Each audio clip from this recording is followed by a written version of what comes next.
you ready to get behind the wheel? From Formula One to NASCAR and IndyCar, all the pros start here.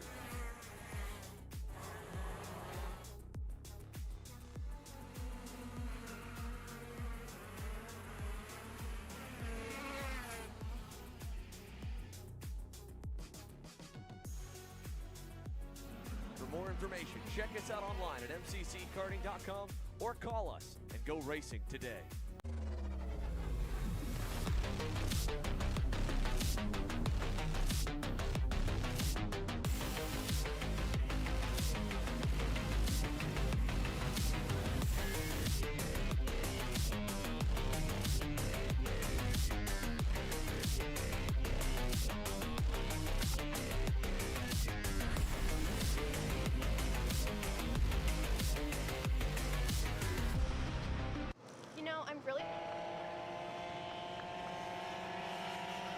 Welcome back from behind the paywall as we get ourselves set to go for round number 3 of the Florida Karting Championship here from the state of Florida, here in Tallahassee.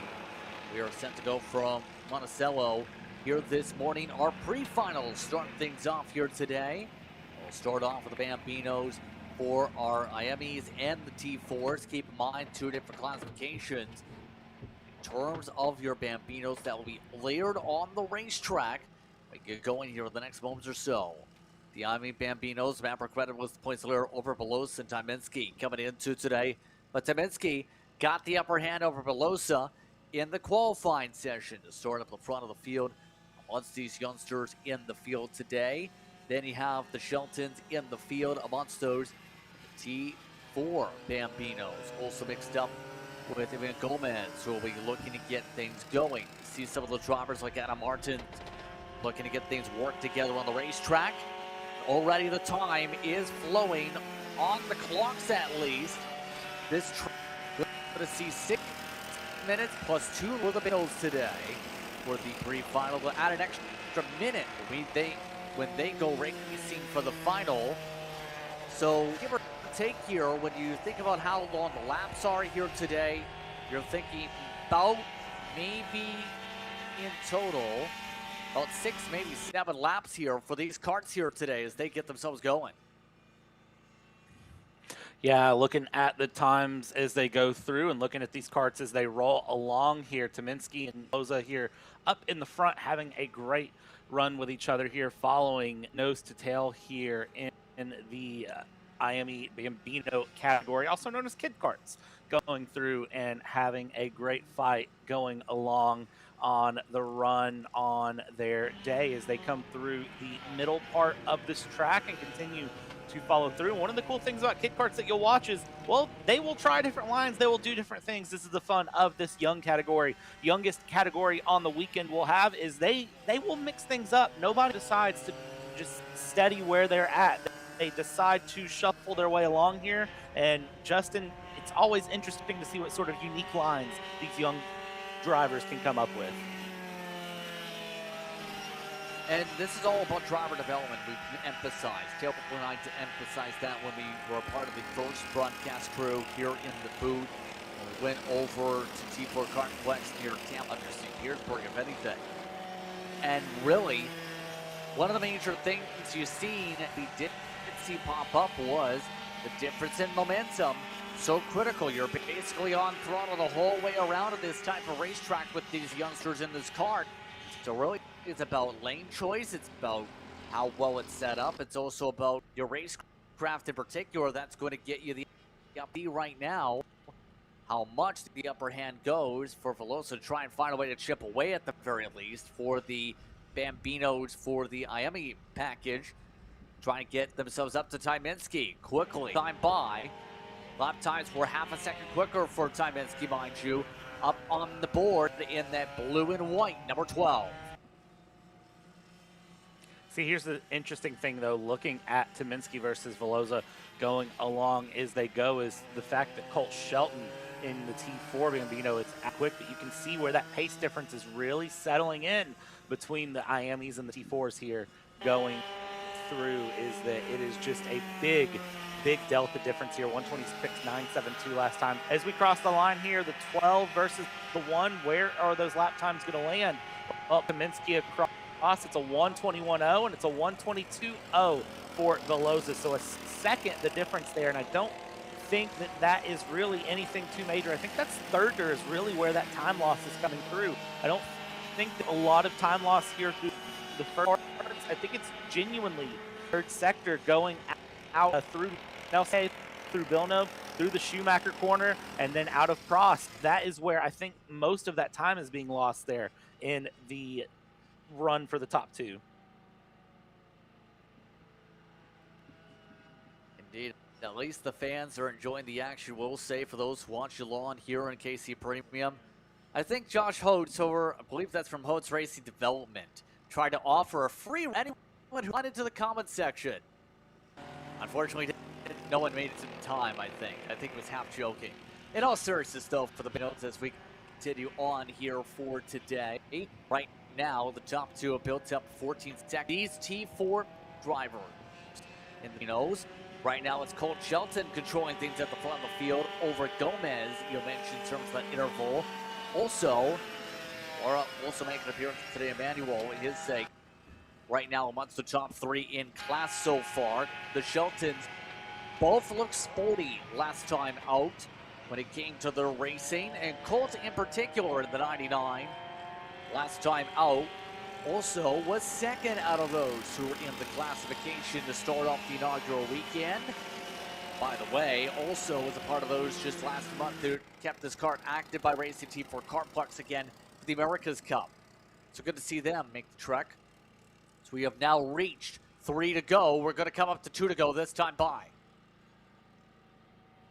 And that 2 to go here is going to very quickly close things along. One thing to note last lap through was that Veloza was 0.8 of a second quicker than Tyminski, closing that time up between the 1 and the 12 as they go. You can see that compression, that accordion effect that plays out sometimes in karting, and we even see it in kick karts where things close in and get very close and very good, and then sometimes those gaps open and then sometimes they close back through. And remember, with an accordion, when you squeeze the accordion, it starts to make some loud noises, and sometimes that's where the fireworks come in. That's where the excitement really shows up, because that's where the music is made. And well, everyone likes some music, and in the world of karting, the music is battling as we come across 2 to go this time by. Double sticks up in the air this time through. Ken Veloza closed it up even more. Last time was an error 4/10 on the pickup for them to try and charge up and ahead. So mind you, mainly racing in this series in recent times. One of the drivers that obviously is going to pick up more and more seat time across the state of Florida. Veloza Racing is the team that has the backing there. Keep in mind for that young to keep themselves very active on social media. Also has raced himself onto the podium already a couple times over. So here we go. Chances there a little bit close. Will there be any pull here? They work their way to the far side of the racetrack. Work their way this time up through Phil Hill and up to Nicky Lauda. A little bit wider on the exit for Veloza this time, as I'll be able to get the power down and pull away a little bit more. And that power down, that little bit of a pull away is all you really need. And you can see the focus here, head down, just looking straight ahead, really running through, focusing on hitting the marks, getting through the corners. This is one of those things, Kid Kart, you really get to hone those skills of hitting the apex, finding the racing line, carrying momentum, all of those things that are so important. The fundamentals of racing really get honed out here in Kid Kart. White flag out, 1 lap to go now. Let's see if those fundamentals can carry through here. A little bit wider of a run there from Veloza through turn 1. Holding through was a little bit faster than Tyminski last lap along. So we'll see here how it plays through as they go down through turn 5. This is Juan Pablo Montoya, and now they're heading towards Fangio, turn 6, and then turn 7, the Ascari here through the sweeping right hand. Long run here, let the speed carry, and then immediately come out of this and switch into the left here. Go back down a straightaway, and well, half a lap to go here, Justin. Looks like right now it's going to be close. Going to be close indeed. Look at the run built up. Let's get sure Veloza, close fair bit. They worked their way through PK Okay, up through Villeneuve. Braking zone opportunity up through Schumacher. A little bit tight for Losa. Trying to wrap the inside, but the run for Taminski comes around. So go up to Jack Brabham. That's up this time. Uphill, then up for Jim Clark. It's going to be Taminski who holds on the pressure and wins. For Velosa and does so by under half a second on the distance. Close battle to start things off for racing today. Rest drivers will cross. Adam Martins held on to the third position early on already. With as they go on, Gomez is in front at the moment in the T4s. In fact, because Colt Shelton slipped back and had a DNF as we were looking at a battle for the win for the Bambinos. Unfortunate there for Colt Shelton to drop back going through as we check back in here on the T4s coming up here towards the go. They're having a great run. A long checkered flag flying for them to finish their run. And as they come through, that be across the line, Adam Martin's able to pull off a bit of a gap there for P3, and that is Gomez who will win the T4 Bambinos there. Running fourth overall, but so far knocks Shelton fifth. So the Bambinos finish things out for our first race of the day today. And it's Taminski and Gomez who strike first, pick up some points for their respective championships early on here today. Keep in mind Gomez had 1,058 points after the open round of the season. He needed to close up about 140 minimum just to get up to knock Shelton, and then a little bit more less than that to get to Colt. In terms of the point standings, that will see those gaps reduce a bit. Remember, you can pick up a fair amount of points when it comes to your races in the pre-final in the series with 200 points up for grabs in this one. Then you go more than 400 by the time you get to the final in of itself. First race of the day complete here, Bradley. Very smooth to begin things off here for these drivers in Bambino. But the Micro Swifts are going to be amongst those who hit the racetrack next and are still in the midst of preparing for their respective race here. Yeah, Micro Swifts are going to be a competitive run going through for them. Emmett Dalton leading the championship with Rome Ferrante in second. Grayson Waite there in third. This is class that is going to be very, very hard fought through as they are now rolling out onto track for the first run of the day. It is going to be 7 minutes plus 2 laps for them. There they go. Some of the drivers now heading to the racetrack in back for that classification. We'll get ourselves sorted out for that pre-final as Emmett Dalton versus Lucas Ivo starts in the front row. Grayson Waite will start in third with Alistair Camilio in the fourth position. Alexander Young in fifth. Alec Thomas got sixth. Some of the drivers had their best times to lead it. Then Josevich will start in seventh with Leo in eighth, Gavin Leo. Then it's Peter Delsky will be in the ninth position. Max Santana 10th. Then Armani followed by Tosti Gozakar in Muncie 13 on track. And Ethan Martins actually got a disqualification on their time. That's originally as high as the top 5 during the qualifying session. Now we'll see the bell behind anyone within stat of time. We had 9 total with valid laps put up. But as you can see, the drivers are already quickly getting to work for some side-by-side by the time they get to the tram line. These drivers not remaining patient here, wanting to make sure they're ready to fire. As we zoom our way down the front straight away for the flag this time for the tram lines. Green flag is out. We're underway for Micro. And Dalton leads them off to the opening corner as they'll dive their way through. Single file for the top.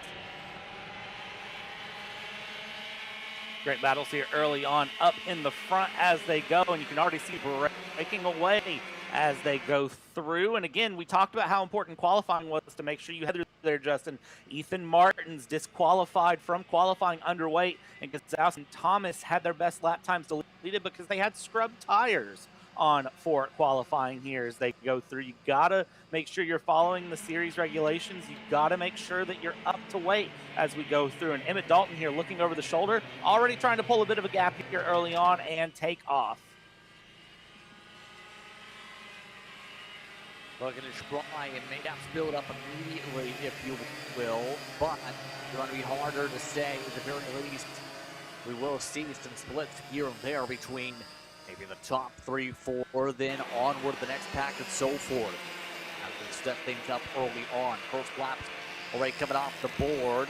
That burned itself about a minute or so. Drivers 7 minutes, remember, in this class. Some dives going on back there in the heart of the field. Some of the drivers had to think about the moves, but everybody else being, for the most part, single file here. See some of the others, though, not as full on their moves. Some of them are just saying, may as well make the pass right now, why don't we? Yeah, no surprise here. Looking right now as we see passes continue along. That is Alex going for a move here along. Again, one of the drivers who took a penalty going into this race for those scrub tires, trying to work his way along and forward here. Alexander Young, the 22, currently leading this middle pack of karts, going through from 5th place back to 10th as they go along. Bit of a dirt there from Emmett Dalton, using all of the track, dipping that left rear wheel there out of turn number 40. Careful coming through there. You do that a little bit too much and you're going to lose the kart there, and you can see how much pace that has cost him at Dalton, even though still fastest car down on track. Lucas Calvillo able to close the gap here just a little bit. Now, the last time by, gap wasn't enough to close up per se, in terms we've seen time-wise, but Calvillo still waits in the wings to find a way to go here, as we still see how well they're able to withstand the pressure up at the front in terms of Dalton, Cape, Mike, Muscles also raced our Motorplex. They've also raced recently. He's now looking to the outside with this. Didn't work though. Top 5 pace last time on the racetrack over near Homestead. This time out wants to take it up to the race lead of the top drivers in Florida. Combines pressure on Dalton. No move made yet, but the footsteps are there. Look at this, right bumper to bumper as they come through turn number 16 and 17 here through Graham Hill and Jim Clark, going across the line and gap a whole series of nothing heading into Ayrton Center corner here. Turn number 1 as they go. Continue to keep that pressure alive and watch out for Grayson Waite. Grayson Waite is not that far back right now as it stands, so a little bit of battling, a little bit of squabbling here between these two, and we could see this battle for 2 very quickly become a battle of 3 for the win here as they go along. 3 minutes plus 2 laps left to go here, heading through 6 as they come along towards turn 7 now, out through into 8 and 9. Down through Hill they go, and let's see if that gap closes. A little bit tighter of a line there for Calvillo as they go along, and that is just what we need. A little bit tighter line, a little bit more speed carried, and that gap is going to close. But Justin, it's one thing to catch, it's another to pass. How easy is it going to be to pass him at Dalton? The answer is not easy at all. This seems like the top track where you have a couple good braking opportunities to extend it for position, but it's so critical to make sure you keep up in the very technical part, because for the most part, there's a lot of straight line areas where you can get draft, but there's so many more 90 or 45 degree corners at least to me that makes it to the challenge where it's not as simple as just go for a dive bomb. You have to be able to ride in right in behind, have the draft carry you in many cases, depending on your class here. And these parallel mini micro swips right now, we're just seeing some of the difficulty for Calvillo to find a way around Dalton with the way he's controlling things, even with the fast laps coming for the 721 behind. Once again, a small close up, nothing doing. Yet again, looking for a chance maybe up through the end of the middle sector. They'll make the way to Schumacher once again. heading through out of Schumacher they go, and you can see how those gaps are closing down here as they continue through. It's just as you said, it's those technical twisty bits that are really proving to close the gap here. Across the line we go, a minute as we go, so call it 4 laps here really as it sits coming out of turn 1 now, and you can see the different line they're taking. If you think about the Bambinos who just ran before, now you watch these micro Swifts running through, you can see the different lines that are being taken here. A little bit more speed being carried, a little bit more momentum. They're using a little bit more of the track. Look over the shoulder. Look at this. Emmett Dalton feeling defensive here. Looking over that right shoulder on the run down towards turn 6. That pressure from Lucas behind is really starting to build. That pressure is there, and now where does the dive go? Where do you decide to attempt the pass? It looks like trying to set things up here for heading towards 13 for Schumacher here. Nothing yet. Still sitting right on the rear bumper.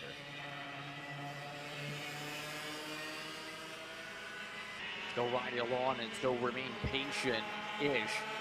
Running out of time, 30 seconds to go. Might actually get an extra lap here. Yes, we will. So this will end up being 3 laps to go. 5 or 10, 20 seconds of offset up on the time there as a result of how quickly, per se, turning around the racetrack. Right now, Nuevo still rides behind. By the way, the air battles for those curious, right on and wait. Close to each other. They're within a tenth of each other, within half a second of that battle as Martin's also on screen. But the leaders themselves work their way up through the run through Fangio. Fangio this time. The opportunity there for Coelho if he wants it. Not close enough to dive. The ride as they make it through once again to the middle sector.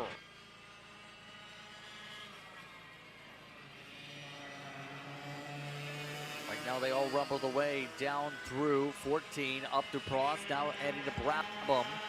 Work the way again to 2 laps to go. Dalton's led every lap so far today. This race going to go about 8 laps distance, it looks like today, for some of those comparable speed, the extra lap based on the pace. And Dalton has not lifted and not let up a step here, as he holds on in front. Of note, Young did take away the spot from Wade in the background. Move up to P3 positioning early in this pre-final. That's about 8 seconds, give or take, behind the race leaders, though. That's how much the top 2 have ran away from the pack.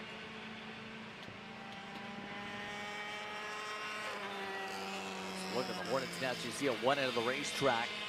Other end sees a little bit more serene and calmness, if you will.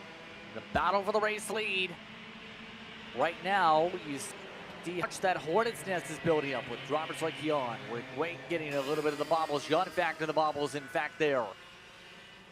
But up to the white flag this time by, with multiple battles sporting around the racetrack.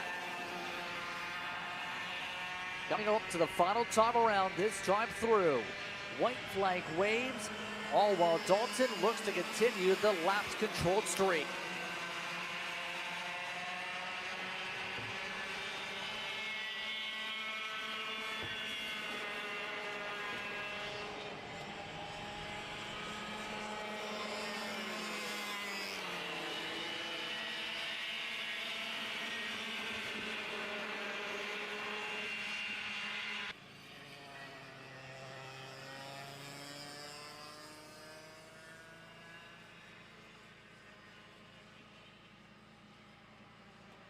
Some of the errors in the main battle pack, third on behind at the moment, how things are going.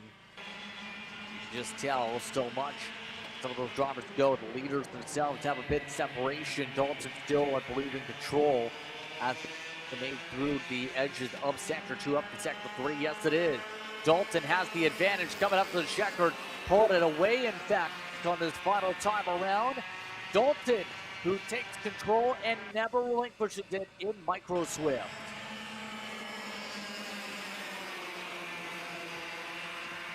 The field coming across the stripe. None amongst those who don't shuffle late, as that we'll see. Field cross the lane. An interesting battle to say the very least. And again, It's Dalton over Galevo up at the front of the field for your top two spots.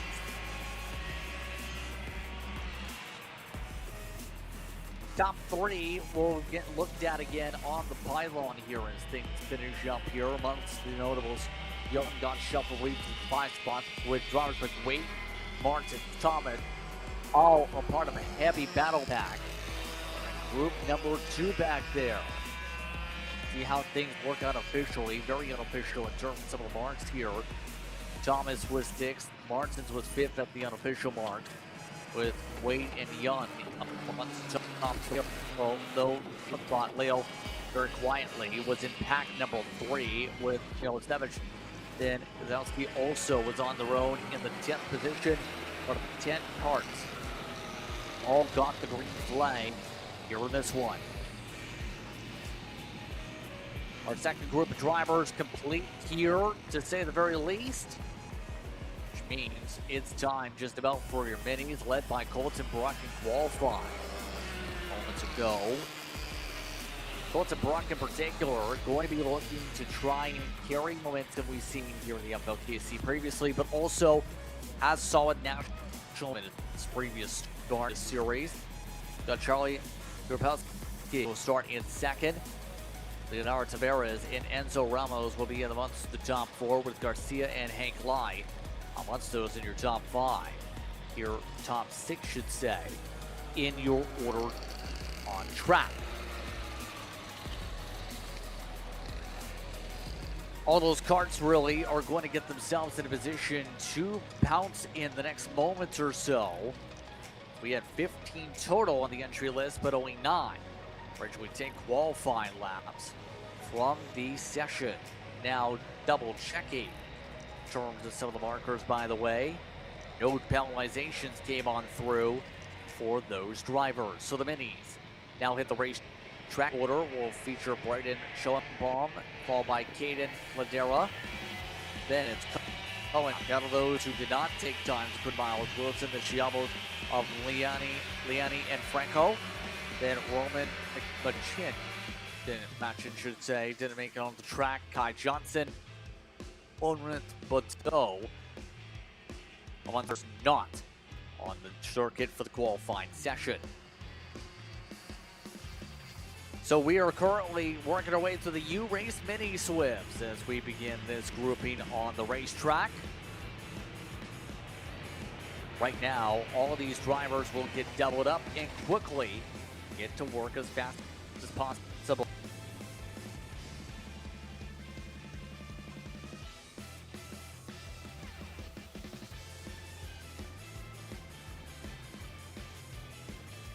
So they all double up and get ready to go here today as they battle it out early on. Remember, points on the line about 200 plus. If you're coming away with the top of the field, a lot of Paralympians will start themselves up at the head of the field.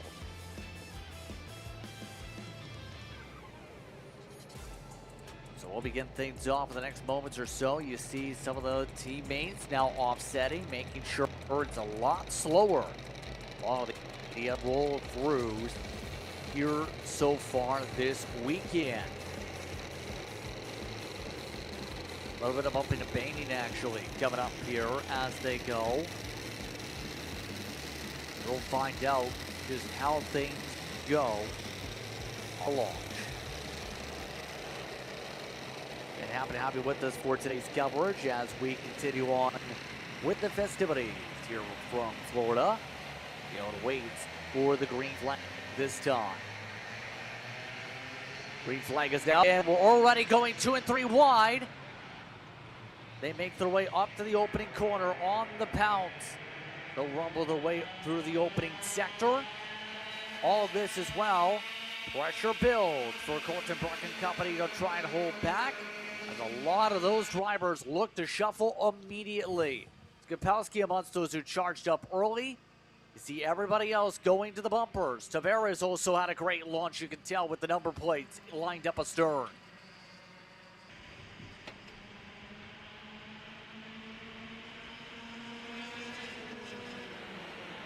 Work their way through the middle sector this time as they work their way up through Hill and Lauda. Caution flags waving in the sector, by the way. Towards the back of the grouping, can't confirm none of the leaders having issues, but you see some of the swap around up at the head of the field at the very least. Some of the others continue to scrap it on out though, like Lai, who wants to gain some of these spots here. They make their way to end lap number 1 on the racetrack. To lead things off, it is Brock up at the head of the field. So far here, Brock will drop a tire. Here come the teammates from Parolin, getting some other drivers zipping on by. As a result, the changes there, Skripelski able to zip on through. As a result there, that was a little bit of assistance that pushed him on through. As a result of that drop tire, Brock drops down to 3rd with the mistake.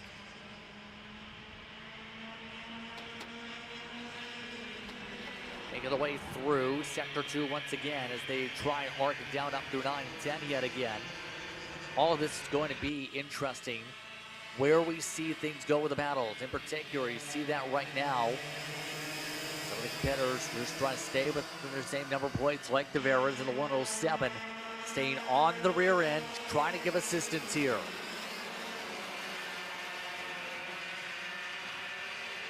Will Tavares try and go for a dive up through turn 1 is a huge question. No is the answer. They'll stay all amongst the top 5 or so in a choo-choo train. Majority of the field staying within this pack, by the way. Only Schoenbaum and Shoecraft, potentially the ones who have lost the toe here already. Past 4:30 to go in this one. As there's the draft by, Tavares gets the assistance. Now here comes Brook trying to make the dive up the inside of Fangio. Ascari sets up the completion for Tavares though. Hold on in front as a result of that attempt. Now the path is back on the inside. Once again, it's Brook making the move on the dive. They're slipping their way on through. Yet again on the back and forth.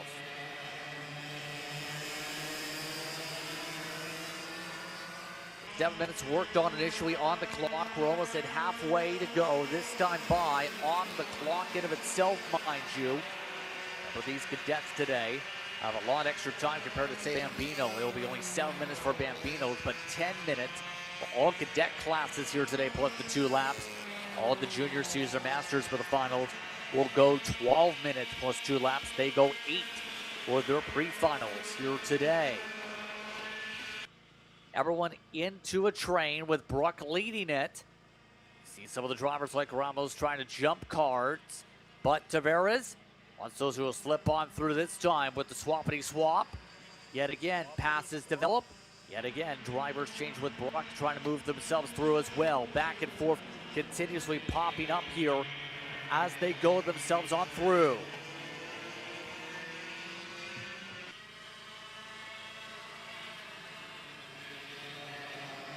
Right now seeing some small pack separations build up with the battle for the 3rd building up. That's where Tavares should say.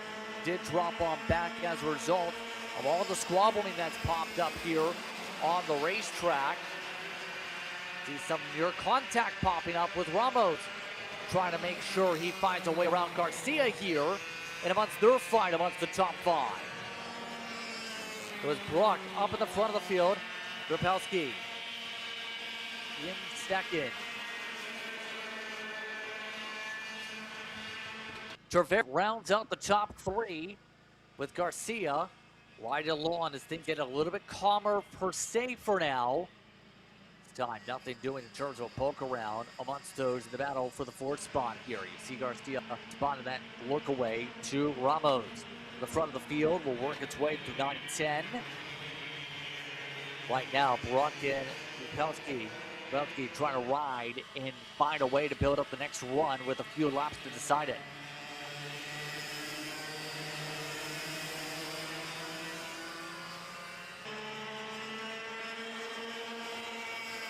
All work their way through as they zip their way down to the front of the field.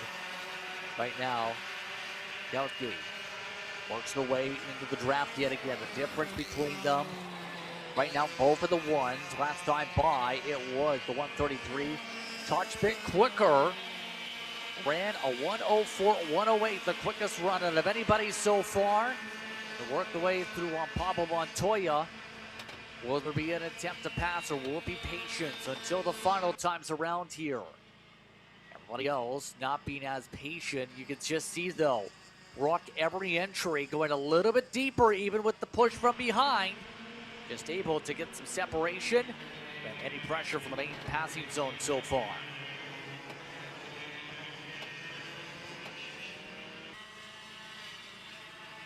Under 50 seconds to go on the clock here. Brock, yellow and bluish helmet, controls things in front.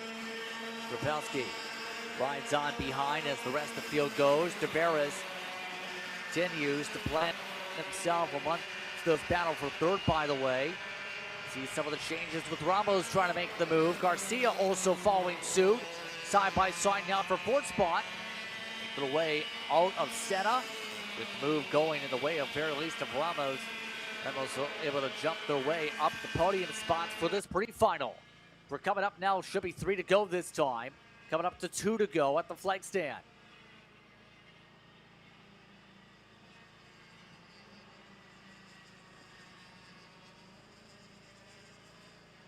So far, so solid when it comes to the field as we continue on here with this one so far. Charlie is the only Charlie in the field, I believe, here between 1 and 4. Charlie's Krupowski on the entry list. It's all him in terms of the Charlies here this weekend. Coming off a 6-point run in USPKS to the Carolina GP. He's looking, trying to improve upon that mark here today. Remember, one of the T4 mini races was top 2 there. Some side-by-side for 30 yet again pops up. Squabbling, sees Tavares amongst those on the aggressive. We're now down to the clock on zeros. They didn't get the indications who to go on the scoreboards, though. Right now, they continue to zip their way through. See some dives and nearly into the grass, in fact, this time on some of the pass attempts. See how the aggression builds up there. That's Cordera electing to go a little bit aggressive. Get by Garcia. Cordera's been one of the quieter ones in all the battling this entire run so far. Now saying, you know what? They're going to keep on battling. I'll just take the free real estate. Defensive back here once again. Is Cordera, hug the inside. Oh, wow. Garcia and company try and squabble still in amongst this battle. A little bit further back for the main groups. Out up the front straight away. It is the white flag lap this time by. One more lap to go. Can't confirm. Final time around here in Monticello were the mini Swifts on track. What last time had the advantage once again. That was by about a second or so. 10th of a second last time by on the scoring loops. Those drivers, how are they going? By the way, this stays a 2 to 3 kart lane separation between them, with Krupowski still riding on behind, trying to figure out any way possible. Get another one built up here, maybe take over the win. If there's any drop tires again like Brock had for the onset. Brock misses the bottom. Here it comes, the 133. Couldn't get the run for the inside. Making their way on through, up to Hill. Clark, one more chance. It's Brock in front. It's Brock to victory lane in the pre-final. Krupowski gets the second spot, whereas in the top 3. On some of those who shuffle, we've seen a lot of battling for fourth on back. Separate out the field, though. They'll cross the line and finish up this pre-final. Colton Brock going to be a decent point swing as a result, obviously. They're in the mini Swifts. Remember, was not one of the drivers fully at the top of the order coming in for the mini Swifts. He was one of the drivers that needed closed out from 8th position after 21st place in the final, round 1. Order unofficially sees Tavares up in front. Garcia, Ramos up at the top 5. Caldera down at 6. Lai, Schoenbaum, and Schukraft are also on the racetrack. part of your competitors. Let's talk about the one order once again here today. Getting ourselves prepared for stop the K1 Junior up on the order.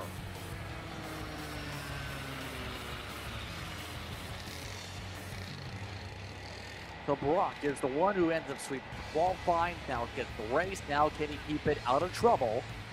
The final is the question. We are quickly on. Looks like quick as possible ready race day.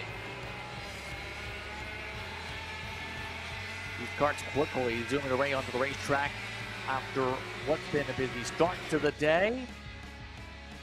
KA100 Junior ready to unleash itself here in front.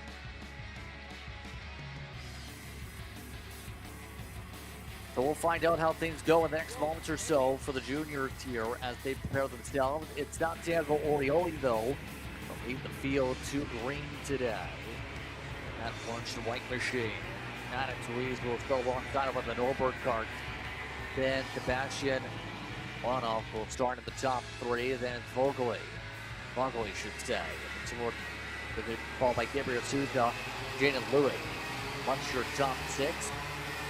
Savage, followed by Martinez, Cohen, followed by Diaz Stoll. Those who took times in the qualifying session. Some of the drivers like Macho, like Park, and a few others didn't take part in the qualifying session. Remember, this is when the races go up to 8 minutes now for the pre-finals for the juniors, let's say, as well as your seniors and masters.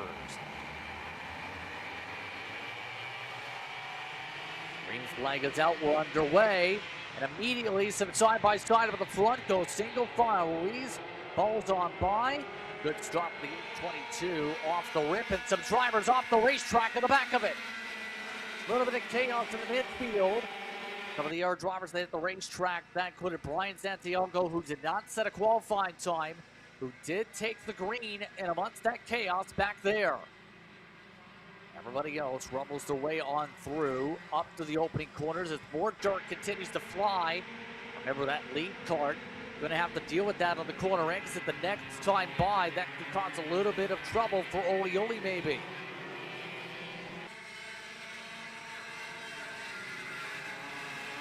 See how some of the drivers pilot to the inside, flying Broccoli trying to continue defensively.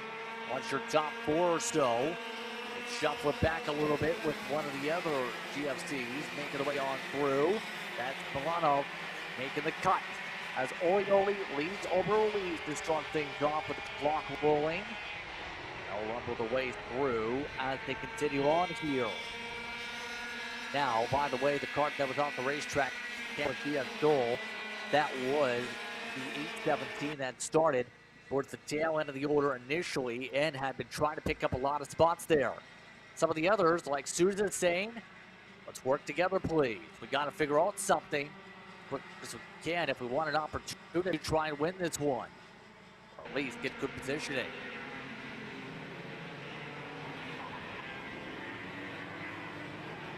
Seeing some contact and drivers stuck together.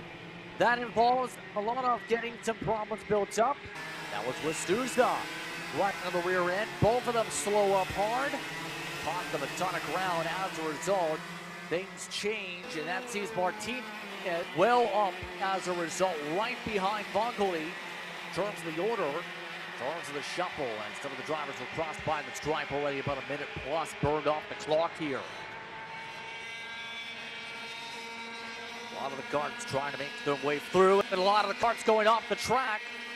A lot of them up to speed will go off, such as Poland believes there. A lot of these drivers having issues keeping the traction on the racetrack this point of the race.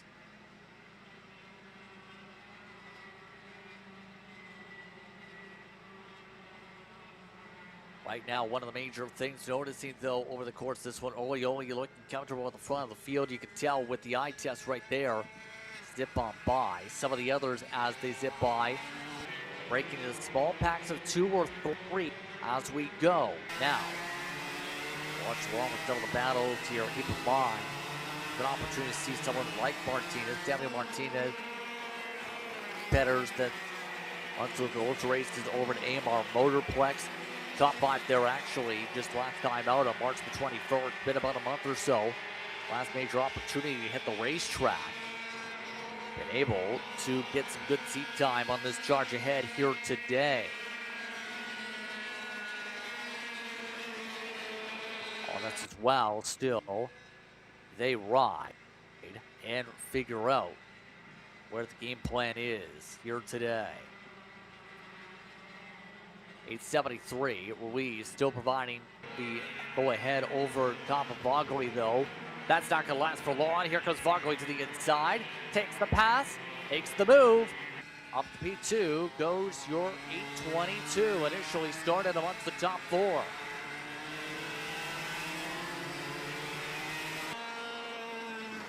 Vogli, mind you, competing in the Queen City Gambit, was quiet in that race, by the way. The 22nd overall in the finishing order in the Queen City Gambit. That's just happening last weekend. Some of the time in drivers now update the positions here. As you can see now, Martinez scored in 4th, by the way, in the second tackle run-up, falling off behind despite the drivers stuck together earlier on the slow-up. We see that's seen things drop about and cause a little bit of chaos early on in this one. Still, though, to find a way to charge ahead and scoring, get themselves sorted out. As you can see, though, to clarify, there is that one car missed today, Ruiz should say. On up is the next car, who is a teammate behind, to the 873, having something going on with the transponder here.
know, I'm really starting to like this go-karting thing. Yeah, me too.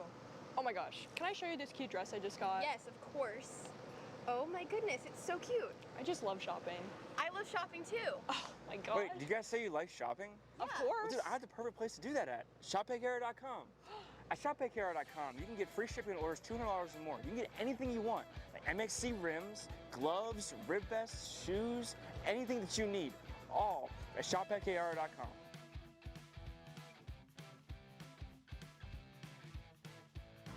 Who is he talking to? No idea. But we're gonna have to check it out. Sounds like a great deal. Sure does. Hey guys, I'm Chris G. I'm Kart Chaser's driver fitness coach, and today I'm gonna give you 3 tips on how to strengthen your shoulders for more endurance and better stability in the kart. Here we go. Okay, so exercise number 1 is the front rope pull-through cable raises. Okay, now, this is the upright cable row. What you are doing here is you're picking a straight bar, as you see, and we're working the side areas of our shoulders, the medial.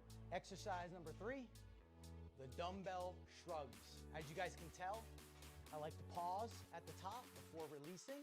It's great for your strength, for that wheel stability. It's great for those shoulders and that upper back area. Chris G coaching, race-ready training that carries into real life. That's what we do here.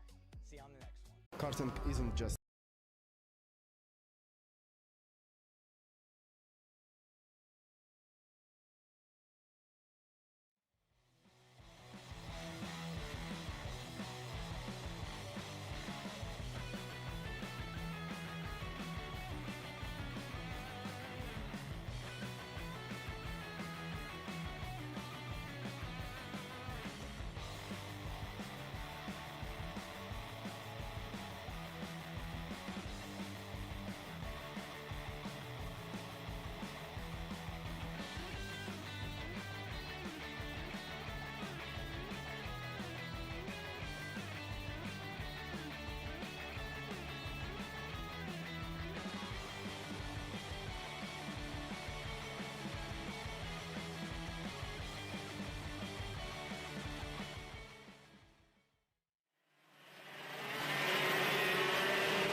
We're working our way through Shifter Senior and Master here for those tuning in here today, as we are currently in the midst of what's going to be an interesting time for some of the errors. We apologize for technical difficulties. We work our way through today's action. Justin Bradley Dalton with you here early on in the Shifter Master and Shifter Senior. Brought to you by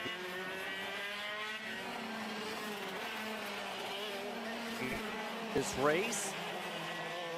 Right now, Presti continuing to go.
Karting isn't just speed.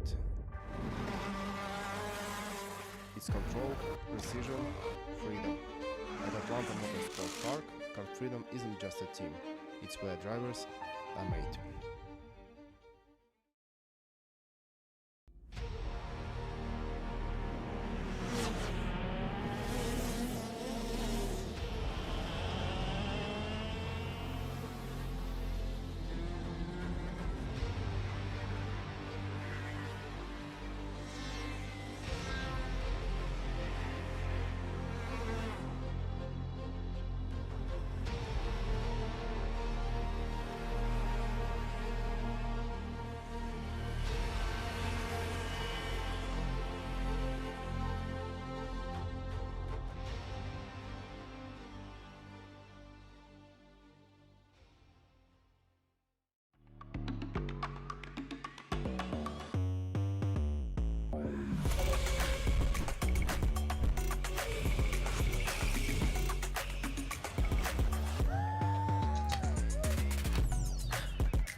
Let's go race. Come on, man. Cat food marketing. $9.99 a month. Dude, Caleb, wake up. Dude, we're live in 5 minutes. Let's go. Come on. What are you doing? Dude, I'm so sorry. Xander had me in a cat food marketing meeting till like 2 a.m. last night. Come on, man. Do you have anything I can drink? Dude, I got the perfect thing for you. Perico. It's a healthy energy drink alternative. Perico, non-GMO, gluten-free, kosher, magnesium, B12, B6, Yeah, it's good. B5, biotin, and 0 sugar? Pericazo! Try Perico, made with natural ingredients, organic caffeine, and supports your metabolism. Try the new official energy drink of Kart Chaser.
Corey working our way through K100 Junior. For those tuning in, it's been a battle so far. Vin Montien versus Norberg up at the front of the field with Norberg now with the tippy top.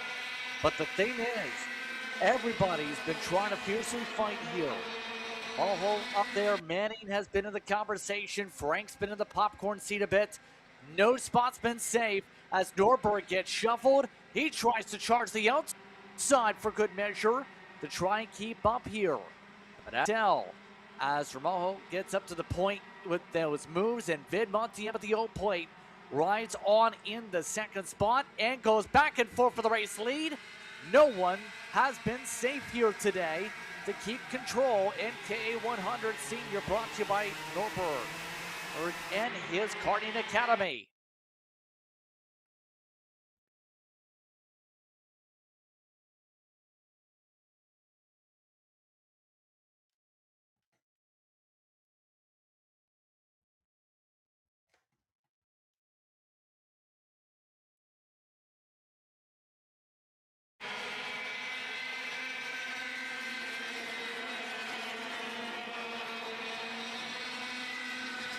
Gurley, seeing just how much the aggression's built up here is kind of wild to say.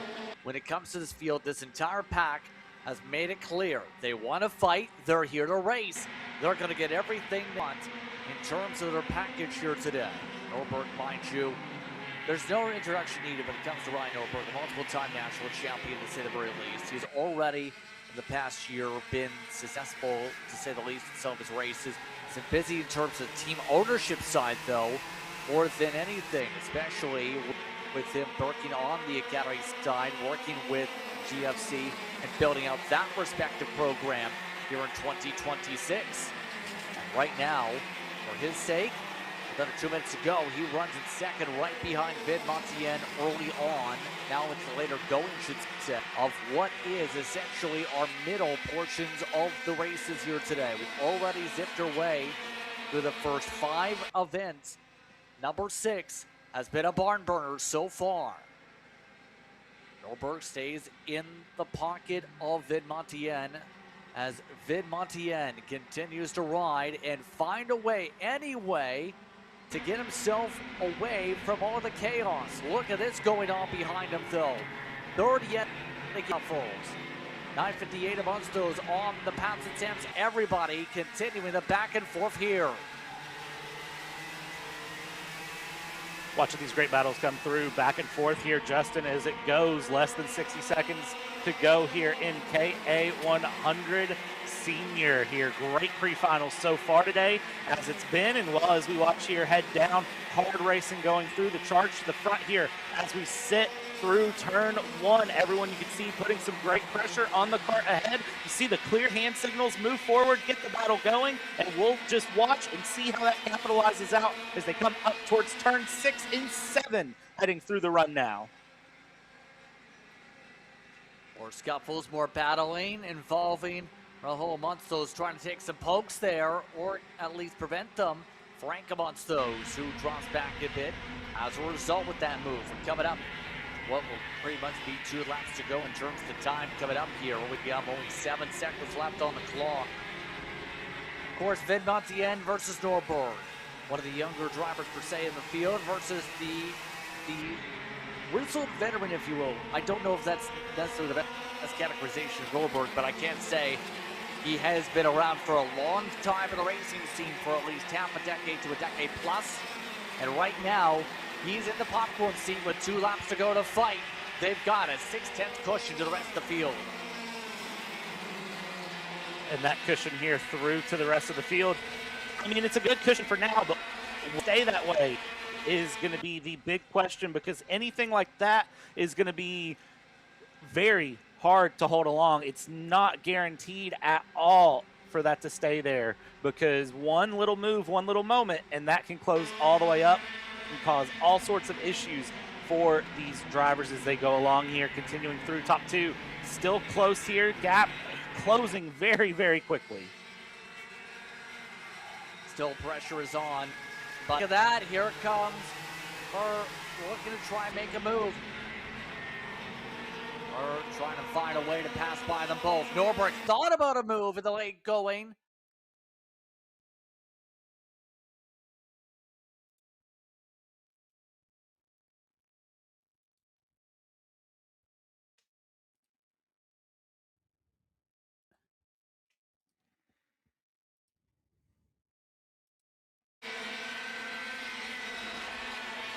On the last lap, now as they work their way on through, you can see just how much these trying to defend. Here comes the run, Gavard to the outside. Norberg shuffles his way to second. Here comes Vidmontien up in front, trying to withstand the pressure as they work their way this time up to Hill and Lauda. Going out of Lauda, they go here right on the rear bumper coming along. I mean, this is one of those moments where if you're going to go for it, you got to go. Defending the inside here beautifully, but that's going to cost a wide run. We're going to go 3 wide for a brief moment. Stay all over the bumper. Push right, push left, swerving to defend. Coming into the final corners here. How is this going to play out? Coming out of Clark, heading down towards Clark. Now through, across the line we go. Great defense for DeMonte to hold on for the win here in KA100 Senior, Dusty. Vidmontien holds back the pressure, holds back both Norberg as well as Gavard in the very end. Gavera able to come away with the run, absolutely drilling into this one. Gavera able to come away top 3, but that was an impressive battle, Bradley, you were saying. Yeah, great battle of that top 3 the entire remainder of the race there as they went through. So exciting to watch and really get to enjoy, and it does look like that was able to get itself sorted through. Vidmontien just barely able to hold on to that win there. I thought Norberg had it going through the final couple of quarters. Yeah, that was a good opportunity for Norberg there. He was looking pretty feisty for some of the moves there. But in the end, we just seen how the change happened at the very end. Vidmontien able to withstand pressure. It was, by the way, a hard charge up to the field per se. 3 slots for Gavera. Himself up onto the top 3 once you factor in where things stand. But KA100 Senior putting together a show, but we still have 4 more races to go, Bradley, and that will feature us going back to the cadet schedule. 1 less minute up on the board for the minis for T4. And the 206 cadets. Those drivers are about to get the command to hit the racetrack in the next few moments, though. We will see how well they race together here for what's racing, Bradley. Yeah, I think getting this out here as they go, these 206 cadets and T4 minis, we saw how big the pace difference played itself out into qualifying today. Even though qualifying was 2 laps, that pace difference was about 3 to 4 seconds as they went, and I would imagine we're going to see more of the same today as they come out here for their run. I'm curious to really watch and see if with the time it causes any sort of issues with traffic. I don't think it will, but we'll see what happens. Racing Kurtz coming up at the front of the field. Cohen Shucraft in second. Pico's at the top 3. All part of the minis along with Maccabee in the 4th spot. Now Lamonsto is going to lead off the cadets with Hank Lai down there with the Pontes in the top 3 spots. Bastion Leo will himself in amongst the top 4 with Oliver Adams and Dylan Roca amongst those in that field. Of note, Will Bourne also had some issues in qualifying. That's why they were down the order in a T4 Mini. But were the last of those who set a time in that class. Some of the drivers originally set the race also were Parker Kurtz, along with Emmett Dalton and Skopowski, part of some of the entries we've seen in that field. So for the most part, everybody else getting themselves prepared and ready to do battle here. What do you expect when it comes to this type of racing here amongst this group as we see the T4s get to work? I am expecting some very, very close battles between the T4s. It's all a very spec series here, so I'm expecting to see a lot of great battles. I see a lot of GoPros out and about on the karts as well. So I'm expecting a lot of drivers to be really doing everything they can to learn about this track and learn through. You see the clear hand signals here to pull it up, down, and get ready to go as they're coming through the final couple of corners. Well, maybe they're flying like a bird up in the front. I'm not sure, but they're ready to go. Nevertheless, let's see how this one plays out. Here we go for T4 Mini and 206 Cadet. Sixes will gathered up quickly at the back of the grouping.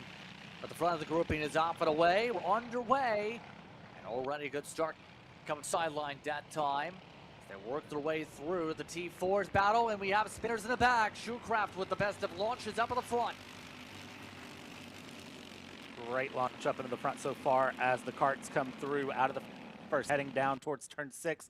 The Juan Manuel Fangio side by side for the lead. We go. Great dive down the inside there from Kurtz, going through to move on Shoecraft early up into turn 6. Now hold along. This is going to be the bigger problem. You get the pass done, but can you maintain that position? Now dive up the inside in response there from Shoecraft to come back through, heading down into turn 9 and 10. Phil Hill, Nicky Lotta corner, as they are known, and great moves along. Now again, watch for another switchback, looking over the right shoulder there, and as it goes, we've seen 3 swaps for the lead in the matter of a lap. We're about to make it 4. Right now, you just see how these T4s get to work. A little bit more crafty is needed with these types of karts. Notice when it came to when we raced the T4 Kartplex, which hosts a lot of Tilson races, including some of the regional events and international races. Remember, there's that Nations Cup you mentioned with that race over T4, and then one in Mexico with a chance to go off to Spain. Looking at some of the moves where it's not yet able to make the pass back on Shoecraft as they go. We'll try it this time. Dive up the inside, ripping it away right before they even get up to Phil. So the 120 takes the lead right back. Great move there. Get that lead back, but we're not done. Look at this around the outside. Shoecraft looking outside, turns to inside, not able to capitalize there for a pass, but certainly looking for it right now as it goes, and was looking out, looking in, looking through, looking along, back to the inside. Hard on the brakes we go. A little bit wide is gonna go 20 there of Kurtz, but a great move there from Shoecraft, none to move right back up into the front. Kurtz indeed doing a good job in terms of these fights, absolutely, here as they continue to zip away through here. But drivers continue to battle their way through the back and forth, just continuing to see things go between the 129 and the 120 up at the front of the field. By the way, the 206s, for those curious, Hank Lyons found the way to the front of the field over in Jose so far in that one. That's a distance of about a 10th so far. Back and forth again. Here comes Kurtz, inside taken, inside made, inside past sticks, but for how long? Just doesn't seem like you want to be the leader with the way things are working in these Tillisons today here in the minis. Yeah, no, I don't know that you want to be the leader going through, maybe lead out of the Schumacher and the Prost corner. That might be the place that you want to be leading here, right where these karts are going now. That's where we've seen most of these big passes. A little bit of a bump there from Picos down on the back there of Kurtz. A little bumper action there, trying to cause a bump and run. And not able to, but that's going to let Shoecraft open up a bit here as second and third place start to battle it out. Really starting to see the gaps continue to separate out. So in that mindset here, as dropping a tire there as Picos. Now, the major thing is, to my question mark, things are really battling, by the way, in 206. How do you try and get yourself into a comfortable spot to solidify these spots late? Because already with 3 minutes to go here, no spot's been fully safe, including in the 206 Cadet so far, where they've gone back and forth for the lead at least 2 to 3 times off screen.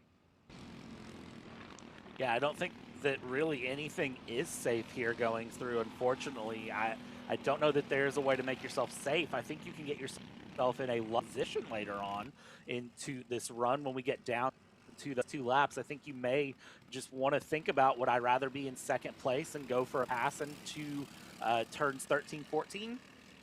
Or would I rather be in first place defending the run. What are you more comfortable with? And I think that's really what will make the difference for them as they go, because this is going to be how they handle themselves through as they go. Top two hanging out here again, back to back, a quarter of a second separating them as they go. Fastest kart on track, though, is that second place kart here, Justin, and that's such an interesting situation to see, is that second place is the fastest kart of anyone in this class, but isn't up in the front. Yep, you see the back and forth again. The draft builds up. Remember, one of the things talked about by Grayson's father earlier on in the season, remember at FLKC, had the opportunity to speak with them. Grayson already the T4 Carplex Champ winner back in 2025, first of all. But second, the new engine package, less top end, but more torque.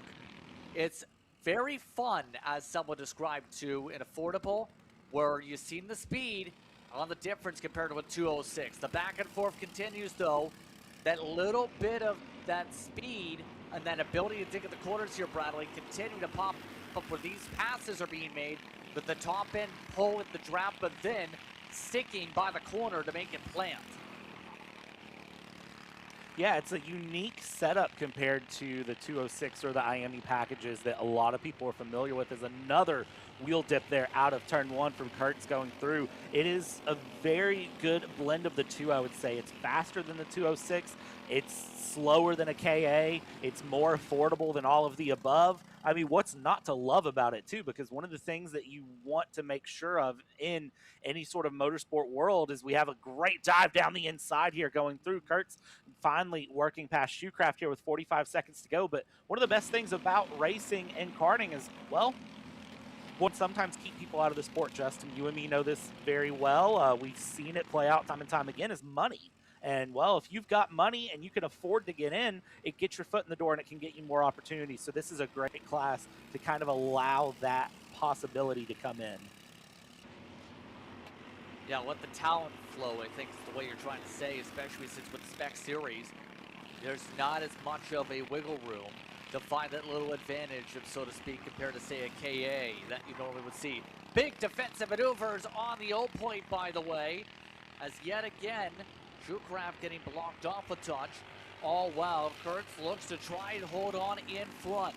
Grayson Kurtz continues to maintain in front as we're already, the clock reaching zeros. That was offset by 5 seconds at the start and finish line.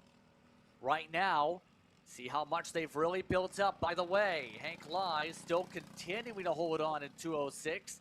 Last time by, you also had the 750 of Inoze trying to keep up right now and keep the shuffles going.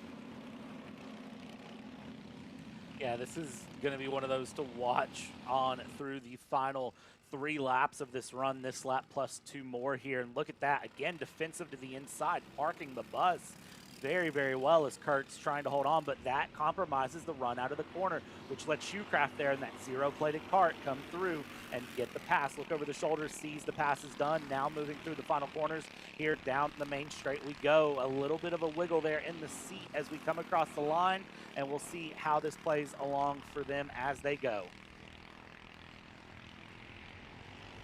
Final 2 laps here, we'll find out who's got the advantage here. Right now, we've seen back and forth like a pendulum swing here in this one. Might be the last lap. We'll have to see. It says 2 to go on scoring. We'll find out at the flag stand for certain. Run on the outside for Kurtz. Passes on by. Kurtz up to the point. Now the pressure is on again for Shoecraft. Shoecraft looks for the run this time. They'll set things up this time. Coming up the hill in Lauda. To the outside goes Shoecraft. Diving off the corner. Nothing doing as right now Kurtz continues to hug. Now Shoecraft goes for the run right back through 12, through Villeneuve. Doesn't even need to wait till Schumacher to get the pass done. They'll come up to the start and finish line and find out where the flags wave this time.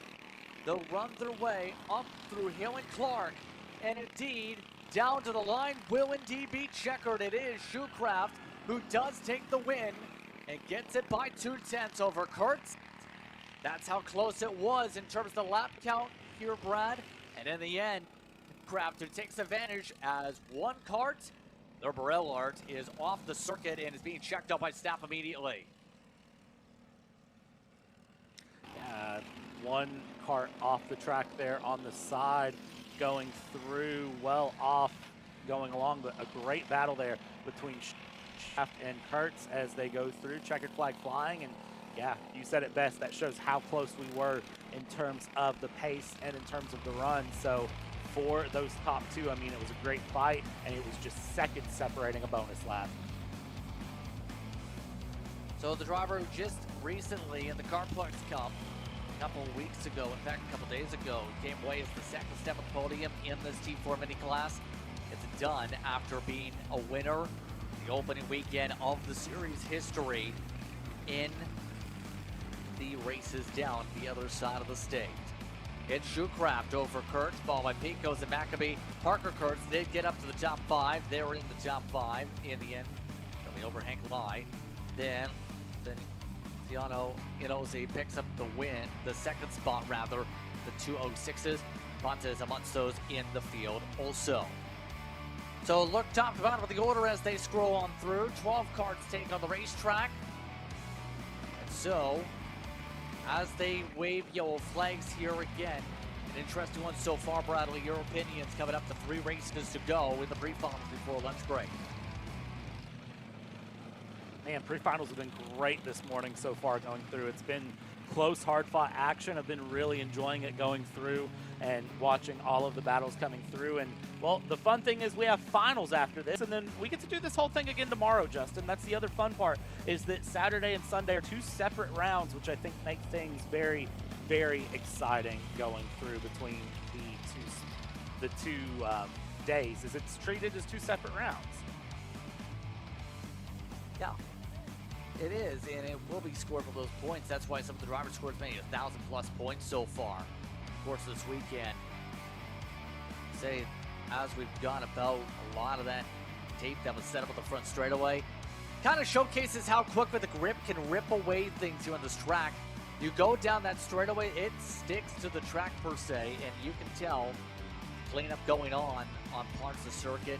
These carts are gripped up and trying to follow along with this older pavement. We're taking a quick break though. Kart Chaser has more coverage after this. You're watching the FLKC.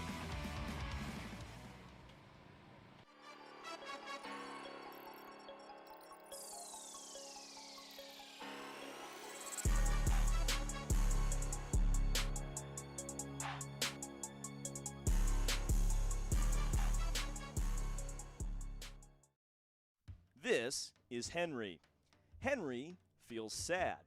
Henry feels sad because it's time for his next big race and his go-kart is in bits. Henry doesn't know that Acceleration Kart Racing is the United States' #1 shop for all of your karting equipment needs. Henry also doesn't know that Acceleration Kart Racing can deliver anything from tires to race suits and even wheels directly to your front door or to the racetrack itself, quickly and efficiently, with tech support available 6 days a week. Poor Henry doesn't even know that Acceleration Kart Racing offers free shipping to mainland USA on selected product if you spend $200 or more. Do yourself a favor.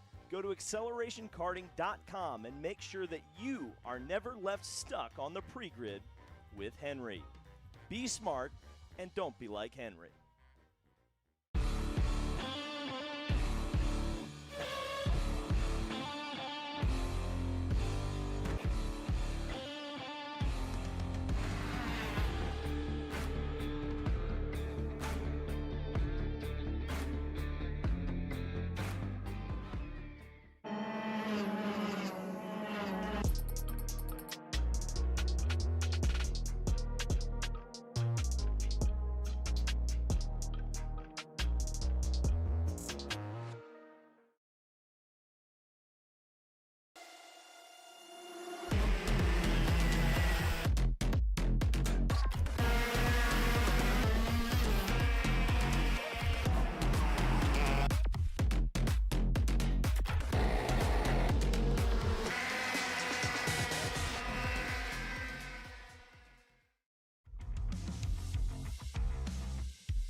guys, another Kart Chaser Driver Fitness episode with me, Chris G. Today, I'm gonna show you how to protect those ribs in the seat. We're doing core. Exercise number 1 is the bench leg raise. Controlled all the way down, full range of motion. Make sure you pick up that tailbone off the pad. Coming down, controlling. Great for the lower abdomen area and obliques. Floor slider mountain climbers, exercise number 2.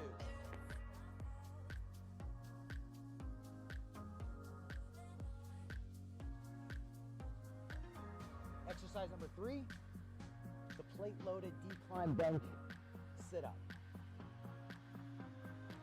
I'll see you guys on the next episode of Chris G Coaching, race ready training that carries into real life. Champions aren't.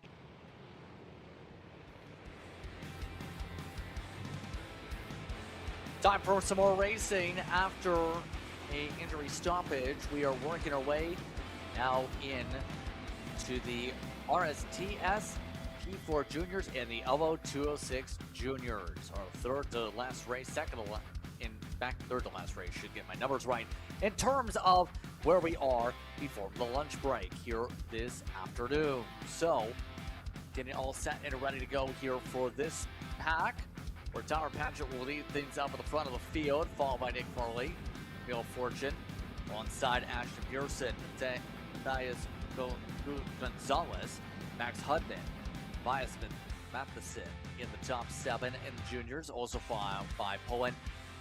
April was pulled into a DSQ, actually for his qualifying lap that would have put him up in the top 5. We'll have to start the tail of the class. Thaddeus Cucker will start in the head of the 206 juniors. Stokel, Savage, Santoro, and Hugh Cucker. Thaddeus, the one in control. Also joined on the pylon by Julian Cordero, Asmuse. Amongst those at the tail in the order. Now McPherson also amongst those on time for today. So we're ready to go once again for our racing as we're all set to go. It's the minis, cadets done. It's the juniors for T4 and 206 off and away. Well, look at the difference in horsepower already. Off and away, the Tillisons going side by side for second.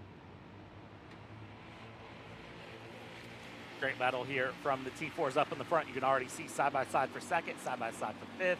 Great battles coming through for all of these drivers as they go along. As we watch here, the 206s trying to sort themselves out behind, but already you can see the big momentum pace shift that has swung around here from the T4s versus the 206s. Already seeing that gap open up. T4 starting to try to fight it out single file a little bit here as they go along down into turns 9 and 10 through Phil Hill and Nicky Lauda corner. They go heading out towards Schumacher momentarily as they get through PK. And you can see top 3 here separated by a whole lot of nothing.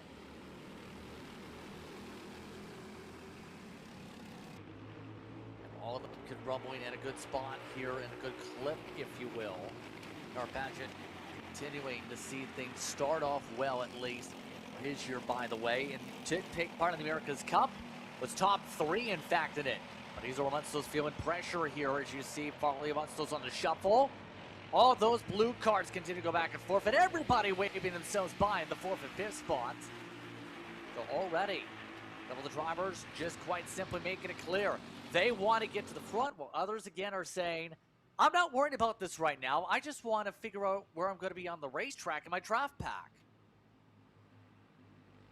Yeah, and this is one of the interesting things, again, with this age group. This is where we start to see some mixed strategy come in. Some drivers are going to be much more willing to really give themselves a bit of a challenge here and go through a much more, how do you phrase it, a much more aggressive run, where some will be more willing to sit back and breathe and kind of give it a moment going through. Some drivers are willing, some drivers aren't, and that's where you really start to see the mix-up come along here, especially with the way these T4 carts are running. They are having some great battles. They're very, very quick, and they're absolutely keeping a fight along here up in the front. Look at this up in the front as we go hard dive down the inside, trying to go from 3rd to 1st. Not able to capitalize is Gonzalez, but tried for it. And he tried an aggressive move, and it didn't work out for him. See how the top 2, as a result with all of that, are breaking away a little bit. Remember, not as much momentum with this engine package to try and close up normally. And amongst that, and now, see how Gonzalez at least just trying to find a way to drive his way back up there. Matheson and Pearson, by the way, also wants some of those riding on behind Fortune and company. Already coming up to 5 minutes locked, by the way. And as they go, by the way, for those curious, the 206 drivers currently led by Thaddeus Cucker. The gap for that, last time by the stripe, was 8 1,000ths over Alexander Salmon. So those drivers have also in the 700 you see on the other side of the circuit are continuing to go wild on that part of the racetrack with their back and forth for the leaders in T4. Starting to get more off tracks, including Fortune setting up as the run for Matheson to the inside. Matheson makes the pass in the red suit. Great pass there from Matheson to make that move through, but you see what has happened now. Those top three have started to go away and along here as the field is now really sorting itself out here in the T4. Top three have broken away. They've gotten a little bit of breathing room here while fourth and fifth battle it out. But never mind, because as they start to battle it out, that's going to let everyone behind them reel their way in as they go. Minutes left to go in the run here on timing and scoring. And as they come along through the double left-hander here, keeping a great fight along here. Looking at the driver of Nick Farley. Nick Farley, a driver who can be pretty quick here in the T4s, has some pretty consistent finishes through the America. And looking back into round two, finished unfortunately in last place after a issue going through, and then back last year ran in some different runs and finished up mid-pack in those races. I'll be curious to see for Farley where Farley can go up the front. Yeah, gonna need to bounce back for the championship's sake here, but the interesting thing when it comes to a lot of these drivers I've noticed when reading through the various Carter DBs. Carter DB for more information on your favorite driver. There's the swap up at the front of the field. Once again, making a change up for the race lead, Padgett and Farley. Also joined by Gonzalez amongst the top three. A lot of these competitors you see are very familiar with each other. Race in Kartplex competition because that's one of the mainstays for the Tillotson package in Florida. They race in the America's Cup with the T12. So these drivers likely know a lot of where you expect moves like this to come into play and know where their strengths and weaknesses are to capitalize for passes here.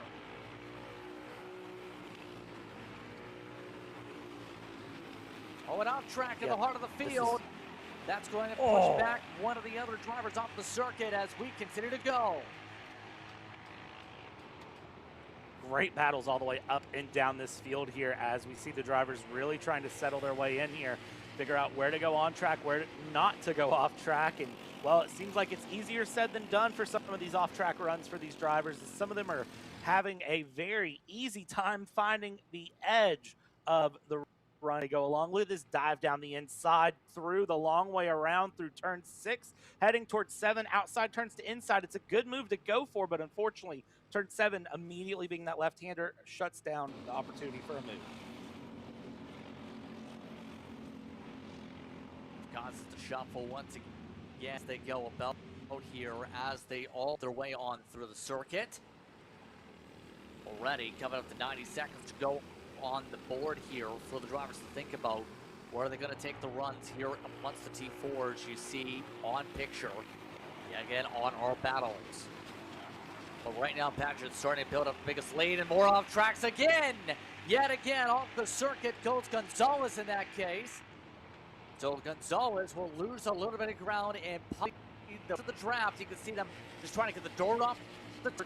Well, Matheson and company look to battle Fortune amongst those who have been really trying to scrap it out. Camilla and their sake, also a part of those that races a fair in Orlando region that runs up towards the mid to top pack amongst those getting very feisty here for the 4th spot. Man, these drivers are not done at all here as they go along. They are absolutely giving it a great run. You see the multiple looks over the shoulders, the multiple bump drafts coming through here. And you can really see some of these bump drafts are getting aggressive here because you're watching drivers' heads bounce back and forth here when they get bumped. going down the straightaway. That is where the power of the draft with these cars is really starting to come in, as we see here dive down the inside. A hand up there from the 214 of Apple. Not pleased with the move there from HUD going along. I think that is a case of, hey, stay behind me. Don't try to go around me. Let's work together and move forward here as we go through. Leaders up front, Paget and Farley continuing to back out here very, very hard up in the top two.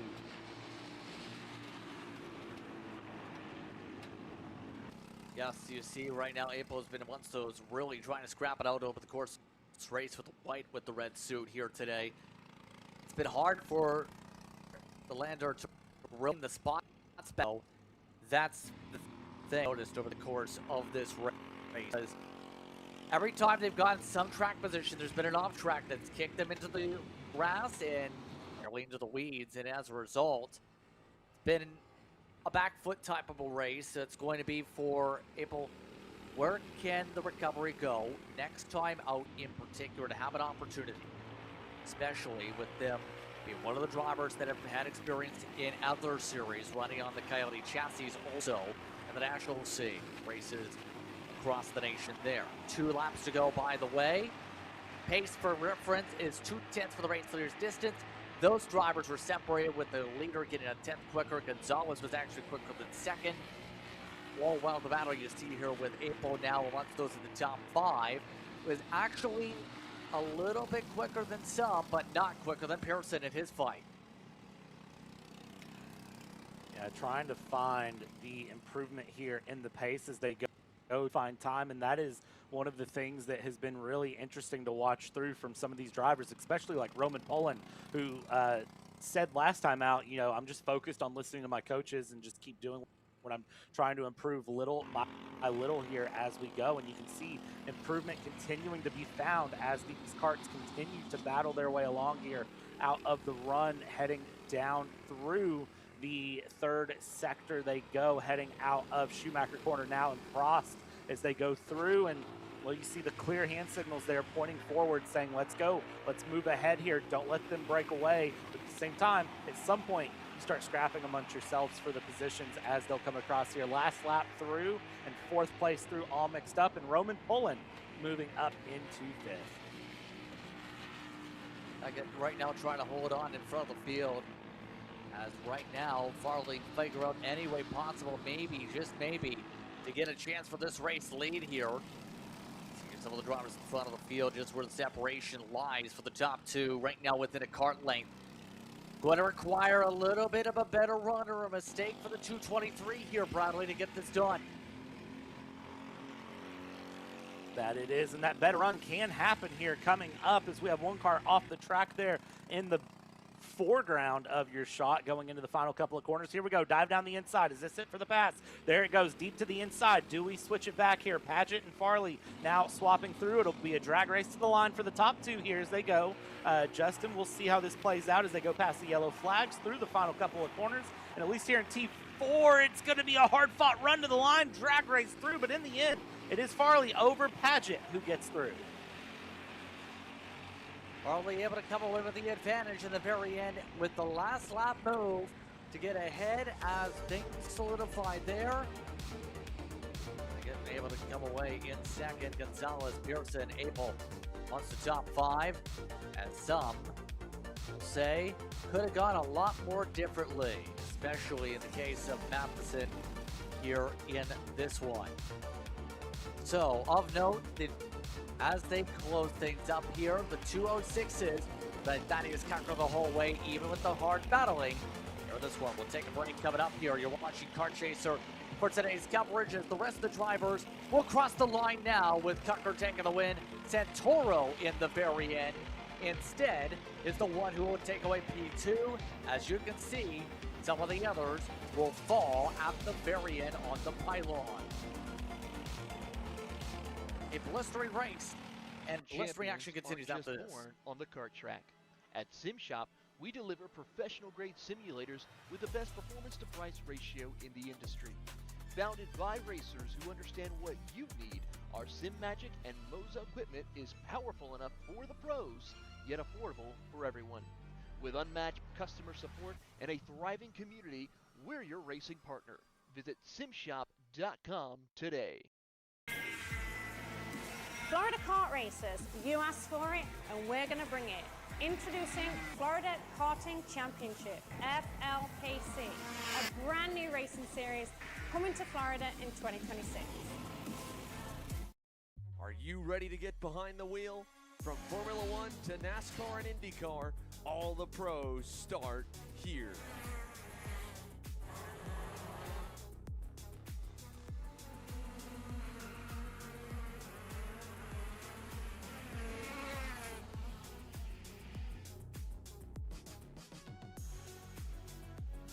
For more information, check us out online at mcckarting.com or call us and go racing today.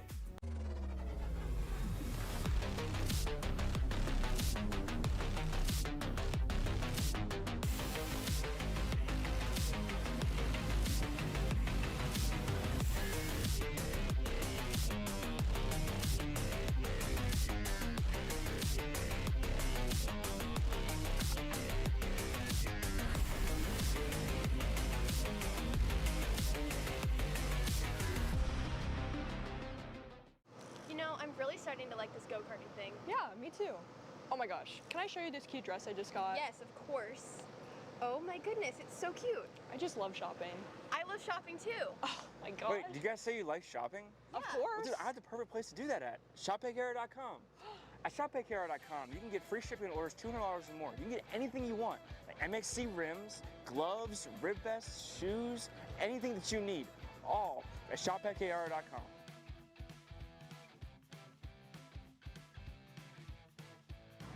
Who is he talking to?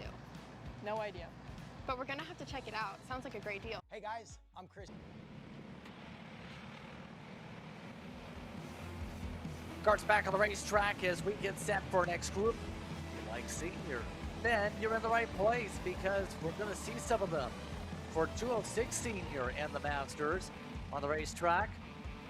No, it's not the way I think some people would take that. And what I'm trying to say is we're getting set to go for these drivers as they get all set to go. Bradley, your thoughts for these drivers, the seniors and the Masters hit the track. Seniors and Masters have been a good fight here today so far. They've been fun to watch through. Qualifying was fun for them as they went along. I'm curious to see how it plays out for them as they go through these very, very well-experienced and wise drivers going to show off what they can do here under the Florida sunshine since the sun has finally come out. Again, we talked about weather earlier, Justin. Some possible rain coming later in the day, but as of right now, let's make it 80 degrees and sunny and then let Florida do what Florida does. Summer Whitehead here ready to go at the front of the field over Carl Rochetti, then Jada Casas and Esteban Munoz. Top 4, Miller and Bellas in the top 6. We're underway. Remember, we had one master attempt qualifying. That was Braswell, part of the field, as these drivers all get themselves ready to go. You can just see how much Whitehead trying to make sure the run stage, just trying to hold on in front. Remember, got the new chassis last time out. Actually joined from the OTK to the Coyote Zenith. Just got a note for the manufacturer side for Ethan Bellas. So at least one team has been able to make the swap here and change up their karts coming into this round to find a little bit extra pace here, Bradley. Yeah, and it's so amazing to see how the different kart, the different chassis can make such a big difference for the drivers as they go along. So that is what can really make a run as we see a big send down the inside there. 2 for 1 go as they hang along. Great move down the inside there to try to capitalize on that deep dive of the double right-hander there through Schumacher and Prost. We go down the front stretch here, top 2 holding on, everybody else fanning out very quickly as they head along here through, but the top 2 not sorted out either as they go side by side. You see how much everyone is still continuing to fight things out up at the front of the field. Right now, Whitehead still providing some good battling, and Whitehead in particular looked pretty sporty last time out in terms of the racing appearance. Remember, when it comes to their conversation, one of the drivers that had originally tested and worked with those at Track and T4 Kartplex previously competed in this type of a package in 2021 and 23 when it came into the 206 before making the swap to K100 Senior until the end of last year. Then asked straight up what was the reason for the change. They said part of that was the funding that came to play after one of the podiums on the end of day one. So Whitehead, amongst those, just trying to make sure they can, while keeping the affordability together, be able to hit the racetrack, and it's done well to hold back the pressure of the 375. By the way, Brentley Miller has jumped up to third so far, up 2. Great move there from Brentley Miller, moving up 2 places, still continuing to try to have a charge and move along here as the top 2 are trying to open up that gap a little bit. Gap last time over the line was just over a second from the top 2 to P3, and you can see as they go along, it is continuing to try to open up there and increase accordion effect. We'll see if it's just a stretch of the accordion or if it will slam itself back shut as they go along through down into the double left-handers here, and we'll see what happens for these drivers. A little bit of off track in the background there, Justin. We're seeing that more and more here and there, but really not seeing any big problems come out of that so far. Definitely so as we continue to rumble. Right now, things go about here. Under 5 minutes to go here in this one. They continue to work their way down to the course. Now the main question will be, who makes the next moves? If you're Ricchetti, how long will you wait here? And keep in mind, Carlo, in their sake, is a driver who competed multiple times at FLKC. Last time out, normally is AMR Motorplex over by Homestead. Seems to be in the position right now with things going to just remain patient behind the O-plate. If I have to be honest here, I'm not in a rush right now. I would be sitting right and just letting things be. I would not be going for anything crazy right now. I would be working on building that gap to P3 and just not worrying about it at all if I was in that zero-plated cart going through. I would not be focused on anything behind me. Be all about building momentum and continuing through. That is going to be the goal right now for those top 2. But the problem is, I say that should be the goal. They're not really managing to pull any sort of a gap here as they cross the line. 1.3 seconds. Well, I take back what I said. They pulled a half second last lap, but that's still not enough to give them any room to battle here. Exactly so, especially with about 3 minutes to work here. One thing I've noted, by the way, keep an eye on some of the drivers on average pace. These 2 in the 4s. The next group of drivers, though, has some drivers in the 4s, too. Jane Cassis, if we go back to this group, you see right there, amongst the drivers is actually quicker than the race leaders. The 324 is looking pretty solid. Lost the spots early, obviously, but now in the case of Cassis, needing to recover things quickly. Remember, Cassis is one of the competitors we expect to be a strong driver over the course of this championship, with the points lead coming in, and cannot afford to lose ground even in a pre-final to Whitehead. Whitehead could take over the unofficial lead with this race here.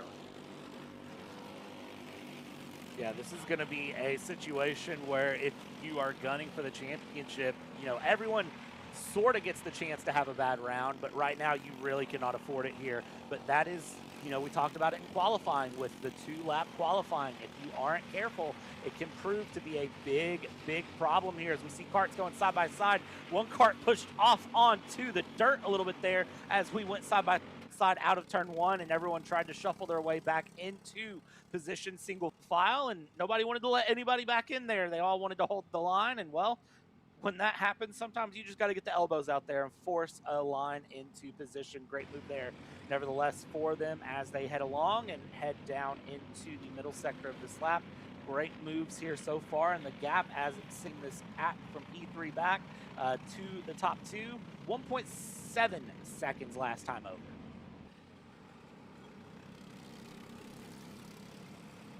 Give credit to Miller, who's been able to hold on to third, although that's a little bit wider line, though. Bella's nearly jumped on the long side.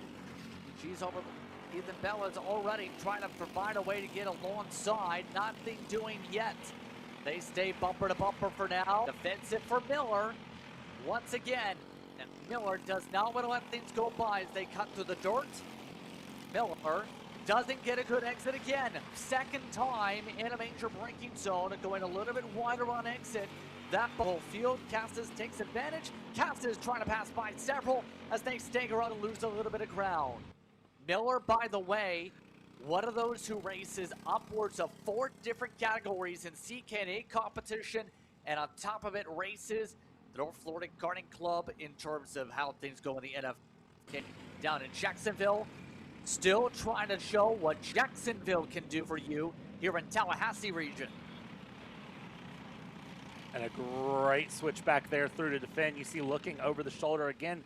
This is one of braking passing zones coming up here, heading towards Schumacher, defending the inside. Great move there. Little bit of curb, slides it wide. You see that stacks everyone up behind. And now we all of a sudden have everyone from P3 through P9 together here in one big run as they'll come up to the line here. Carlo just crossed the line here as we go. Not the 2 to go signal. 3 laps to go, including this one. Great run here through. Again, out of turn 1 we go. Better exit that time from Miller. Miller looks over the shoulder, goes through, and it looks like one kart there in the background going very off the pace. Seen a little bit of a slow up, absolutely. Braswell, by the way, for his sake, has slipped behind a majority of the drivers when it comes to Masters. Was a second starter that we did not mention earlier, but there's separation 27 seconds.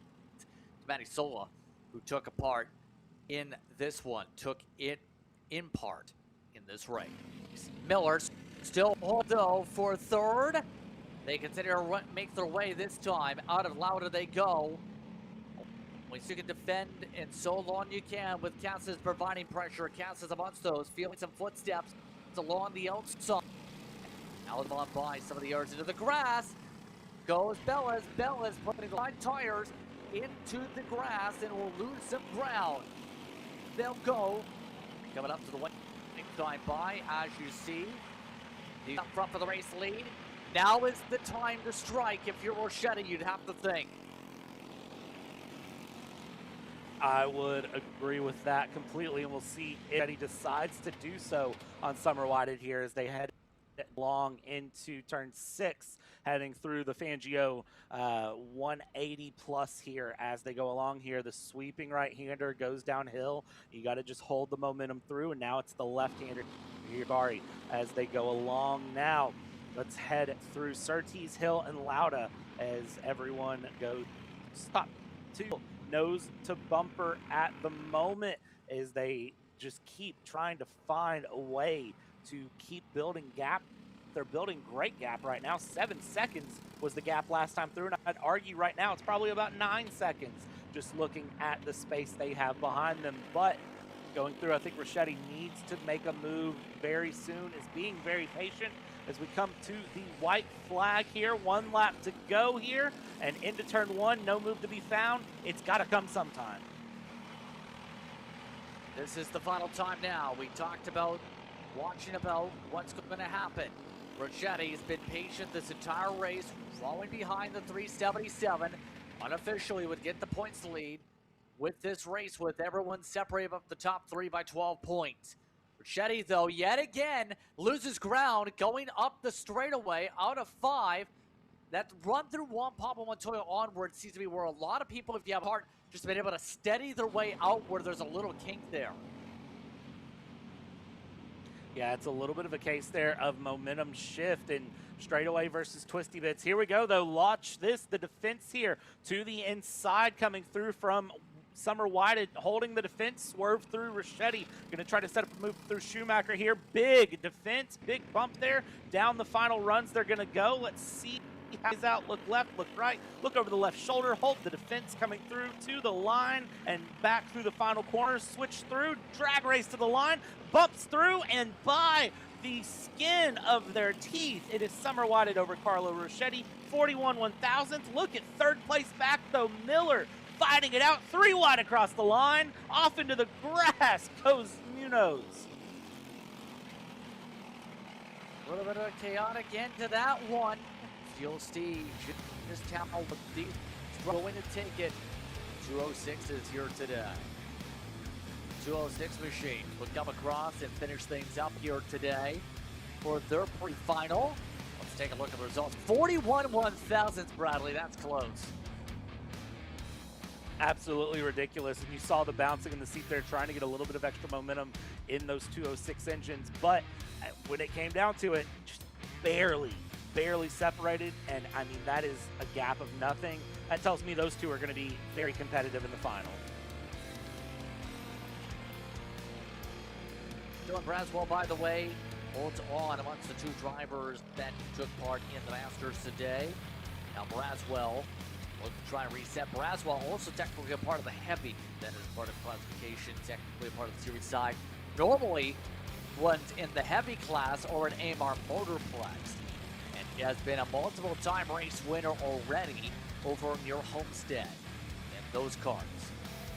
So that's the backs up here today for them so far, but we have one more to go. That's going to feature the T4s, seniors, I'm sure that are set on the schedule at the very least. They'll end things up on the day at least before we get to the lunch break. So far, Bradley, we've seen this great battling for the T4s to get the engines fired up here. Yeah, indeed, T4 to roll out here. No T4 Masters, only T4 Seniors to be found today, so I'm expecting great battles from all of them. Again, that T4 package just seems to really be producing some of the best fighting that we've really seen, other than what we just saw in 206 Senior. These T4s, just the nature of these karts is proving to work really well with this Florida track, and we're watching some great battles show up through the day as it goes.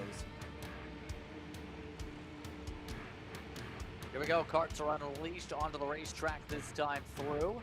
So once again, here's how things look unofficially for the T4s. Mind you, no Masters were registered for this weekend, so it's all seniors on the racetrack for the pre-final. Jack O'Keefe, after everything was said and done, was the one who ended up getting the pole time. That was after just a qualifying session we see for these T4 T225. And that was also after Evan Hager and a couple others got their times deleted. Now, who's behind him on the pylon is what you may be asking. Well, those carts will include Christian Velez, who went fast, along with Tristan Truchot. Once those top three, Patrick Manning will start in 4th, followed by James Foley and Brody Robbins. Then Emerson Rivera will start alongside Andrew DeRocky. Then Liam Chesarik will start alongside Landon Chesarik in the months to top 10. Whitney will be in months to top 11 with Hager, along with Kevin Ferrasipa Navarra in the 13th spot. Hunt and Miller Jr. The rest of your carts in the order. Time for these drivers to get going. This class brought to you by Kart Rising. Who rises to the occasion in the pre-final? Let's find out who's able to do so as we're underway with 3 wide already. A few different drivers tried some moves aggressively. That included Hager on the move, but everyone else rumbles their way through the opening corners. Great battles here early on up in the front as they go along. Everyone trying to shuffle their way through, go side by side and along, and they keep this battle all the way through, moving their way ahead. Yellow flag starting to wave there into turn number 6 and 7. Couple carts off into the wall there in the background, as up front we still keep the top 5 very closely contested as they head through top 10 really all together in a line as they come out of the middle sector heading up. All of them continue to battle their way behind those leads, as you can see. A lot of forest technically around this racetrack here today. These competitors will all get themselves quite simply out of the forest and onto the all wow. O'Keefe holds on in front for now. That was in second. Truchot of Unsold to the top 3 to get things off. Last scoring loop. But keep in mind when it comes to Keith that we've seen Keith's name pop up in terms of a couple weeks, it feels like, these types of races. In fact, in USPKS, was one of the starters. He finished 41st. He also actually won Kartplex Cup opener for the T4 Kartplex earlier on this year, so he can win in this package. He's got some good experience there here in Florida with it. Yeah, it's one of those things when you have that good experience in this package, in this state, you can tend to carry that momentum along, and well, that's going to be the goal here of the day as they head down towards Schumacher now, coming out of Schumacher and battling their way along, just keeping the run alive here out of Crossed as well, heading down through the final couple of corners here, through Hill, through Clark. We don't use corners 18 or 19, by the way, which is Mika Hakkinen and Jody Schechter, which is going to be where one of those scissor lifts is parked right here, separating out the course. We don't use 18 and 19 on the run. We just use these 17 corners on their way through. Side by here as we go, a little bit of a pinch heading along, but able to sort that out, and they go back single file. All of them quickly get themselves plotted and planned around this racetrack as they continue to go. Still trying to make sure to hold serve in all this. Velez trying to ride. They find a way to ahead. Now, for Christian's sake, one of the drivers that's looked pretty solid here over the course of the weekend early on in this one, mind you, was top 10 K100 senior in the first rounds of the season. Also finished 6th, first of the races in FLKC history.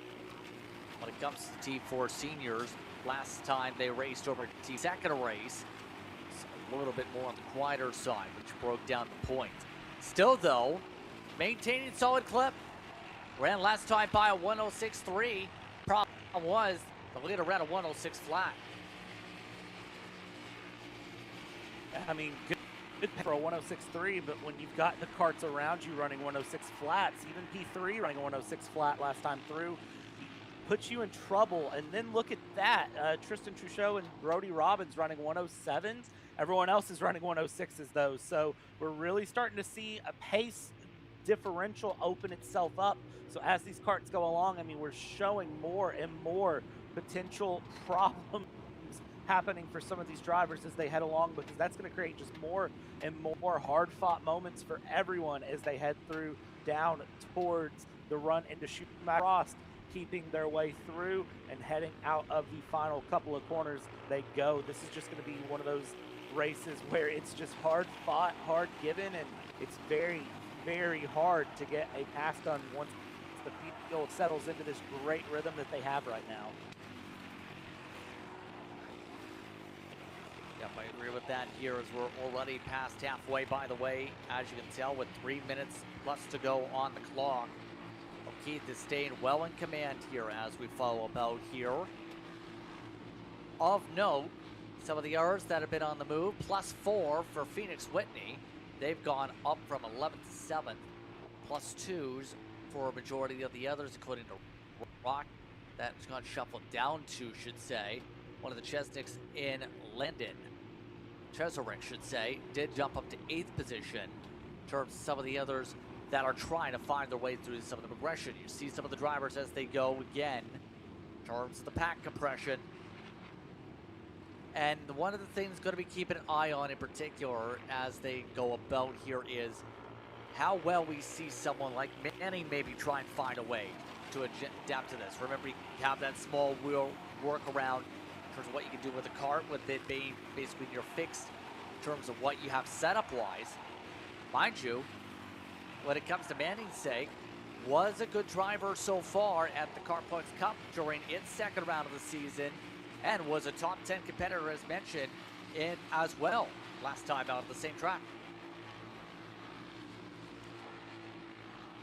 Yeah, it's interesting to see where Manning is sitting right now. Unfortunately for Manning, the pace not there right now. 105.9 last lap for the leader, Jack Okafe, going through with a 106.1 from Velez. 106.4 for Manning, so third fastest car on track, because Tristan and James behind, the 321 and the 307, are doing 106.6s last time through. So you can see that top four, the accordion effect and pace really coming out for them as they go along, and you're seeing just everything settle itself through in that top four as they go their way along. This is one of those moments where you just wonder if that is going to reverse itself here and how the gap is going to close. And well, as I say that, Christian Bella's 105.7 last time through closed the gap up by a tenth to the leader. Gap now 0.4 of a second and continuing to close as they run out of the first sector here.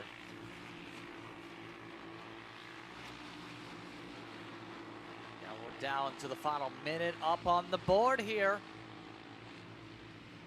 Right now, O'Keefe trying to make sure no run comes up from Velez here in the late going for a final pre-final of the morning before we end up going all the way into the lunch break for this field here today. Right now you see O'Keefe continuing to keep himself in front. Now, the one thing I think you can think about here as we progress to the afternoon is going to be the hottest track conditions of the day, likely, Bradley, when we go on to your finals, but also have to think about those rain clouds in the forecast you have been referring to all throughout the day here. In regards to the forecast, mind you, is expected to really pour down potentially by 4 o'clock, and then tomorrow will be potentially scattered thunder showers throughout the night. Right now, these drivers have to be ready on the go if anything happens for their finals, especially when you look at the clock. At least half the finals are projected potentially to be in that rain period, possibly. Yeah, it's going to be interesting to watch how these drivers handle that potential weather coming through, because it does make such a big difference in what you are able to get away with and handle in the run on the weekend, because it also, the other thing to remember with the weather is that it completely changes the way the track feels and handles. And just looking at the weather radar here in the area, there's sporadic pop-up showers all over the place right now.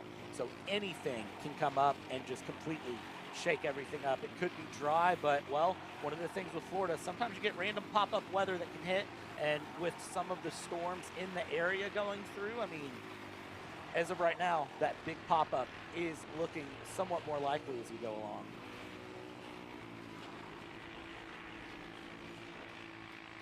All the clock on zeros. We're down to 2 on the to go on scoreboards.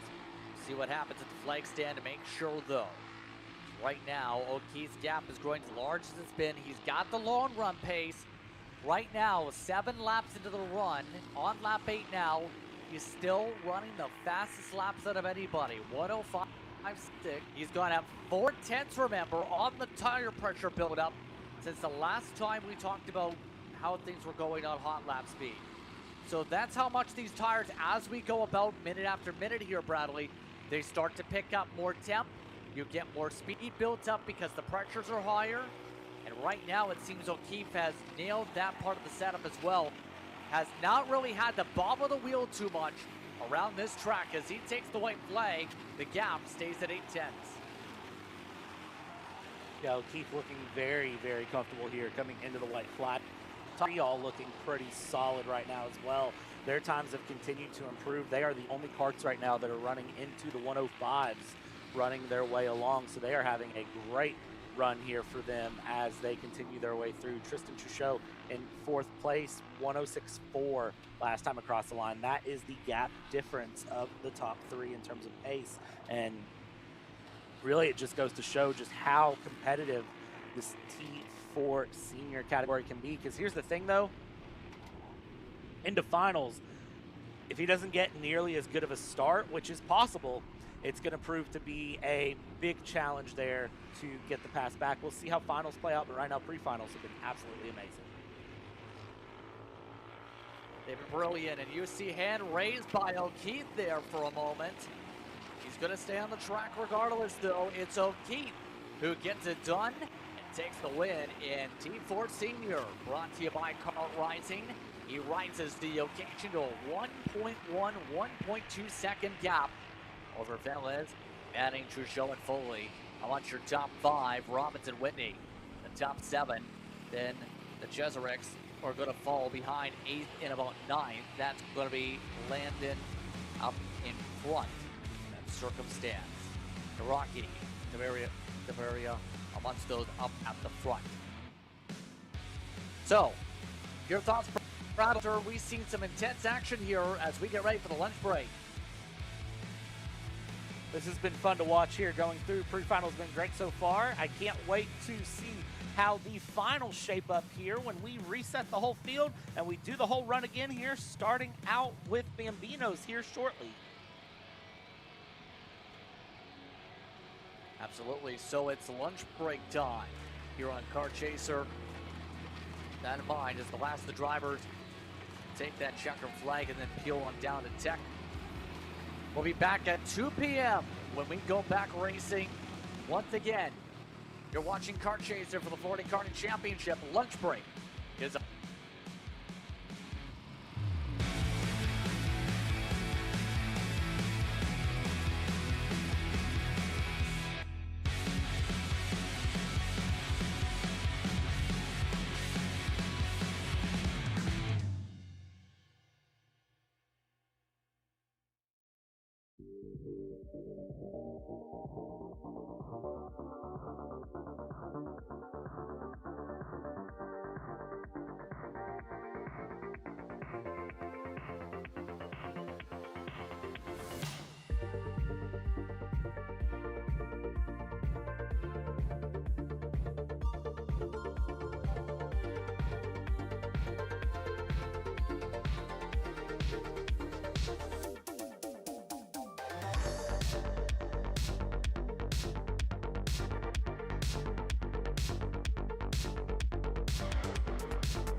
Karts are on the circuit of racing as you see the Bambinos now set to go and zooming around the circuit. Remember, so far today, we've seen some intriguing battles up front. Already off track for Adam Martins to start things off. Now we're in our finals for today. Chris Bradley will be joining alongside in just a moment. Brad Dalton. As right now, these drivers zip their way around the racetrack. Remember, 7 minutes plus 2 laps today for these youngsters. Already the first lap complete for Velosa. It was a perfect launch for him. Deminsky losing a fair bit of ground early on. It's Velosa in control at the head of the field.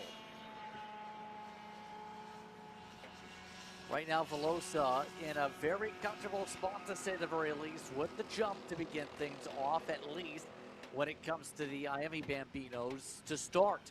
Mind you, right now, a majority of the drivers have this week as a drop listed for them so far on the season metrics, but Velosa did score 205 points with the last race, which was very helpful to say the very least in regards to his championship standing. Now, of note though, in the results, 2 tech disqualifications did hit in the pre-final. Deminsky was one of them. So after he picked up the win, it was a DSQ that ended up giving the win in turn first place to the one of Velosa, who now has taken off and ran away with it, Bradley. Right now with 4 minutes to go coming up, the one is gone. Yeah, Velosa having a great run here so far going through and just absolutely disappearing in a completely different hemisphere here going along. I mean, you can see the gap right now as it sits is 9 seconds. That is a amazing gap there going through. But of course, Deminsky working up from 10th to 2nd. A great run of momentum there so far for that number 12 Kart. But even then, looking through, I mean, it's just massive difference in pace going along through here while we are in this Bambino final here on Saturday. 3.5 minutes left to go, plus 2 laps. Those tech DQs, those hurt big time for drivers. Those are very much not ideal to land on, but, you know, it's one of those things that will happen, but you have to just be careful of it, especially here in the kid karts. It is one of those that sometimes, you know, it's not just the driver who's learning, it's the whole team that's starting to learn new rules, new regulations, how to set up the karts, and it's very easy to do something like that. You just have to be very careful. You absolutely do, and you don't want to get yourself a disqualification. In particular, by the way, how are things going in the T4s so far for their Bambinos? Well, it's Gomez up in front for now, and you see a little bit of squabbling between both of them, going back and forth a little bit for second for them on the racetrack. A little bit of battling for the youngsters here. While Velosa, that gap is 13 seconds to them and Deminsky right now on the racetrack. Absolutely massive, to say the least. Is there's a look for comparison, the 12 to the rest of the others on track of the T4s here. You can see all the T4s, they haven't broken away here.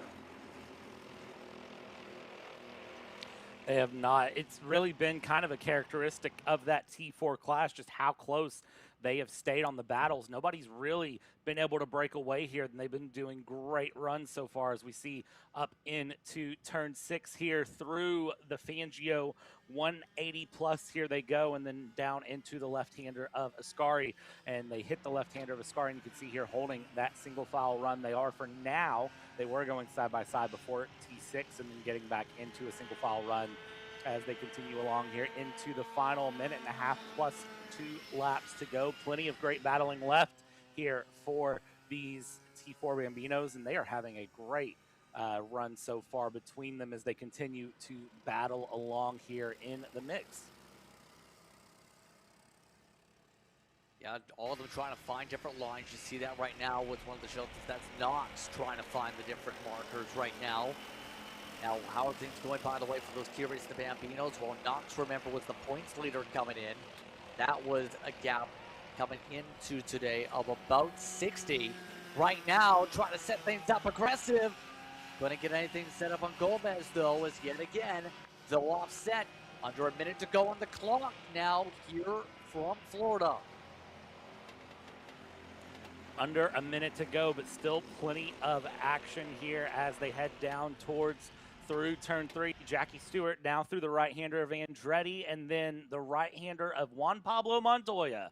They head along here now into this large sweeping right-hander where it's all about inner wide and then late apex this corner and then set yourself up for a great run through 7. You really don't want to apex this corner until you're about 120 degrees through it as they go. Now through turn 8, Surtees. Here we go. Phil Hill into Nicky Lauda. Great runs, nevertheless, for everyone. A little bit of wiggles there, but still keeping those battles very hard and alive there as Gomez going through, trying to find a pass down the inside here. Great setup there. Now maybe switch it back, but no, goes back into single foul run. Yep, Gomez right now, mind you, a driver coming off a win in the Carplex Cup just last week over at T4 Carplex, the host of season opener. Looking to try and back it up with the win here in amongst the Bambinos here. We're in the final laps now. 3 to go with the indication up on the boards here. Demolite Bombay. Few laps to be able to sort things out. Some near contact for the race lead amongst the T4s. Yet again, they'll squabble it out once again for the opening corners, making their way out of Fittipaldi. But it's Gonzalez, or rather Gomez, who continues to hold things firm up the front. Yeah, great move there from all of these drivers to sort it out here. And again, this is Kid Karts. Yes, this is the Bambinos. This is the youngest class of the weekend, but they are fighting hard here as they go. Look at this as they move around trying to find shuffles for position, not able to capitalize on any passes here, and they'll hold single file through 6 into 7. But for a moment, there was some brief side-by-side looks, which tells me that the attempt will be there. It's just a matter of when they can make that pass happen as they head through down into the middle sector now of the lap, heading towards sector 3. Great run for these drivers along. Look down the inside here is going to go Shelton, trying to look there on Gomez, not able to make a pass. Not quite. And with that in mind, it might come down quite simply to being forceful, but you don't want to end up getting a penalty. You're so forceful with a move like that. Right now, just trying to keep the respect for the youngsters. And now run this time for Knox. Knox is going for it with the 2 to go. Double sticks up in the air. Final couple times around as the winds pick up. Keep in mind, weather is in the area. So, as they go 3 wide, several drivers sandwiched together. All of a sudden, the race lead implodes. Now, that is not what I was expecting, but going 3 wide through, race lead dropping away, things getting very, very close as we head towards turn 6 now. This is going to absolutely change everything in these final 2 laps to go as we go along. Great run now, but you see how that accordion effect works. We talk about it. You pull the accordion out, you squeeze it in, and when you squeeze it, that can cause things to pop, and we see how that shuffled along going through as these drivers continue to push their way along. Great run here as we see the final laps coming through now. Final time around, and hearing weather, we just was starting to make the point before the chaos reigned. It's now starting to hit. Remember the rain? It's a little bit early. It's already 2 o'clock. Remember, one thing that was noted by race control was its open driver decision. If they want to start on wets and dries right now, or start a early start, see, I think some of the factors coming in with a bit of a mist in the area. Right now, Velosa ready to mystify this field and come away with a victory here today.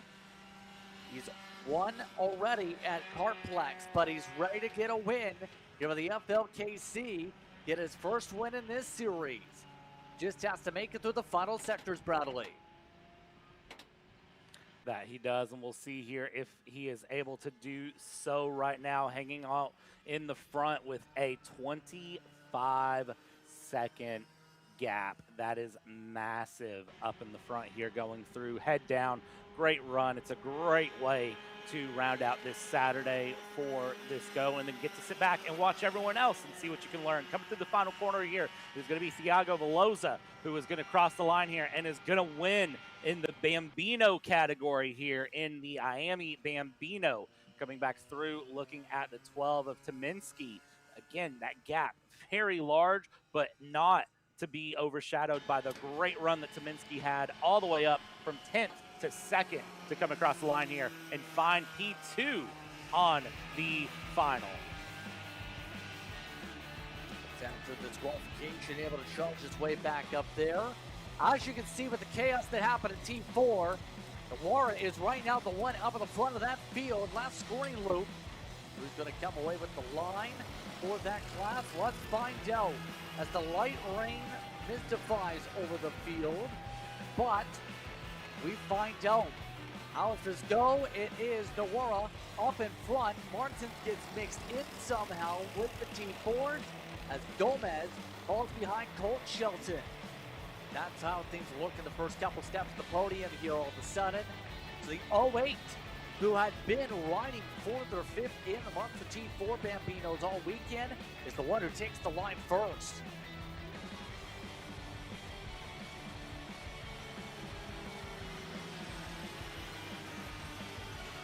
As you can see, the rest of the results on screen after a busy one. Again, it's Velosa who picks up the win up at the front of the field overall.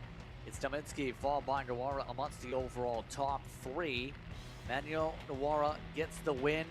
First win going the way of the Carter DB. Credits to him. He had Norway ran at Kartplex Cup for competition before recently. Colt Shelton gets the top 4. Martin, Knox Shelton, and Gomez are amongst your 7 that do take the checker flag here. Let's take a break. When we come back, we'll continue on with the racing with the Micro Swifts. You're watching Kart Chaser here once again from Tallahassee. Hey guys, I'm Chris G. I'm Kart Chaser's driver fitness coach, and today I'm going to give you 3 tips on how to strengthen your shoulders for more endurance and better stability in the kart. Here we go. Okay, so exercise number 1 is the front rope pull-through cable raises. Okay, now, this is the upright cable row. What you are doing here is you're picking a straight bar, as you see, and we're working the side areas of our shoulders, the medial. Exercise number 3, the dumbbell shrugs. As you guys can tell, I like to pause at the top before releasing. It's great for your strength, for that wheel stability. It's great for those shoulders and that upper back area. Chris G coaching, race-ready training that carries into real life. That's what we do here. See you on the next one. Karting isn't just speed. It's control, precision, freedom. At Atlanta Motorsport Park, Kart Freedom isn't just a team. It's where drivers are made.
Cat food marketing. $9.99 a month. Dude, Caleb, wake up. Dude, we're live in 5 minutes. Let's go. Come on. What are you doing? Dude, I'm so sorry. Xander had me in a cat food marketing meeting till like 2 a.m. last night. Come on, man. Do you have anything I can drink? Dude, I got the perfect thing for you. Perico. It's a healthy energy drink alternative. Perico, non-GMO, gluten-free, kosher, magnesium, B12, B6, Yeah, it's good. B5, biotin, and 0 sugar? Pericazo! Try Perico, made with natural ingredients, organic caffeine, and supports your metabolism. Try the new official energy drink of Kart Chaser.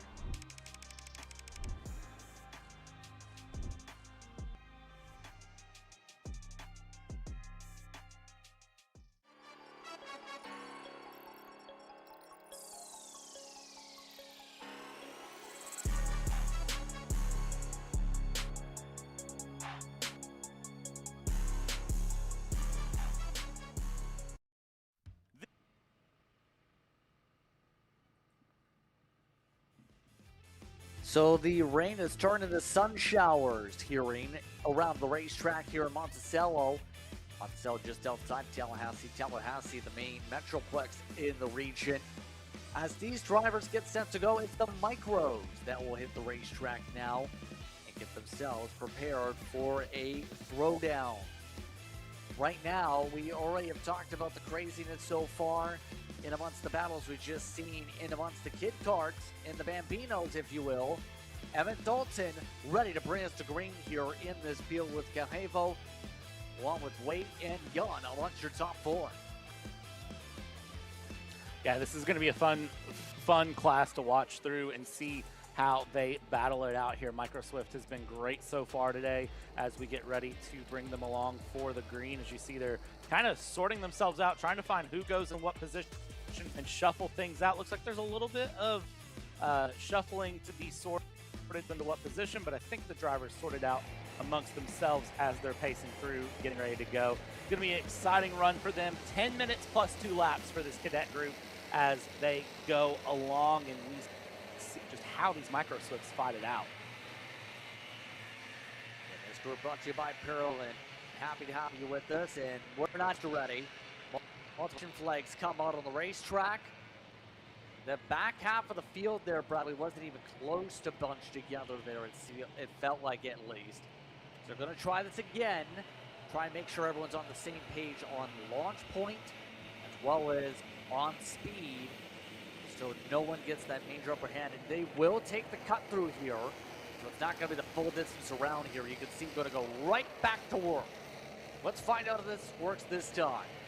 Dalton, Levo set up at the front of the field. Oh, and there's drivers not liking where they are position-wise, and that includes Thomas, who is pointing at Joe Sevic, trying to get their spot, saying I'm supposed to be there.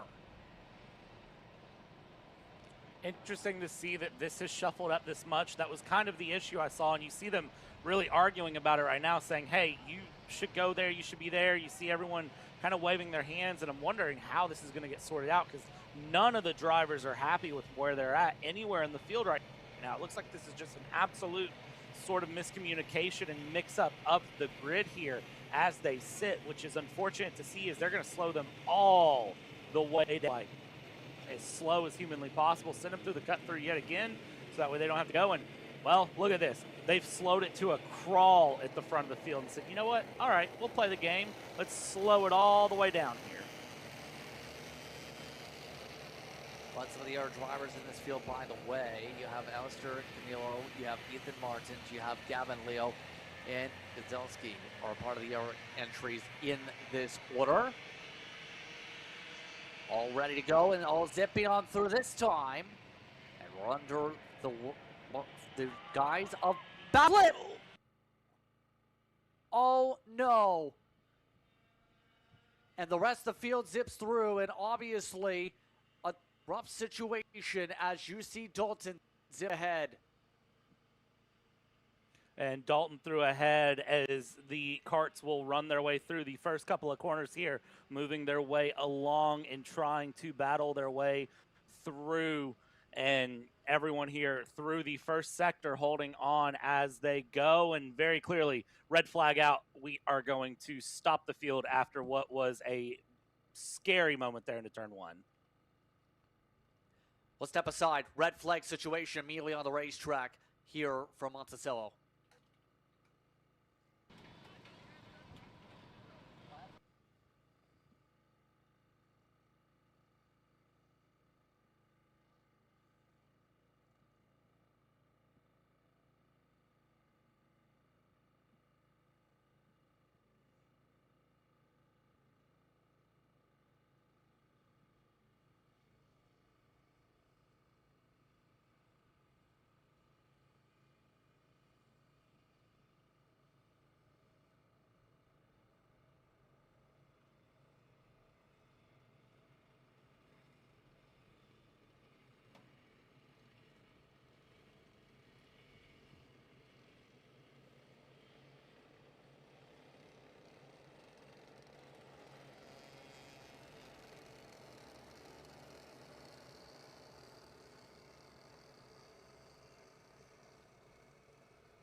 No flags are now waving on the racetrack after a red flag situation for a flip out of the opening corners. That put us immediately into the caution flag. That was out of center. And now the field will try this again here, Bradley. Let's find out if we get a clean run this time. By the way, it's raining. So this is going to be very fun for these drivers on slicks, is it not? Yeah, this is going to be an interesting one to watch and see how things play out here. Slick tires on a wet track. This is going to cause a little bit of chaos here as it goes through. You see the fist bumps up in front of the field. Everybody's definitely feeling good here to get rolling. Again, glad to know that everyone is okay on track is the information we have on our end. But now we add rain to the mix. Well, who knows how this is going to end up. This might get wild here for the Micro Swift Finals. They come around to get ready to go. Who's ready to go? The karts are. The green flag is out.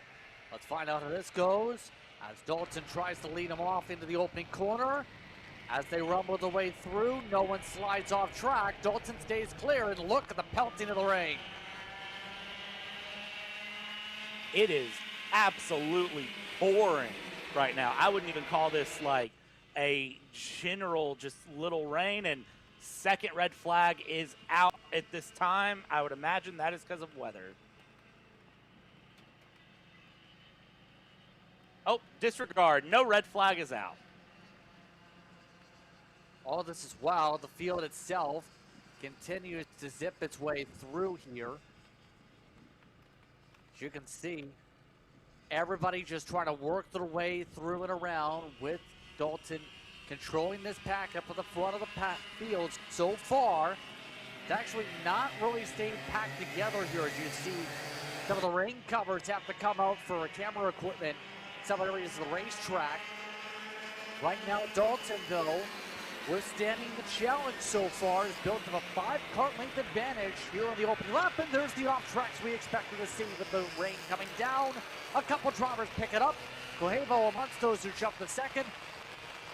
Joseph Wait, who jumped into third with that off-track situation, Jan to fourth. And you can see the rain coming down now. It is absolutely pouring here, but it's sunny. Welcome to Florida. If you didn't know this is what can happen, well, this is indeed what can happen. It can be pouring the rain, it can be sunny, and what does this mean? It's going to get hot and humid here in just a little bit. But as of right now, this little pocket of rain only expected to last a few minutes. I don't think it's going to sit on these drivers for long as they go through here in Monticello, Florida. Yeah, it's just a very gentle pocket just over the racetrack here that should be going away momentarily. If they can survive here in the short term, I think some of our other finals might not be affected nearly as much. Possibly, as some of the drivers really take the outside. That time, the run through Schumacher and Boss was very wide for a couple. But Coelho amongst those now controlling things per se up in the front. You see how things really separated.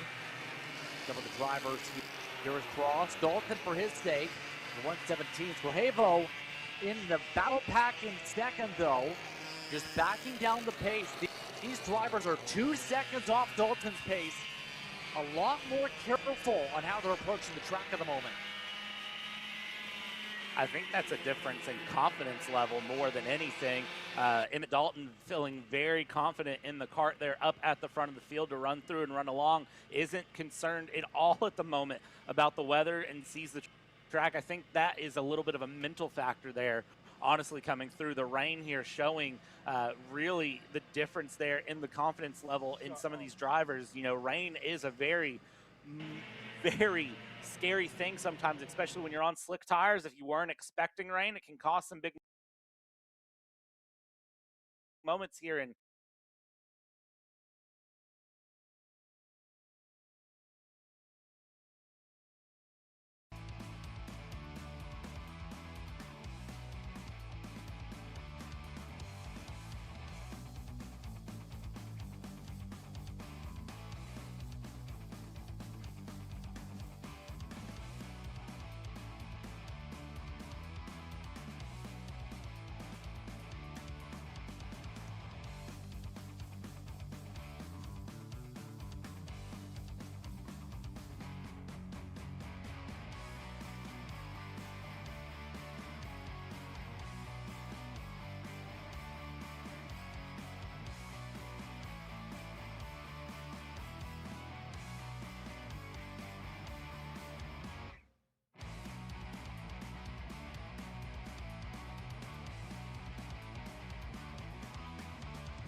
Apologize for the technical difficulties here as the rain came down as we went away.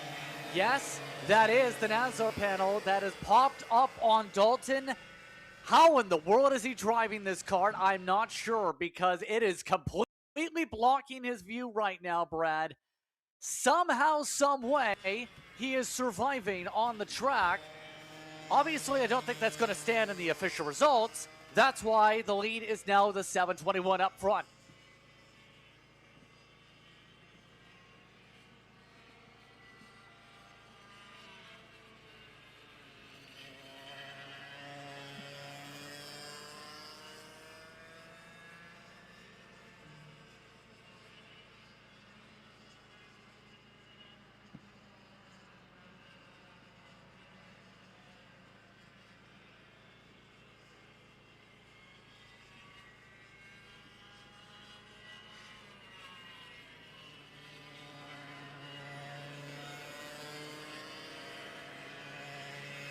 Yeah, all of this as well, by the way. Young is holding on to the final podium spot for the time being. We are at 3 laps to go, by the way. Right now, it's Wade in second. Vallejo still holds on in front for the race lead, running the fastest laps out of anybody. Upwards of 7/10 to 1.3 seconds more than everyone else. You have Mio Savage still also riding along. You see him just drive amongst those in the 8th position and pick up some potential spots here. In other words, this race has had a lot. We had a red flag for those who missed the start of it due to a kart flip. We had a big stack up in the heart of the field that will eventually see Dalton pull away. Then we had, of course, the tech issue. And then during the tech issue, the leader has a part break that makes their kart have a halo in front of it. So in other words, if you are the race leader, you're just saying, thank goodness I'm pulling away and have a 3.4 second lead, but the way things have gone.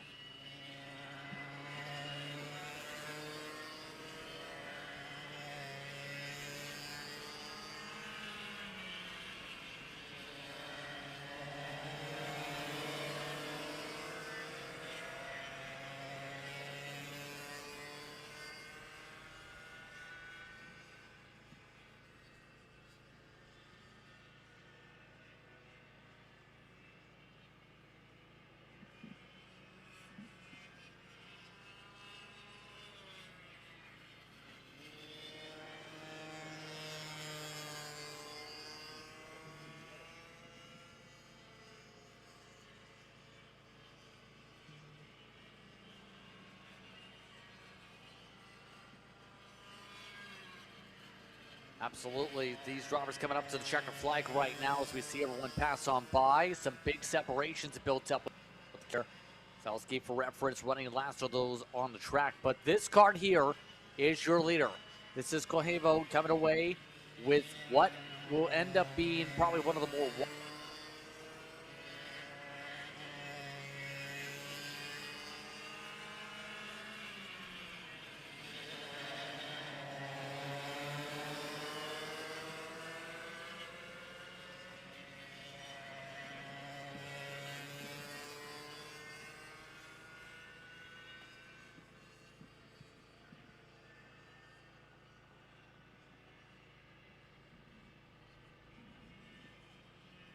corners, took the third spot on the podium away to finish things up after a chaotic race and then some for Miami Micro Swift here today.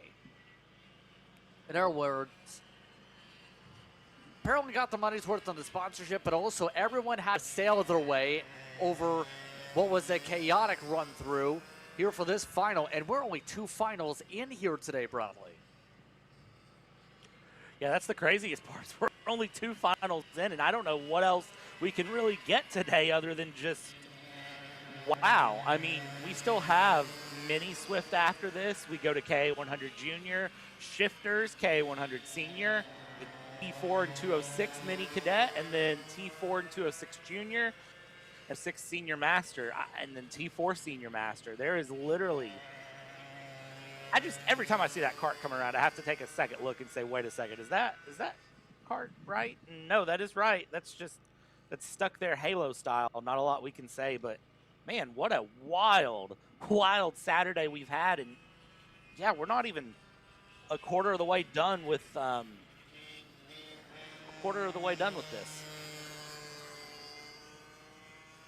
Let's take a break. When we come back, we'll resort things out. The mini Swifts coming up. You're watching FLKC action on Kart Chaser from Monticello. Are you ready to get behind the wheel? From Formula One to NASCAR and IndyCar, all the pros start here.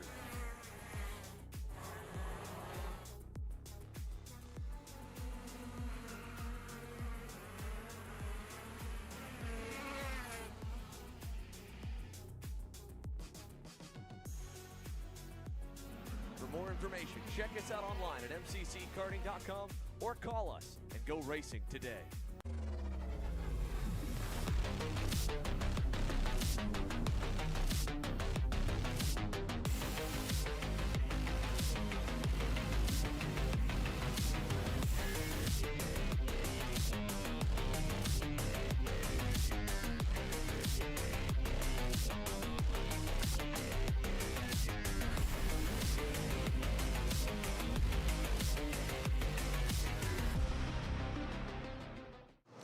I'm really starting to like this go-karting thing. Yeah, me too.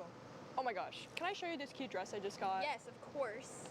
Oh my goodness, it's so cute. I just love shopping. I love shopping too. Oh my gosh. Wait, did you guys say you like shopping? Of Yeah. course. Well, dude, I have the perfect place to do that at. ShopPayCarrot.com. At ShopPayCarrot.com, you can get free shipping on orders $200 or more. You can get anything you want, like MXC rims, gloves, rib vests, shoes, anything that you need, all at ShopPayCarrot.com.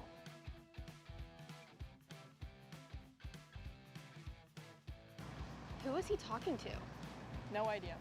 But we're gonna have to check it out. Sounds like a great deal. Sure does. Hey guys, I'm Chris G. I'm Kart Chaser's driver fitness coach, and today I'm going to give you 3 tips on how to strengthen your shoulders for more endurance and better stability in the kart. Here we go. Okay, so exercise number 1 is the front rope pull-through cable raises. Okay, now this is the upright cable row. What you are doing here is you're picking a straight bar, as you see, and we're working the side areas of our shoulders, the medial. Exercise number 3, the dumbbell shrugs. As you guys can tell, I like to pause at the top before releasing. It's great for your strength, for that wheel stability. It's great for those shoulders and that upper back area. Chris G coaching, race-ready training that carries into real life. That's what we do here. See you on the next one. Karting isn't just Classic Karts ready to go here after what was probably the wildest race of the day on record. Colton Brock will lead the field over Charlie Sorbkowski. Then you have Leonardo Tavares will be up in the top 3. You also have Axel Garcia in the top 4. Enzo Ramos in the top 5. Caldera in 6. And Glai will start in 7. With Brendan Schoenbaum and Colin Schucraft in the 9 karts who are in this field who are up to do battle. And for those wondering what happened in terms of was there any issues in the penalty board last race, the answer was no. There were no issues this time for the minis, brought to you today on the racetrack. But we're ready to go. Look to the trees, it's nature. It's like bird watching for karts. We're underway here once more from Monticello.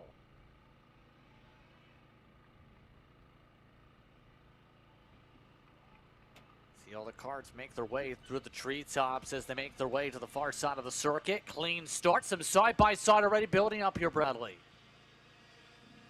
And that side-by-side already building up, looking over both shoulders here up in the front, already trying to defend here in Mini Swift. Already aggressive racing in the top 4 as they go 2 by 2 through turn 6, heading towards turn 7. Big wiggles there from the middle of the pack. We stack up one car all the way off there. That is a massive send through. That is going to be the 133, I believe it is, of Skripasky.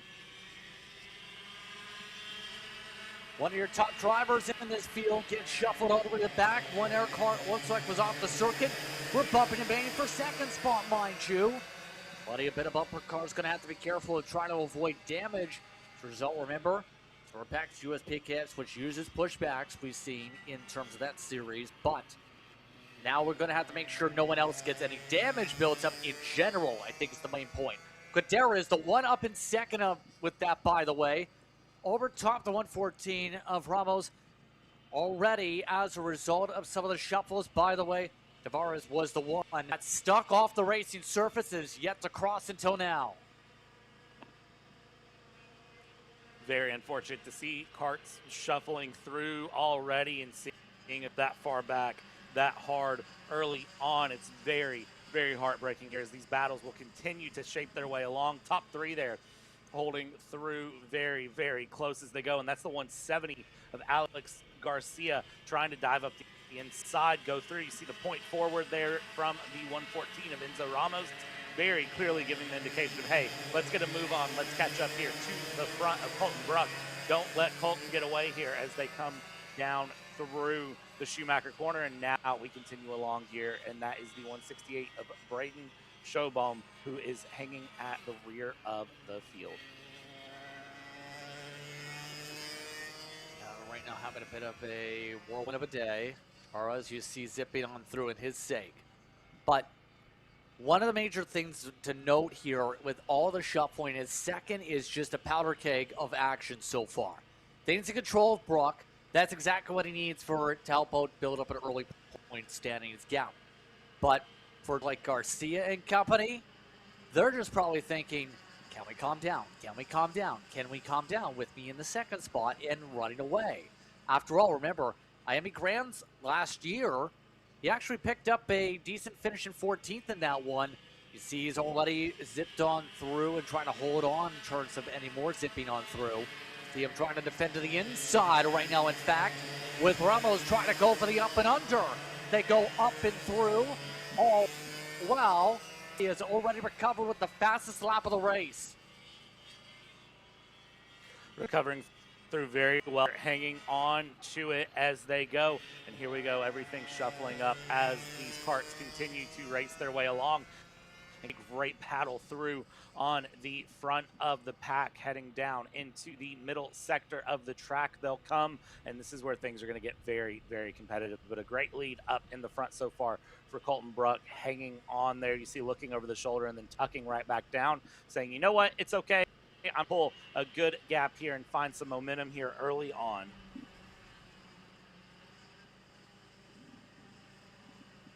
Absolutely, and it's kind of been a good race, to say the least, to be able to just stretch your legs, take a breath, go on forward for Colton Bruck, because obviously when you're a national karting driver these days, it's basically to this point where you're basically racing several times over the course of a month. Not just in terms of your local scene, trying to develop your skill sets there, keep fresh, but also in terms of getting appearances in various series, having to fly from place to place, have to travel car by car possibly. Already seen Bruck compete in a lot over the course of the season and be one of the drivers that competed in, say, SKUSA Pro Tour, some of the other series in that side, part of the Paralympic camp. In our words, Paralympic keeps him very busy, to say the very least, and here on the U-Race Mini Swifts, he's showcasing when you give him a chance to have track position, he absolutely can take advantage with it and get a chance to run away just on raw ability, like he's done so far over the course of this one. It's very exciting to see a driver that has that much pace and momentum be able to do that and go and run away. It's a very, very, honestly, for them to be able to hold on to it like that and keep their way along. Really, really enjoy seeing the hard-fought charge and challenge here from members as they go through. Tons of talent in this field as we continue to just watch and see how these drivers continue to push their way through. They're having a great run, having a great fight here. And again, up in the front, you see those gaps continue to sit and kind of stagnate at the moment here. Gap sitting at 1.4 seconds for Bruck over Skrispowski, going through with Enzo Ramos in P3. As there you see our race leader Colton Bruck coming through down into turn 6 and 7. Yep, all of them making their way on through nicely as everyone else Works their way on through. We'll say with all this, Ramos has now built himself up a buffer of 1 second over top Garcia, who slid back a fair bit. You can see Brock is trying to make sure of who is paying attention in the background here. Make sure that gap stays. Look at that. Top 3 now have 1 on their own, 2 working together, 3 on the working together, and then 2 working. Just the nature of these packs where it's not necessarily, of course, like a Daytona or Talladega per se, in terms of what you can get here, but this is the type of pack racing where if you get within 6, maybe 8/10, maybe 1 second, that's where you really have an opportunity to gain a little bit, Bradley, then a lot of it. So if the 133 and 114 close up at a couple tenths, they're going to provide a lot of pressure for the final couple minutes for Brock and show you cannot fully pull away with this package with the way things get set up here.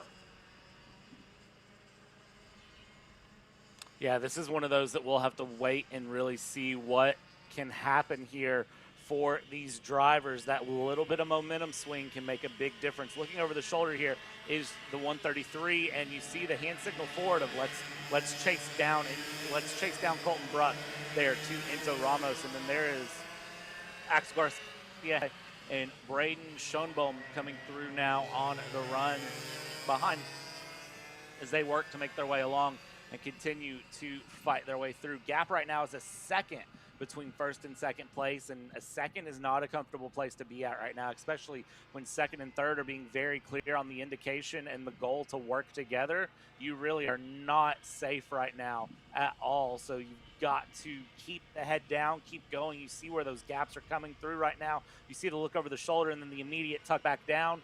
I believe that Colton Bruck knows that there is a challenge coming from behind because they are much faster right now.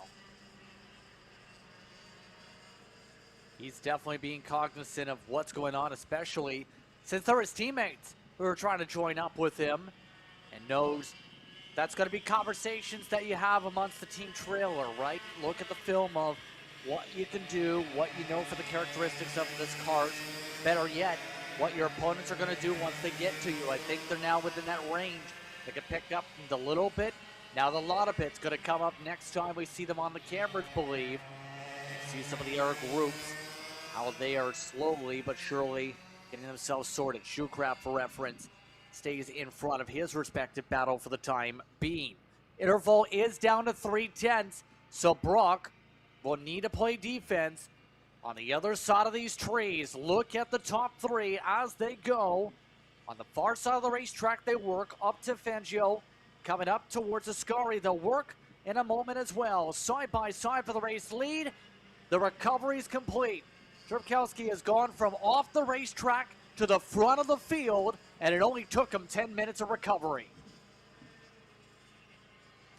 And that 10 minutes of recovery playing itself out very well here as they go and continue along to fight through. Will it stay, though, is the question, because we've still got plenty of racing to go. It's 20 seconds plus 2 laps, so should be when they cross the line here as they go. I don't believe we'll get a bonus lap based on the time. I could be totally wrong with that. We'll find out, because it could be close as they go on whether we get that bonus lap or not. So battle's really starting to heat up here as they go through, and as they cross the line, it is a bonus lap. It's 3 to go now. Only a few laps to work with for these drivers, with Trpkowski up at the front of the field, Brock and Ramos up at the front of the field also. Will there be any changes? We've seen a lot of swapping, in particular coming up to turn 6. Now this time, as they work their way through the ebbs and flows of the hill. And one of the things, too, is Fangio's on an uphill in the first place here, where you have to go downhill and blend off away from where the shortcut would be to avoid going to the infield section. That's been an area where, with that little bit of bank and that little bit of elevation, drivers have had challenge over the course of today as they make their way through Sector 3 themselves now. By the way, there's another pack that's grouped together. They are still also chipping away 4 seconds back. Yeah, watching these battles continue to go through, positions continuing to be chipped away, and things continuing to just go along. This is really, really becoming a hard-fought fight here with the final 2 laps to go. Top 3 are going to be right nose to tail here coming through, and, well, you can see, actually, it's not top 3, it's top 2 coming through nose to tail here, the 114 and the 120. It's Ramos over Bruck. Charlie has dropped off the pack here, off of the top 2, and has dropped back a little bit as these two continue to battle here. We'll see if that 133 can start to close momentum back in and start to really give a good charge back here to try to go through, as these two can't seem to settle out who's going to be in what position. Holding side by side here they go, coming up through into the Schumacher corner, and now here we go. Hard on the brakes we go. Send it through, slide it along, switch back, still try to sort it out here, and it is going to be Enzo Ramos in the lead here for now. Ramos right now up in front, coming up to the white flag. I mentioned Sorokowski went off, it looked like, in that past lap. Big time off track, obviously, coming off to cause that type of a time swing. To say the very least, possibly, we'll see. Bruck amongst those, still up in front, though, with the scoring loop by 75 1/1000ths. Can Ramos steal away the race lead? Enzo Ramos, last time out, was 17th in the Queen City Gambit a week ago. Was in the top half of the field during the Winter Tour in FLKC. Last he was 6th. Now, today, he looks for any chance to get back up there with the yellow helmet. Bruck keeps himself aerodynamic, working their way to the middle sector. They'll rumble their way through Hill and Lauda. Now the gap is closing again. Ramos not close enough for any major dives per se, but if Ramos feels the pressure, it can open the door. A little bit wider on exit. They make their way now to Brabham. Will that gap stand for the stripe? Watch through the tree line as they work their way through. Ramos tries to close, but it's going to be Bruck who takes the win today by just under 2/10. Great run there from Colton Bruck, and unfortunately for Charlie Skripowski, dropping way down into P6 Kart on track, but unfortunately last couple of laps unraveled everything there for that 133, dropping way down the order there as the 120 had a beautiful, beautiful race to the end there, just doing everything that needed to be done, able to capitalize up. Nice done when it comes to the race. So Bruck able to come away with the run up at the front as Ramos and Garcia on the podium. Caldera, Lai. Trebkowski drops again for the second time this race to 6th. This time no recovery. Jewcraft, John Baum, and Tavares are the drivers who are how they finished. Keep in mind, Tavares did not on this one. BNF 10 laps down in this race. So as we go, a few laps down, or a few races down, should say. We still have plenty more to go here, Bradley, in particular, because we still have the KA Juniors, the Shifters, and then the KA Seniors engine package before the IMEs take a rest for the night. Yeah, still plenty of great racing to go here in Monticello here for the Florida Karting Championship. I think this is going to be one of those again. It's going to be exciting to watch here. It's been great battling all the way along. So as we sit and wait, you know, just got to wonder coming through into the next run of goes here, the KA 100s. You got to wonder how they're going to finish things up because, again, we've seen some amazing heats so far. How's it going to continue through? The weather's mixing things up. It's getting pretty wild of a Saturday here in Florida. Definitely so. And by the way, look at those clouds. Does that look a little bit ominous to you, if you will? You can just see how much the clouds are settling over the racetrack. I am looking at the weather radar, and can I tell you, it is not pretty at all. And it is coming directly at the racetrack. I would anticipate it hitting the track in the next let's play the weatherman here. We don't have our Carson Clements here. I would say that's going to strike the track in the next 15 to 30 minutes, 1 to 2 heats from now, or 1 to 2 finals from now. No stoppages here again. We continue on with the action as we have K Junior Santiago Orioli will try and bring the Sodi up to the front. The Velocity Racing Sodi leads things off over Vogley. Then you have Martinez and Lewis in row 2. You have Milanov and Ruiz in the top 6. Pisa and Diaz-Dol, followed by Brian Santiago and Pullen, are part of the drivers in this field. They're already doubling up here. At least one car still catching up to the rest of the field. But who's your pick here in this one, Brad? There's a lot of talent in this field. Oh, man, you would ask me to make a pick here on one of the most competitive fields. Lots of great talent. I mean, if I have to pick someone, I feel like I have to pick Santiago up in the front. I don't know who else I would pick, but I think Santiago up in the front is going to be in a good position. But really, I think anyone in this KA Junior can be competitive.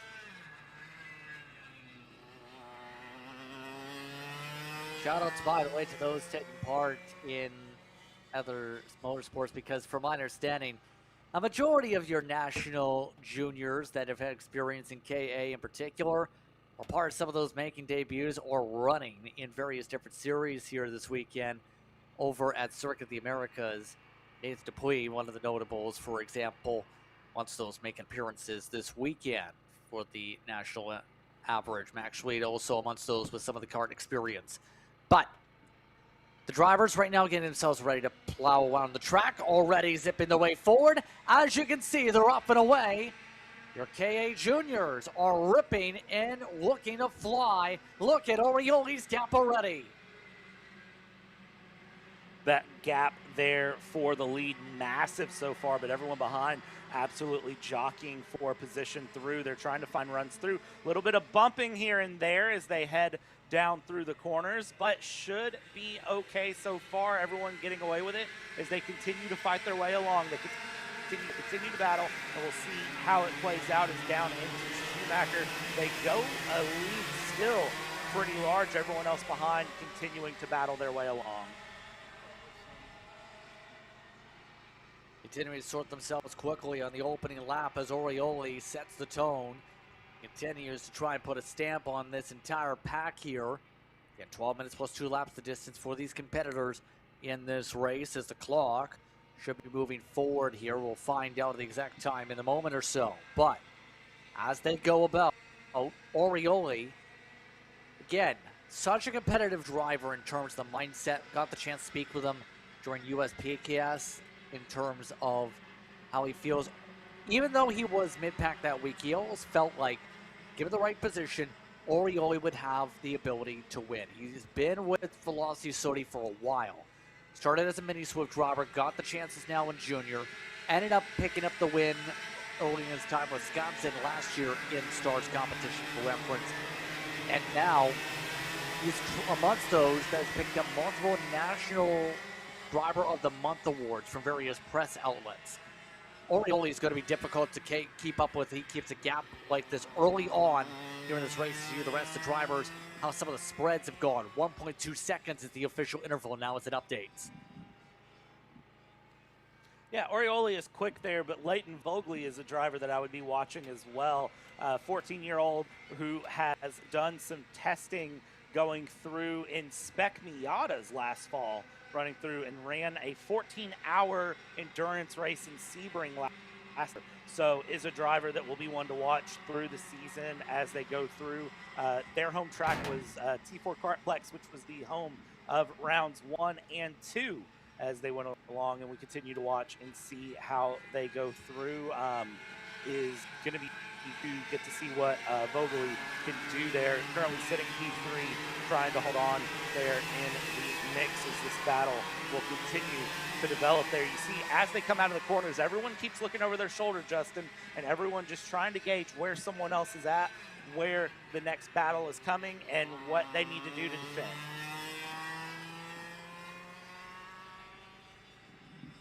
Yeah, Martinez still holding on to second. Milanov, though, is the one inside the top three, coming off some races as well here. This is the home track in part that he's appeared at. K100 Senior and Junior EK Light. Martinez appeared there. Didn't have the best of runs for the championship season opener at Monticello, which does have its own track championship. It's one of those types of tracks where it tracks competitors in the region, and it has its own membership program. Martinez amongst those who took part in its opener, and in turn, it's a big difference in pace as well to T4 Kart Plus here too. He was back half for a majority of the weekend in FLK's time he raced. This time, he's looked a lot more precise, especially out here this week to be able to get himself in second and run away with it. Yeah, that precision going to be very, very important here going through, and you can see definitely making a big, big difference here for him as he goes along and just doing everything right at the moment to go through and hold on here as these drivers continue to compete heading through turns 6 and turn 7 as they go along here. And again, that big, long, sweeping right-hander of turn 6 that leads to just the narrow cut of turn 7 to the left. A very, very interesting place where if you can hold the outside, you can try to pin the inside, but nobody's been able to do so the whole weekend so far, of trying to capitalize there, that inside to outside run, as these drivers continue to battle it out here up in the mid-pack. You see great competition happening out here all the way through. Even though the top two have tried to break away a bit here, everyone else is staying right within about half a second of each other, just trying to maintain pace through this race. 10 minutes is a long race to go through, plus 2 laps, so these drivers just trying to survive as best they can. Milanov in particular still holds on fourth. Was talking about his background, I think, in terms of the Martinez stop point, but either way, it's going to say, with all this being said, this again seems to be one of those tracks. Remember, some of these drivers here too that come to mind here might be in their first chances here at this type of racetrack at this type of a level statewide for this type of fight for the championship. This track hosting its first national events in a while in terms of some of the history, in terms of the karting side. This facility, in turn, tracking a lot of competitors. You had 160 total plus entries originally on the list for this weekend here, Bradley. But great to see the turnout here at the facility and really battle at one of those types of tracks that has that bit of pounce to it, so to speak, that little bit of effort you need to put in if you want to be able to succeed at this type of a racetrack in general. This track also brings a fair amount of social communication, actually, has a very active social media presence in those, especially those also with the nearby dirt facilities that some talk about pop up. You look at the Monticellos of the world. So this is the type of racetrack that does attract a lot of people to it, to its motor club in particular, that look to try and get some experience in particular. Yeah, it's kind of cool that this track was voted one of the top 10 tracks in the world going through. Whenever you take a look, it was voted number 8 on the top 10 list of best tracks in the world. And I mean, when you look at it and you go in the world, and it's not just, you know, not just in the States, you're looking in the world, you're competing with tracks such as Lid Kart Circuit in the UK, you're competing with the Dubai Autodrome. I mean, that is massive to see being on a list like that, and it's absolutely shown itself so far with some amazing competitive racing here through the day as these karts continue to battle their way along. Yeah, absolutely. And right now this facility definitely brought together some interesting racing here this weekend, but we're coming up towards 3 minutes to go here as Orioli continues to hold on to the front of the field. Everybody else continues to plot and plan themselves in amongst this pack. You can just see everybody else just quite simply forming themselves into their opinions ones here and how they're going to plot and plan. Right now, you see, for example, some of the others. Right now, Diaz Stoll running dead last, but get them to be able to hear this weekend, be able to battle out what has popped up over the course of the weekend. Keep in mind, one of those making some of their first starts at this type of level on the circuits. And the thing is, it's a big commitment, of course, but the thing is, remember, this is the type of series designed to be year-round, to keep that interest high in karting, to keep you active at the national scene instead of a quick burst of a few weeks per se, or a couple rounds. You have a lot of representation across Florida in terms of how many tracks are on the schedule.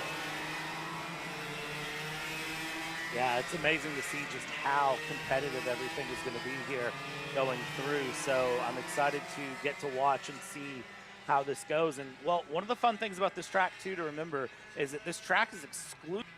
Only people who have their own karts, as they do not offer any kart rentalship here. This is only for drivers that have their own karts or for drivers who are training and learning.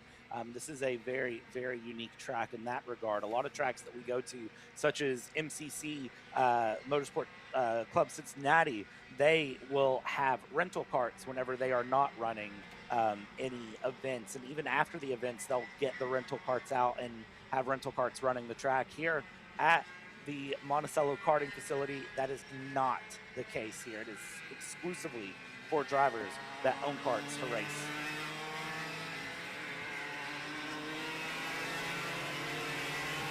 So, absolutely. We're down to the final minute 30 here. So Karting Motor Club continues to see things as they shape about here for today. Mind you, as the drivers continue to think about the plotting and the planning and all the thought processing, so to speak, one of the things checking amongst those is some of the drivers look to have experience. DePontes amongst those who have experience. For example, we've seen Masters sign in terms of family members that have appeared here. Some of the others, like the Permiacs amongst those who have had experience in previous times at this facility. Interesting thinking about Monticello in general, because there's a few Monticellos, because when you think back to the name, it's actually in reference in part to the presence area of the Jeffersons back in the day. It is in Jefferson County here in Florida, for good measure, by the way. This town of 2,500 to 3,000 people, home of an opera house actually opened in the 19th century. Most things like musical performances, theater productions, etc. So it is a very historical community, so to speak, in terms of what's around here, and in turn, what we see here. And this track kind of fits the characteristic with the older karting style we see here as we come up to 3 laps to go. 3 laps to go here as these drivers continue to race their way along. They're racing against time. They're racing against the rain that should be in the area any time now. As we look at the radar, that is going to be a massive, massive run of rain that is going to be coming its way here in just a moment. So once it starts, it is going to be huge. Let's take a look here as they go through. Great bumper-to-bumper battles continuing up here. There's the 867 of Milanov and Martinez, and 837 that we're going bumper-to-bumper going through. So we'll take a look here as everyone goes along through Schumacher here, and we continue to watch these drivers battle through Schumacher and out of Prost down the run to the main line. 2 laps to go. About a couple laps here as the rest of the field continues on separations. Santiago Orioli, he just outright dominated today, to say the very least. By the way, heavy rain at times. That is the current forecast that we've just about reached 4. Those drivers going to be racing in KA Senior, potentially in Shifter. Going to be some of the drivers to start to think about the weather. Side by side, Milanov losing a spot. Martinez, who had been up in the top three much of the way, during all that conversation, slowly drifted back. Now, at this point, just trying to hold on for a top four here for their sake on the final time around. Some of the drivers like Louise look to be contenders early in the pre-final. Did not work out that way in the final in itself here this afternoon. It's right now. No one else in the Interim S machines and the KA juniors ready to finish out their run in the next moment. Here's a look at them as they work their way down the hillside. Come up through Vangio Ascari, now up to Surtees. It's time for Orioli. A dominant day for Santiago Orioli. Started off the day in dominant fashion, pulled away in his race earlier in the pre-final, and in the final, just toasted the field, to say the very least. Coming up to the checkered, Orioli with the advantage here for seconds. They take the checker flag here, getting it done as the rest of the field will cross. Orioli over Vogeli gets it done by 4 seconds. Souza holds on to the top three on the podium. Martinez gets fourth after starting in the top three, a +4 for Gabriel Souza, as the last of the drivers will cross our screens.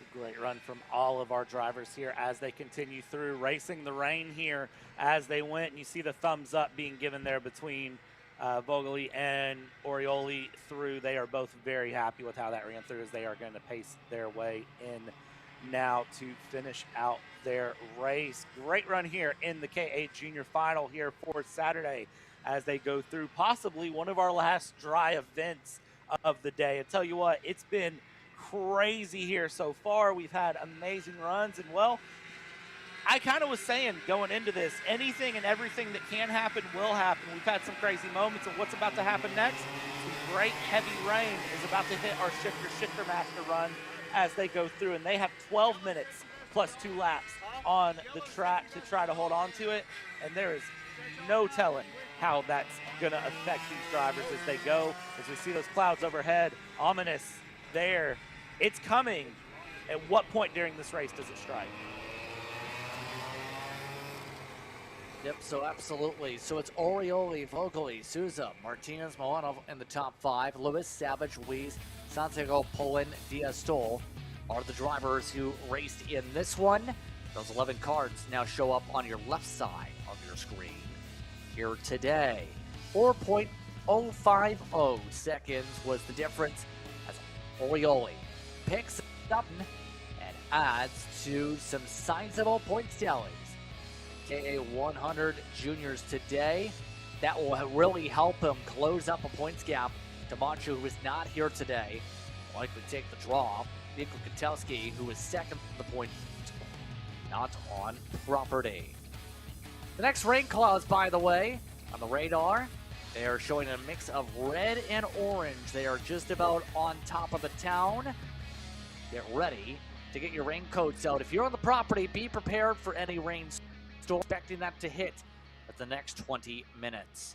So, on that note, next carts will get rolling in the next minute or so here, because we're going to go shifter racing next here, Bradley.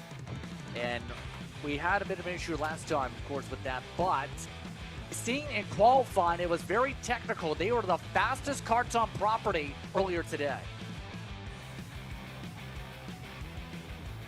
Yeah, these carts have been very quick around this track. Very, very quick. And it's been very impressive to watch here and see how they run through, running just lap times that are blistering in pace going through. But you got to wonder, you got to maintain that pace throughout a race. Will runs continue? Will we see a little bit of breathing room be given here for everyone in the shifter master category as they go through? They had a great pre-final earlier this morning going through and had a great run. No DQs, no DNFs, no tech issues. It was a great run from everyone going through. Fastest lap time from James Andres was a 54.446, which is a great time to see. Some of the carts having a bit of a stall out, actually, before we even get ourselves set up for the grid. As you see, James Andrus will start at the front of it. Scott Presti second. Rob Gore start as the highest of the Masters for the Shifter Masters. You're followed by the second of the Masters in Jean. Then you have the Car that will start in 6th. It goes to Ryan Copperly. Vincent Stoltz in 8th. Bianco and Nicholas Casco being amongst the top 10. Corey Matthews in 11th. Gardo Ortiz in 12th, followed by Philip Pierce, Brian Erb. And then you also throw in the mix Chris Kaiser, Andres Boris, along with Guillermo Cueva. Then 2 drivers did not take part. Well, see how far they have to go to get themselves up to the tram lines and the starting blocks. Fortunately, there have been tape there. That's how quick the carts have flown off the track here today. See everyone getting themselves gathered up here. I believe there's amongst those that will get themselves regathered up here. The rest of the field ready to see the green lights. Green, green, green. We're underway for Shifter.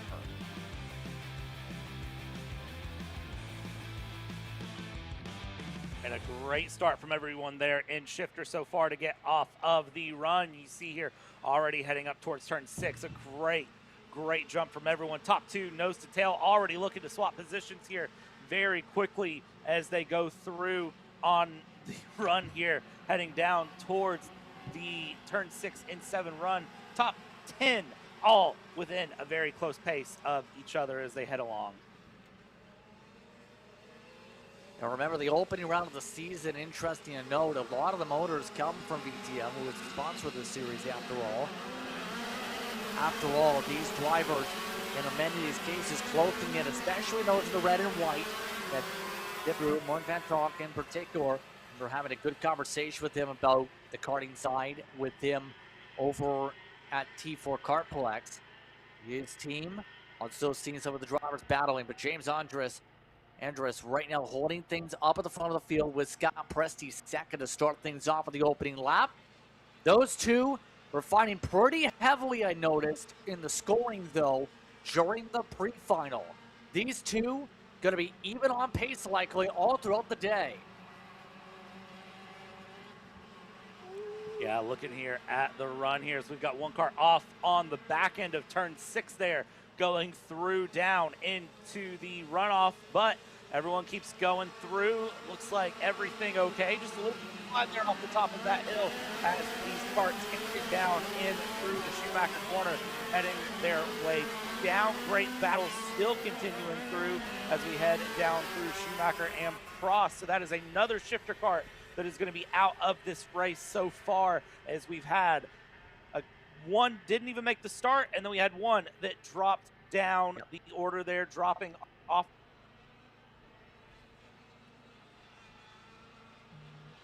You see that right now, some of the carts now really zip on by. That 77, by the way, that is Cueva's cart. That didn't get itself rolling here today. Was wanting to make sure on the nameplate, but James Andrus, keep in mind, national staple, rather at least Florida staple, I think is the better way to phrase, here today. Up in front, neat as some woes coming out from the camera operators here, as you can just see how active some of the drivers continue to get here in these packs of 3. No one finding a way to fully separate here. This is one of the closer Shifter battles we've seen in the technical side of things. A lot of people going to have to deal with the arrow and wait a little bit in this pack, though. Absolutely, and now we're getting the report of spitting water going through. So we are continuing to see heavy rain start to creep its way into the area here as we go along. 8.5 minutes left to go, plus 2 laps. We have that rain creeping its way along, and well, what is going to happen when that heavy rain hits? Well, it's going to create absolute chaos coming along here as we watch. The heaviest rain is still not expected to hit for a little bit of time, but it's on its way. I can assure you of that looking at the radar. It is probably the scariest radars I've had in my time here at Kart Chaser of commentating any racing so far, and it's looking worse and worse every time this thing refreshes. By the way, yes, the driver heard that was 10th where the wolves came from. Then is been in the trees for a bit here, I believe. So that would have been Brian Erb based on things. Nicholas Cascone also is not scored on track right now. So a few of the drivers have been dealing with some off tracks in the months this. Was about to say with the point of Andrus, by the way. Talked a little bit about this previously. He's raced for years in the Florida scene. Originally was the Sunshine State champion a couple years ago. Style of racing. He's the one in control up in the front right now. And when it comes to Andrus in your shifter seniors, he's extremely competitive. What else can you say to that? He's your point leader for a reason, having the gap by already more than 200 over Scott Presti.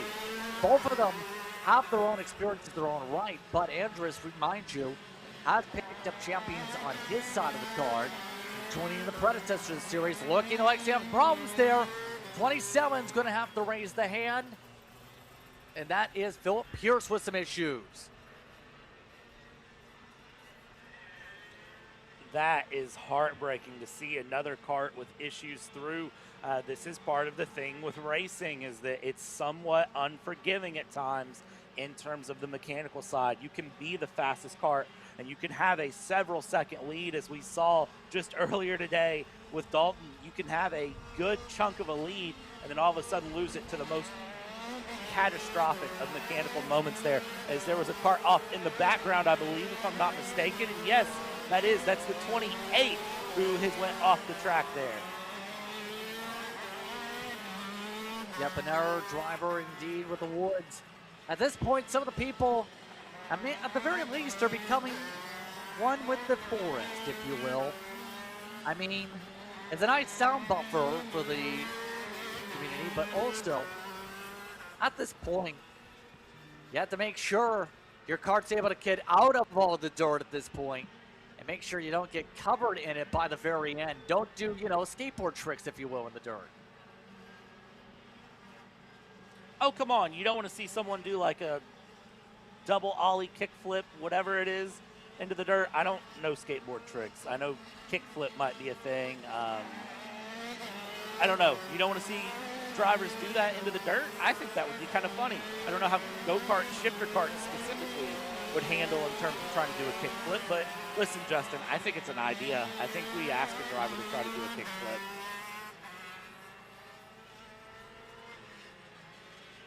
In all seriousness, we do not want to see people flip because we've already seen one flip here today. But I will say, it's been an interesting time here in this race, keeping an eye on the interval. It's 2 seconds, by the way, the gap right now between Andrus and Presti. So we followed along. Hiram is in the top 3, all of them in the seniors. The top master is still Rob Gore over Dijon up at the point. That gap about 1.3 seconds as we go. Rob Gore in his sake for the championship side of things amongst the shifter masters. Second coming in to Van Talk. He was 6th overall in the second of the finals over at T-Pro Kartplex. For today, pretty solid amongst those we've seen dip on by with the various karts you've been looking around and seeing pop back. As in the case of Gore, also has some experience over at Atlanta Kart Club and some various hour facilities in his racing screens. After all, he is the emergent phenomenon, he calls himself on socials, and had been working very hard for the past 4 weeks on preparation on his car. His father actually had some old pictures that he found when he had an old drag racing car his father had, John Gore, that he used to run back in the mid-1980s. With a plenty bit of nitrous. In other words, he's been around racing for a long time, and he's off the track. Do we call that a commentator's curse? Do we call that a curse? I feel like we almost have to call that a curse there as he goes through. Wow, is all you can really say to that point. That's going to be Tijon up to the race lead as a part of that one. And all Gore can do is stand by with his arms crossed. All you can say I believe let's keep racing. Fourth card What out? Yeah. Yeah, it is.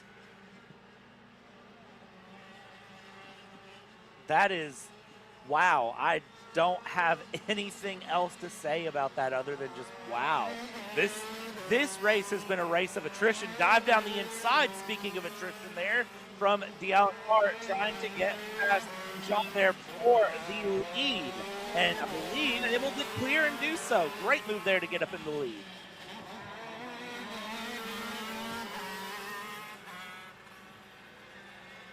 Yep, so all of this coming up with 2:20 to go up on the board here as we continue to stand down in car, by the way. We just jumped ahead of some people, make a top 4 all seniors as we go. Good opportunity to take a look at some of the other drivers in the various paint schemes, get a good eyeball on what you'll be looking at throughout the season. Caruso running outside the top 10 currently. But you see some of the other groupings as they work on the far side of the racetrack. How much some of these VTMs are trying to get the power down, at least, in terms of the fight. Right now in particular. Battle between D'Alan Kart. Right now in terms of his class close. You also have Dijon keep it up by a second for his class over Matthews by about a second. As we go, they zip their way on through here. I'm very curious if anything else happens in terms of the Lucky Train, because Maxime, in reference, races normally in the Carplex Cup. Actually did take opening round of the season in FLKC, and it's done phenomenal to start. He did pick up wins when he ran some events back in 2024, a part of the Sunshine State Karting Challenge, so he has experience at the national level previously. Yeah, he's a driver with a lot of experience going through and trying to capitalize on all of that experience right now to find a win here today and find a good run here today. But it's one thing to catch, it's another to pass. There's great fighting to come along here going through. And, well, as you can see with how this field is stabilized here with 40 seconds plus 2 laps to go right now, it's going to be a very, very strong ask for anyone to really try to challenge right now as these karts continue to push their way along. They continue to find some time and find some effort going through this middle sector of the lap as they head down towards sector 3, coming through again, coming out of the Schumacher and the crossed corners there as they head down to the left-hander of the Jack Brabham 90-degree left here. This track has a lot of 45 and 90-degree corners, and it really makes things exciting as you see here, the uphill to downhill run going through. And again, that is turn number 6 that sweeps all the way around into turn 7, the 90-degree left-hander going along here out of Scary until they hit this middle sector, which is very, very challenging. Time has expired here, Justin. We're leading on 3 laps to go at this time for the leader as he goes through and goes along. As that is Boris we're taking a look at here in the 487, a little bit further back here on the field. You can see how things have really spread out here for our karts as they go to finish through. It goes to show how shifter, the dynamics of how you drive a shifter kart can prove to be very, very different.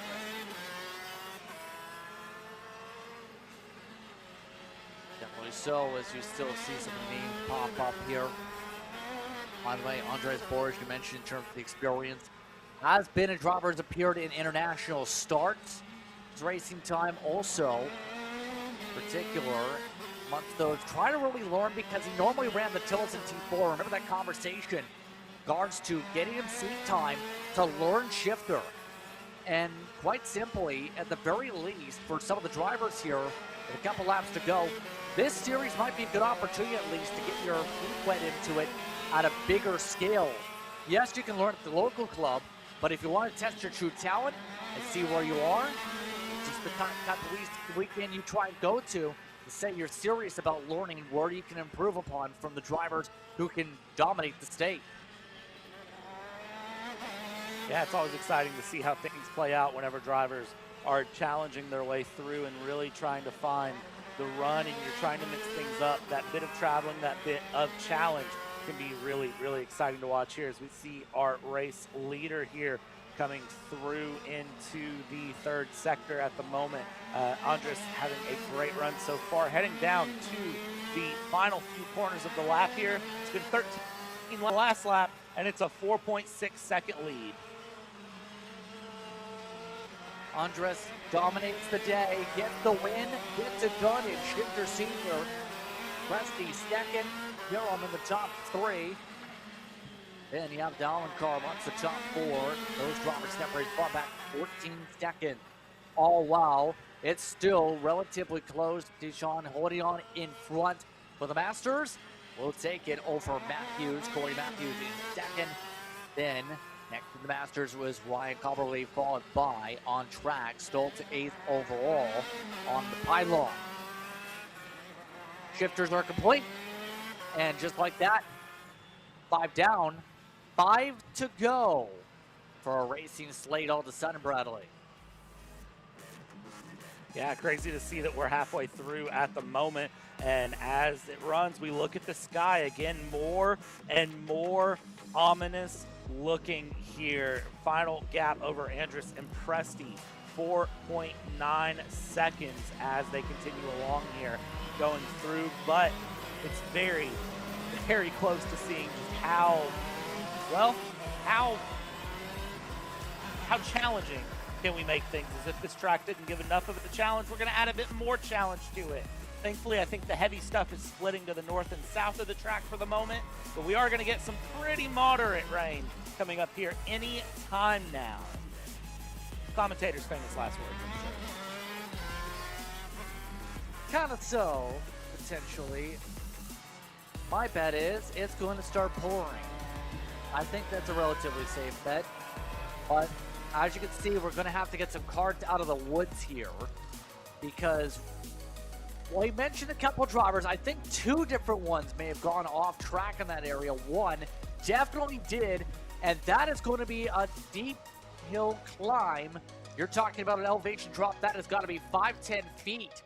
You can see drivers are still down there, actually, in with their kart and having to get rolled up the hillside. Man, would not want to be in that situation there going through. That is less than ideal to have to get your kart off of that run. I saw that big dip there in the hill going through, and I was like,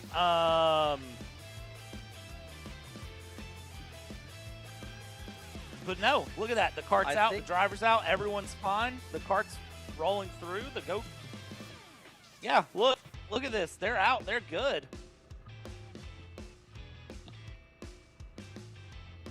Able to get going and away. As a result there, as that's going to see him out of the hillside. As you can tell, that is Herb, as thought one of the drivers who did go into the off tracks there at Cascone had issues that same lap. Kart actually looks pretty okay-ish for going over top the embankment. And you have to feel for Gore. See the old plate. Gonna have to walk that kart back after his mechanical issues. Gonna have to hope tomorrow he picks up some points, uses today as the drop. Obviously, we don't want to bank on a drop week, Bradley, but sometimes your drop week comes to you. Others still scattered, just almost smiling it off, and you can see, hey, what are you doing with me? I mean, really, in a situation like this, that's all you can do is just smile, especially for the 77. I mean, didn't even get to run into the start. All you can do is just sort of sit there and smile and just kind of say, okay, so that is all there is. You got to wonder what the conversation is. Here we go. I'll mock it out. Hey, man, what happened to you? Just the kart had an issue. What happened to you? Yeah, same thing. Kart had an issue. That's racing, though, isn't it? Yeah, that's racing. It'll be okay. I'll be okay. I'll come back tomorrow. It'll be fine. I'll fix this thing up tonight. Have a great run tomorrow. Yeah, it'll be fine. Still, I mean, all right, that was a race. Did you see that wreck there off of the corner? Yeah, I saw the wreck off of the corner. Yeah. I think our camera operators are having a good and intense conversation, hearing at least to it. As I'm noticing one thing, this pavement's getting darker, and it's not just from the rubber here, too. As correct me if I'm wrong, those little waves may be the start of a rain, is it not? Or am I seeing things? It seems like these drivers want to try and quite simply hope it does not become a puddle around this circuit. You can tell this pavement's pretty dark in the first place, but my thought process in all of this is going to be, where is the water line going to impact things? Are we going to see this water pool anywhere? Or is this going to be one of those racetracks where, so to speak, tries to resonate a bit into the pavement? We'll have to find out here. It really depends, as Gore is still pushing the car. Let's take a break and let these drivers bring their karts back. I think you can too. Lots of cleanup. You're watching Kart Chaser after a wild Masters in Shifter Senior race. Karting isn't just speed. It's control, precision, freedom. At Atlanta Motorsport Park, Kart Freedom isn't just a team. It's where drivers are made.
Come on, man. Cat food marketing. $9.99 a month. Dude, Caleb, wake up. Dude, we're live in 5 minutes. Let's go. Come on. What are you doing? Dude, I'm so sorry. Xander had me in a cat food marketing meeting till like 2 a.m. last night. Come on, man. Do you have anything I can drink? Dude, I got the perfect thing for you. Perico. It's a healthy energy drink alternative. Perico? Non-GMO? Gluten-free? Kosher? Magnesium? B12? B6? Yeah, it's good. B5? Biotin? And zero sugar? Pericazo! Try Perico, made with natural ingredients, organic caffeine, and supports your metabolism. Try the new official energy drink of Kart Chaser.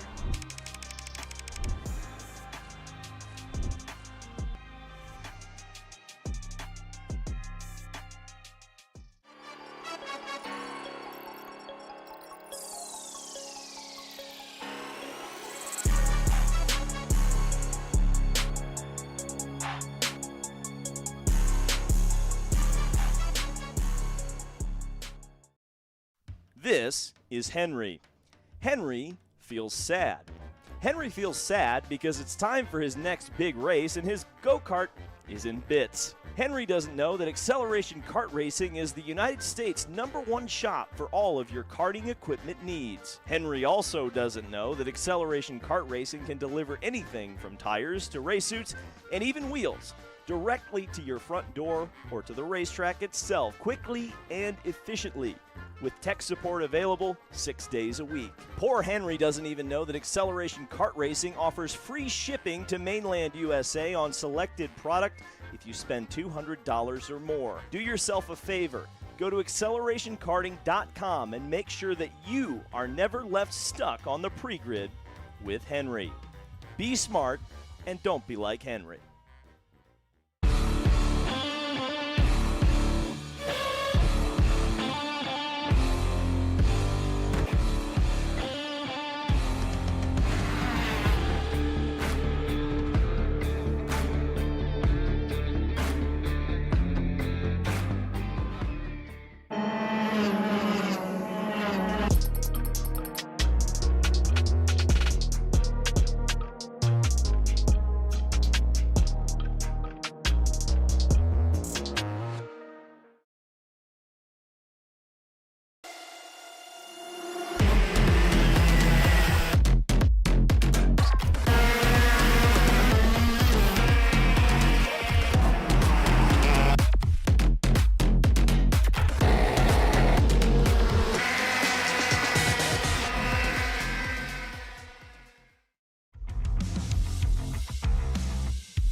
Chaser Driver Fitness episode with me, Chris G.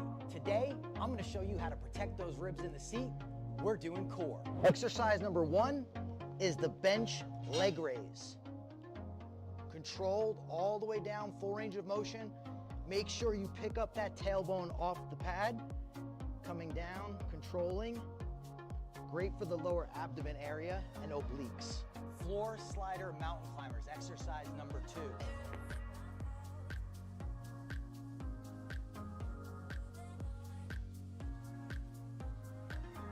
Exercise number 3, the plate-loaded decline bench sit-up. I'll see you guys on the next episode of Chris G Coaching, race-ready training that carries into real life. That's what we do. Champions aren't just born on the kart track. At SimShop, we deliver professional-grade simulators with the best performance-to-price ratio in the industry. Founded by racers who understand what you need, our SimMagic and Moza equipment is powerful enough for the pros, yet affordable for everyone. With unmatched customer support and a thriving community, we're your racing partner. Visit simshop.com today. Florida kart racers, you asked for it and we're going to bring it. Introducing Florida Karting Championship, FLPC, a brand new racing series coming to Florida in 2026. Are you ready to get behind the wheel? From Formula One to NASCAR and IndyCar, all the pros start here.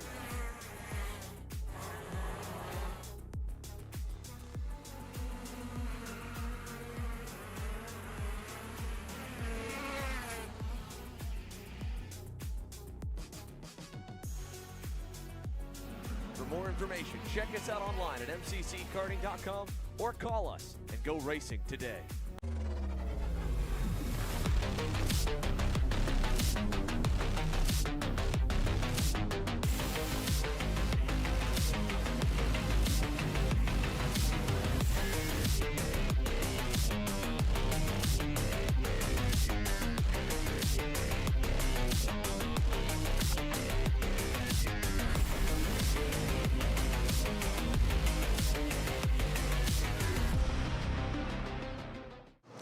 I'm really starting to like this go-karting thing. Yeah, me too. Oh my gosh, can I show you this cute dress I just got? Yes, of course. Oh my goodness, it's so cute. I just love shopping. I love shopping too. Oh my gosh. Wait, did you guys say you like shopping? Of Yeah. course. Well, dude, I have the perfect place to do that at. ShopPayCarrot.com. At ShopPayCarrot.com, you can get free shipping on orders $200 or more. You can get anything you want, like MXC rims, gloves, rib vests, shoes, anything that you need, all at ShopPayCarrot.com.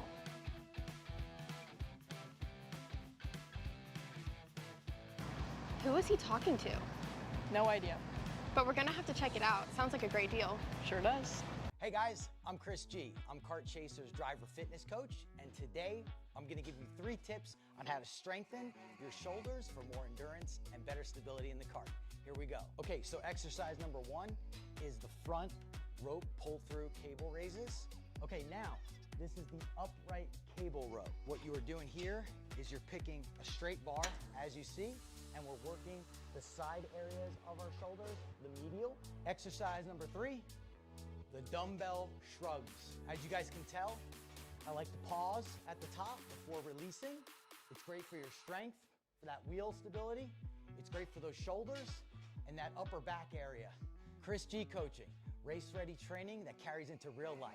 That's what we do here. See you on the next one. Karting isn't just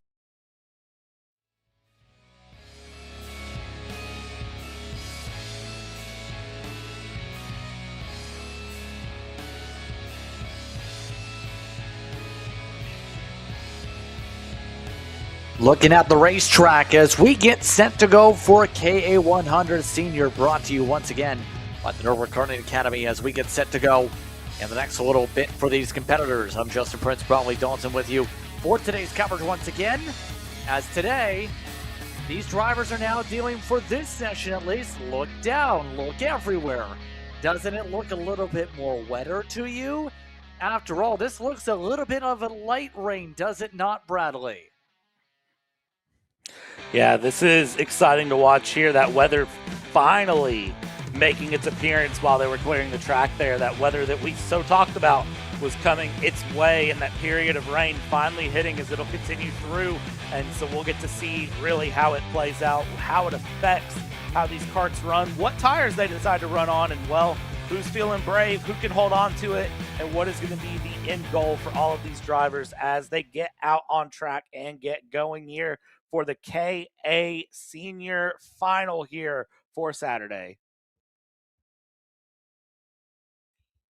Definitely so, and you see how drivers are going to get themselves sorted. Enzo Vidmontien, he's looking to hold back Ryan Norberg and his charges here today. Norberg looking fast yet again for the veteran, but it's going to be interesting how some of the others fare out a moment, because you have Gafera going to be starting inside the top 3. You have Rajo in the top 4. You have Manning, Frank, Rochetti, Rosso in the top 8. Velez in along with Fieldley in this pack. As you can see, we are zooming on the track, and as you can see, these competitors are battling side by side, switching back Vidmontien and Norberg. Amongst those going back and forth, look at all the rooster tails. Yeah, the rain is here. It is just running through. We are in the battle as we go down through the first couple of corners, and that rain is very much shaking things up as drivers heavy on the brakes into turn 1, keeping the run through. Some drivers running wide up here for the lead as we go side by side up here with Norberg and Vidmonte heading their way in through. Let's just keep an eye on it here. There's got to be a little bit of patience for everyone as they go along. Yep, right now you can just see how many of these drivers are just trying to figure out where they're going to fight on the far side of the racetrack. Norberg still keeping the pressure on Vidmontien. Look how much you have to approach the differences here, though. Vidmontien has a little more confidence. Norberg, with the way the line's working for the wet line at least, trying to back up his corners a lot more. Vidmontien not afraid to send it deeper with how slick it is. Yeah, and that not afraid to send it deeper is a big, big deal here. That bit of bravery here in the wet conditions can make a big difference here in your run, in the pace, in how this race can go. So if you can stay a little bit braver here, it is going to be all important here. But that rain is coming down considerably right now as it continues through. Not the heaviest we've ever seen rain, but certainly heavy so far. Oh, it's Florida. It's going to be humid out there, too, you have to think. So that's going to impact potentially your air temps in terms of how that's going to regulate some of that a little bit later on. Although amongst those who have dropped back, as you can see, did not really even get going with the first lap chaos. And rained down with the conditions. Right now, Velez trying to hold on in the top 3. Velez in behind is closing up pretty rapidly to the back end of the leaders. Rochetti still within the draft also at the 907, but it's going to be a lot more technical, obviously. The rainy conditions here. It's all about the driver's skill when you have the weather like this. It's about your adaptability, if you will, Bradley. Yeah, that adaptability can be a big, big deal here for these drivers if they are not really all together, because that adaptability can make a big, big difference here as they go. And you have to just remember every lap, every corner, the conditions are changing as more and more water is hitting this track, as more and more drivers are running through and changing the layout of this track to a degree, as the rubber builds up, as the rubber washes away, as just your comfort with the kart, with the weather, with the tires starts to change here. So as we go through, that's going to make a big difference here for all of our drivers as they go through. And you can still see drivers clipping a little bit of dirt here, clipping a little bit of dirt there, and really just trying to hold on to it as best they can as that rain is heavier and heavier as we go through this race. That's going to make it more and more needing to adapt to things. And we still have 5, including this one, races to go here. This is going to be one of those types of events where we're going to have to see how these drivers fare now that we have these conditions. You can tell parts of the surface, you can still run fully in, but others are pulling up. Look around at the surge. Everybody trying to hide underneath their tents here to stay clear for cover as we go. But drivers continuing to shuffle back. That includes Frederick Manning, who's gone off this time by. Some of the others starting to get a little bit door-to-door also in the midst of all the chaos. You can tell just how much some of these competitors will want to at least try and get a pass done. But the problem is, you can make a pass, but you have to be able to make it on the racetrack without sliding off into the woods. Yeah, absolutely. And we already saw in dry conditions how sliding off in the woods can go. So, I mean, you got to think when it's raining like this, what sort of a difference will it truly make for these drivers? I mean, it can be massive to really see how the difference plays out for these drivers as they go through, because that bit of sliding, that bit of battling here, as we see side by side continue its way along, makes a big difference for all of these drivers as they go through, heading through the middle sector here into the third sector. You can see just how aggressive these drivers are willing to be here to try to find battles and get positions. Here we go, passes in places we don't normally see going into the final corner, heading down the front stretch. A little bit of aggression popping up there from Hernandez, taking a round stop, get themselves on through.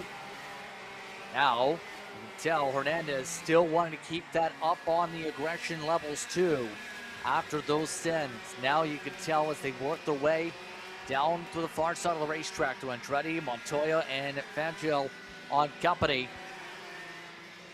Some of the drivers willing to get more and more brave here. Haven't seen too many sends today, but have seen some of the dry in Fangio. In that case, we do see one more swap in that situation. So we're about halfway through the race, just past it, in fact. Because remember, with the senior categories, we are 12 minutes plus 2 laps on the distance. Longest by far events that you'll have over the course of the day, and we're going to see a majority of them on the back end of your schedule.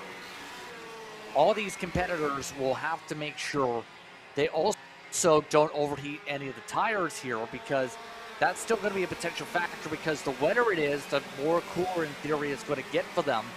But right now, you got to make sure the tires also are set up properly to make sure you're fast for it yourself to be able to attack in these situations.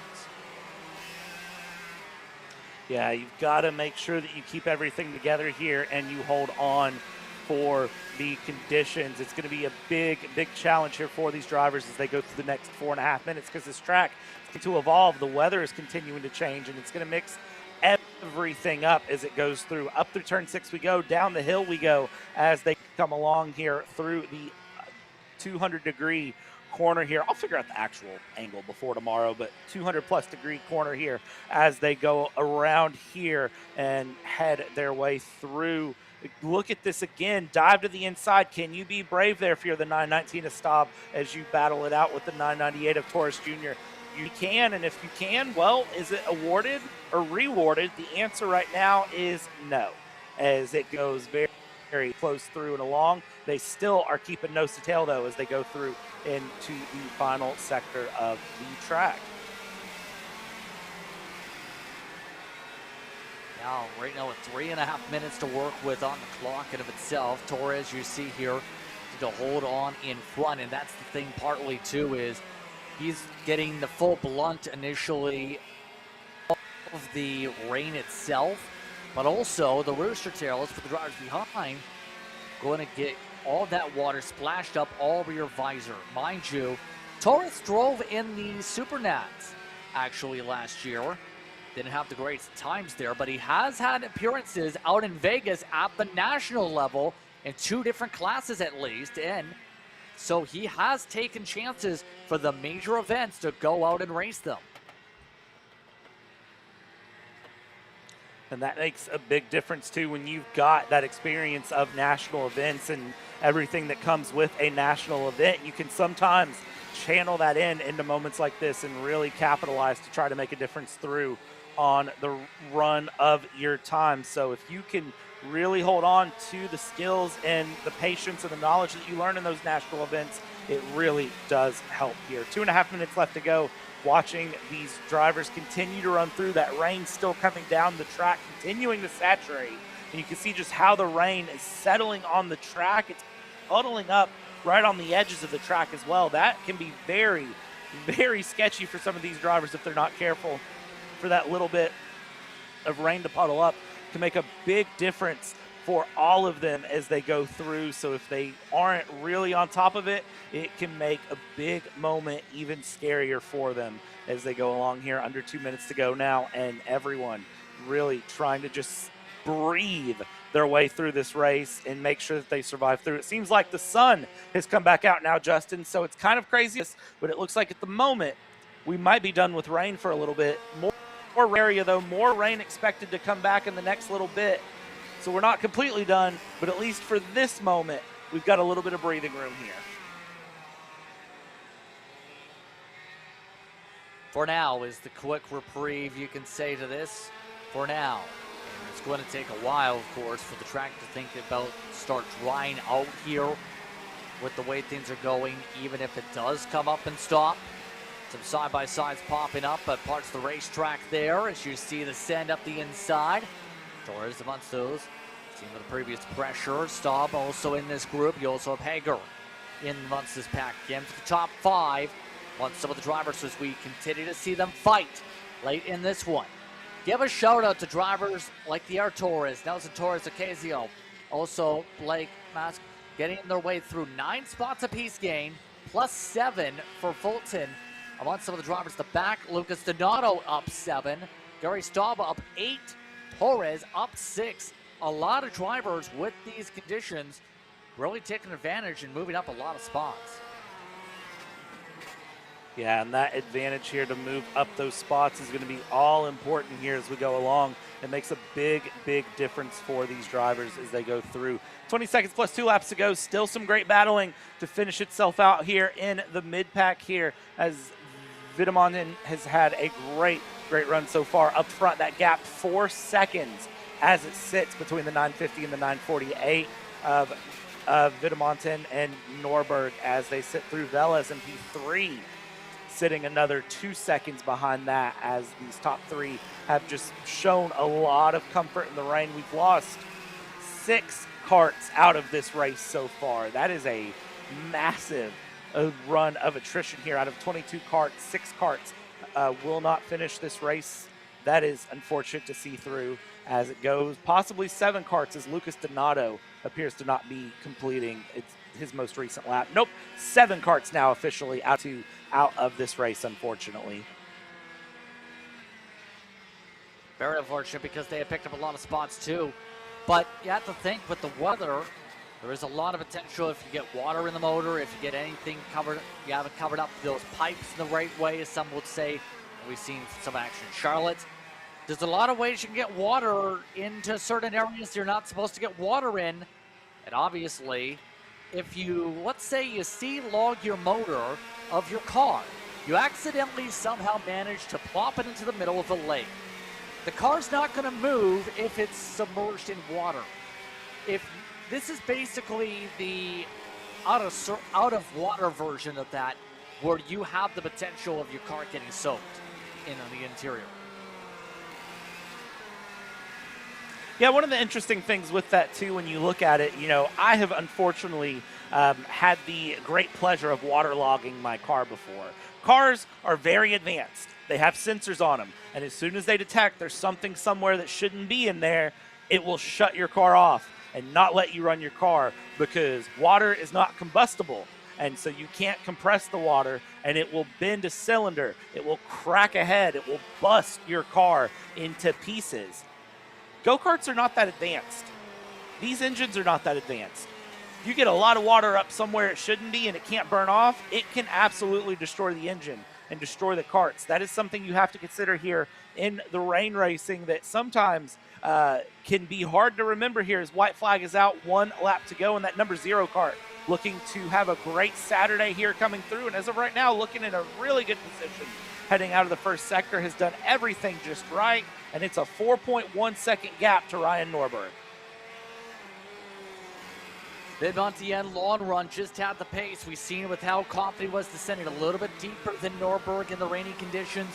Norberg going to want to fall line to line, and in turn, Videmonten just had the kart to really capitalize on this condition and back up with some very strong pace in general in the drive. Vidmontien will make his way to the final corners now.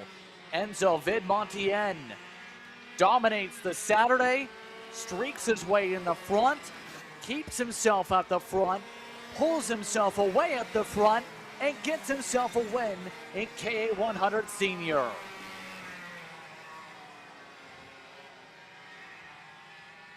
Little spin second for good measure there, Bradley. Yeah, good run there from him going through. And you saw as soon as he got through, he lifted the visor. That's a tough race on these drivers here. 12 minutes plus 2 laps. Very, very, very hard run here in KA 100 Senior. But you could see surviving that race, having a great go, and you could see just the comfort there of finishing that one up in the front when it was all said and done.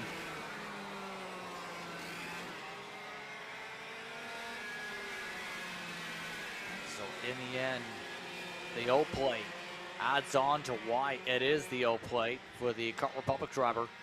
Norberg, Phyllis trying to get himself into the top 3, holds on to it. As you can see, the interval difference ended up being pretty sizable, upwards of 3 seconds already. Then you have to go all the way back 25 seconds to Staub, who outran Torres at the end. Hager was in the same group. Technically as well was Rosso, as those drivers will all be happy to get themselves into the dry at least after a very rainy day sparks up in the middle of this event. So as they go up to the scale lines here, your thoughts, Bradley, as we continue on now with the KA side of the program done. All that's left, T4s, the Tillisons, and the 206s. This has been an absolutely wild Saturday, and I don't have anything better to say other than it's been an absolutely wild Saturday going through and has not stopped at all. And if this is what the first half of the day has to give us, these last 4 runs are going to be absolutely amazing to get to see here.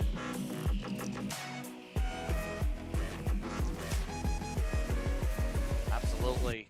Again, right now, the weather's starting to get a little bit calmer after the rainy conditions again. Vidmontien, Norberg was the top 3 here in this one. As KA 100 Senior comes to a close, drivers will get a chance to take a reprieve here on Kart Chaser. Get your run through on screen. Top 30 separated by 30 seconds. And already with us trying to get themselves into the schedules here, you can see our next class is already very eager to hit the racetrack yet again. At least 7 DNFs were a part of your list for the last race alone. Let's find out how T4 Mini and LO206 Cadet really are able to keep things at bay here, because you have Grayson Kurtz looking to back up the track championship from last year from their local circuit. Right now it's the top mini with Picos, Maccabee, and Parker Kurtz. She'll be in the top 4 here today. Hank Lai in the 5th spot in the Cadets. Cooper DePontes, who has some experience, the family mentioned, has the name that's popped on the master side. Oliver Adams, followed once again by Inozi.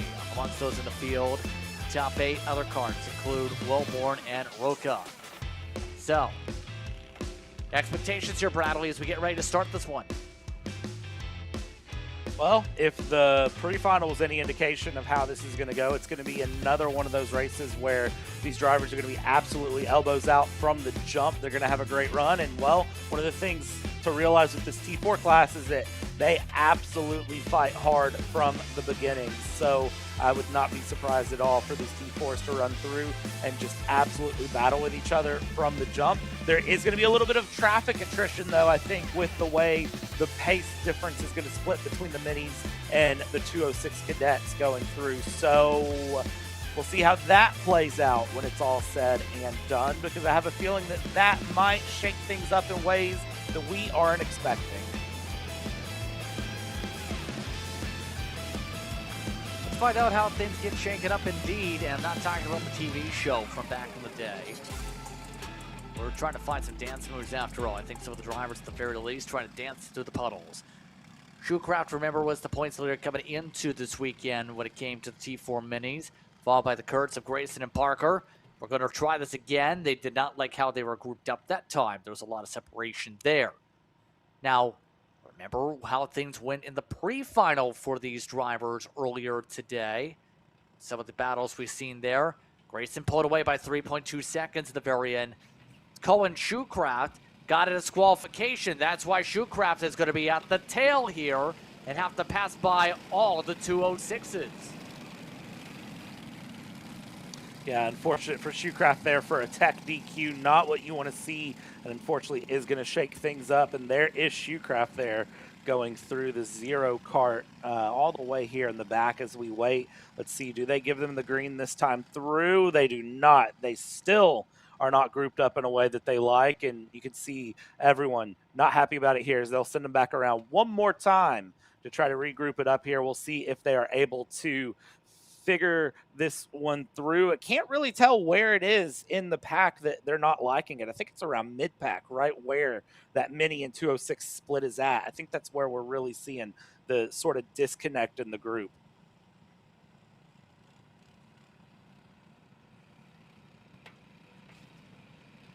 Absolutely. You can see them trying this again. Bicos, a couple times you've seen it, right, got the edge in front. Find out how well he handles it from the outside. Will we see a swap around eventually is the thing. Now, let's find out how this goes.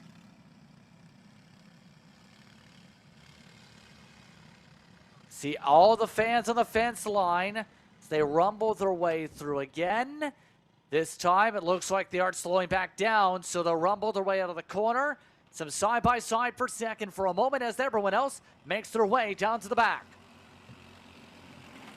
And Kurtz will hold on to the lead here out of the first corner as we get things going and away, heading down towards turn number 6 we go. Dive down the inside here for second place. Trying to make a run towards Kurtz for the lead. Coming through turn 6, hard dive down the inside. Can you hold that inside line to clear the pass, though, is the question. And coming out of 7 will become the outside. The answer to that question is, well, you can certainly try, but then go back for another dive. Big dive there down the inside. Back and forth we go. All while the old plate holds on in front. Kurtz trying to make sure to stay solidified up there. Make sure to not turn into jello in this situation. Right now, these drivers, remember, 10 minutes, 2 laps when it comes to the junior categories here today. Right now, these competitors work their way to the full near side, down to start and finish straight. Where up front, it's Kurtz with already more than 3 minutes burned off the clock here. Shoecraft also done pretty solid. He's currently scored up front, but as you can see, it's actually Kurtz that is your driver up front. Crazy to see the run here going through from all of these drivers as it shuffles through. Amazing to really get to watch the mix-up of everything as it goes there through the beginning. These drivers doing a very, very strong job here early on as the clock has already wound down. The battle is already going through here. This 10 minutes plus 2 laps continuing to battle its way through with 6 minutes left to go, showing here on scoring as we look through and along. And Shoecraft showing up in front here, showing that Shoecraft passed the entire field. Yeah, I was just about to say, I originally was thinking about Grayson because had the contention up in the conversation for the championship coming into today. But Shoecraft, I don't know how to pass the entire field in a lap. Maybe 3 with all the restart situations. That is incredible for the old plate. Had to go back and make sure I was reading that correctly. That's how big of an anomaly it was in the first place. Now, Grayson Kurtz at least in line for the podium with the gap built up. Pico's in the top 3 here, but that is phenomenal. Hank Lai, by the way, is leading in the 206s. Right now, that is also a sizable gap, upwards of more than 10 seconds. gap between first and second, by the way, last time across the line, 4.4 seconds. It goes to show the rain, when you are confident driving on a ever-evolving track in any category, especially these younger categories, can make a huge difference for these drivers as they go along here and continue to battle their way through, and everyone just really trying to fight their way along here as Kurtz there in second place is running through. You can see carrying the momentum, doing well, picking the lines and just trying to continue that race along here. But yeah, no, Shoecraft absolutely taking off here on the front end. We'll see where the line resets as they cross the line, and it's going Shoecraft will come through. Crosses the line, a 1:15.294. Last time by for Grayson Kurtz. This time by for Grayson Kurtz, my apologies, is a 1:17.999. Call it a 1:18 flat. Nearly 2.7 seconds a lap, the difference between the top two.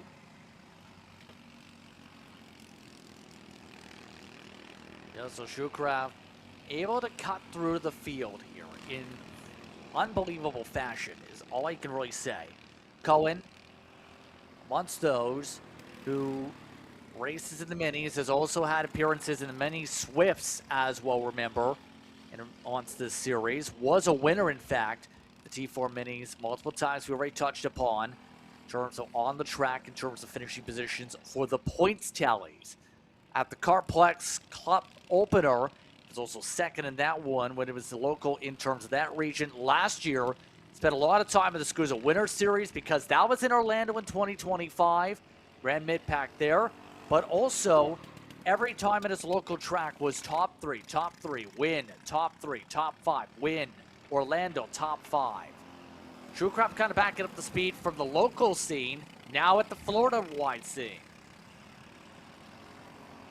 Yeah, Shoecraft making that next step up there from going local to going stateside here, seeing what he can do going through. And you got to say, if Cohen Shoecraft can get his way through, this could be a big boost for Shoecraft's run on the go. Coming up through turn 6, you can see again just how significant that pace difference is truly showing itself to be here. A gap was 9 seconds last time through, 2.5 minutes with 2 laps to go as we go along here. Kurtz and Mickaby second and third continuing to battle it out here. Gap between them is about a second as they go along here. This 206 Cadet and T4 mini run, they're all having a good time here. And this is one of the most challenging things for this youngest class here, Justin, is the idea of learning changing track conditions. This is something that you almost can't learn how to do until you're in it.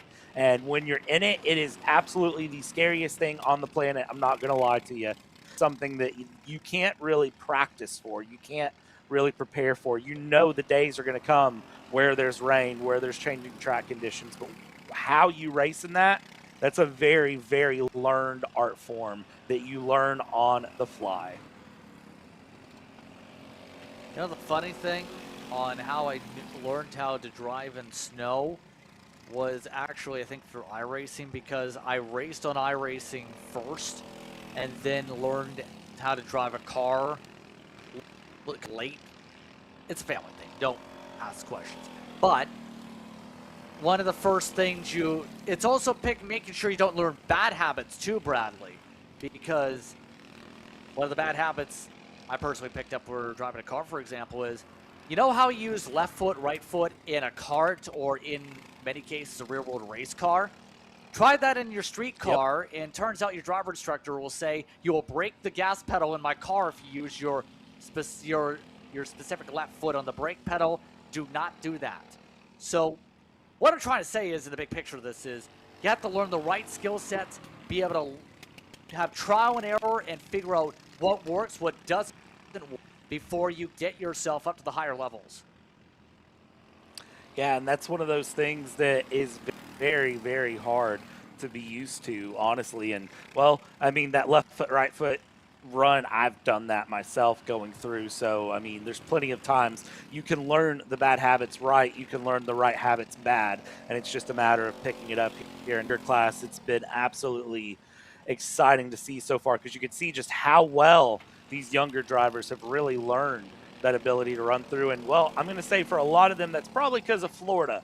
Florida, a place where random pop-up showers seem to be the norm, sandwiched between the Atlantic Ocean and the Gulf Coast. I mean, you kind of end up with random pop-up showers at times that you're not expecting it going through. So, but you can see how the drivers are handling it. Some of the drivers sliding their karts around here with that little bit of spray coming up, and they're just muscling it around, hanging on to it. But the lap times are coming down for everyone through the field, which is good to see them further and further we get into this race. Those lap times come down, and that tells me that this track is getting closer and closer back to its normal self.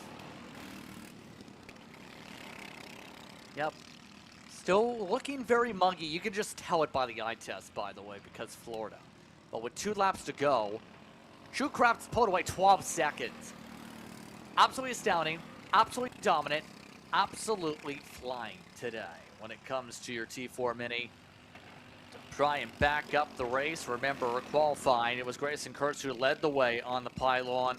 Still come away second with a gap now of 2 seconds over Maccabee, who's been able to drive up there and hold on to the 3rd spot. One driver that did drop in the order over the race, though, Bertie Picos, will have to go to the drawing board for tomorrow. -7, 52 seconds back with mistakes off camera. Picos will live to see another day, obviously, but Picos in turn will have to try and find a way to recover a little bit in the points after falling a way bit back today. Well, and the good news for Brody Picos looking at it is the fact that you can treat tomorrow as a brand new round. You have to make sure whatever happens today, you don't carry into tomorrow. And that's one of the perks of the way this series is set up, is the fact that, well, going into tomorrow's not today. You're not a continuation of the weekend. You are really, you can think of it as 2 completely separate race days or weekends or however you need to think of it, so that way you can make sure you're in the best headspace to run through on a great Sunday. You can't carry anything on your shoulders here from Saturday. You have to let Saturday be Saturday, let Sunday be Sunday, because you never know. Brody Picos could come out here tomorrow and absolutely dominate. You never know how that can play out, and it'd be great to see going through. But I'll tell you what, right now, Cohen Shoecraft, that number 0 plated kart, has been dominating this run so far. Almost a 15-second lead, lapping a kart, and continuing along here into the final half of the lap. Final time around here for the field as we continue on. Right now, Shoecraft starting to lap some of the other competitors. That's how dominant is this performance. This is the first time we've really seen lap traffic today, by the way. For the most part, drivers have really been not able to catch to the back of the field, but with the rainy day, we're starting to actually see that now late. But it's Shoecraft who goes on and streaks ahead. Goes from the back to the front so fast, it was unbelievable at first. But Shoecraft goes on to win. Oh, and there's a checker flag sitting on the racetrack. Oh, the flag man dropping the second checkered flag there as Shoecraft spins into turn 1 there. I think just celebrating really hard and cut the kart around. A little bit of slide there. So for Cohen Shoecraft, a big win there. Big celebration coming through. Very clearly happy about what's happened here going into this run. We'll see if that can be repeated tomorrow. Grayson Kurtz, 2nd place. Cooper Maccabee in P3 and Parker Kurtz 4th. Hank Lai in 5th here as we watch the runs through the laps, heading down into the back half of the run here. It's been a great run from everyone here in the Mini and Cadet run. And next, put the juniors out on track here, Justin. This is going to be where things get exciting here for them, as they'll put out the T4 Junior and the 206 Juniors, see how they can challenge on this ever-evolving surface. Indeed, here, as you see that order on screen, Shoecraft, Kurtz, Maccabee, Kurtz. Not sure what's going on the far side of the racetrack all of a sudden, as we have a little bit of chaos popping up as more coverage coming up. Russian Kart Chaser here for the FLKC.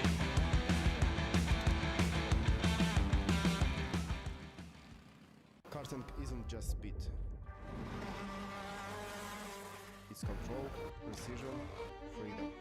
At Atlanta Motorsport Park, Kart Freedom isn't just a team. It's where drivers are made.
Let's go race.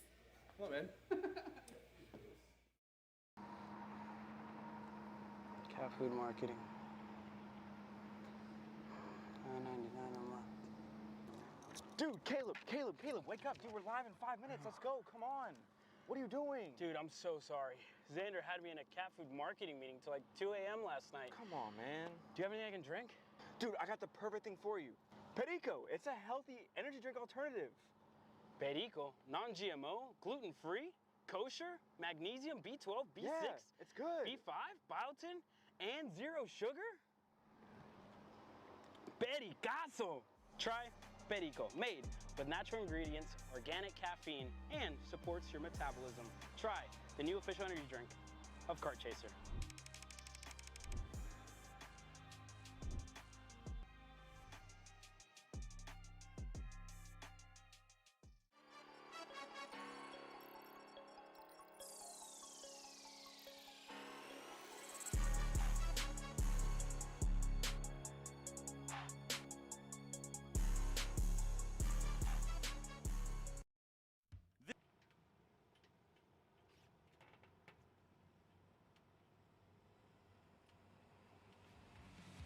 Back on our way as karts now hit the circuit. We continue on our quest to battle for wins with the T4 Junior and LO206 Junior.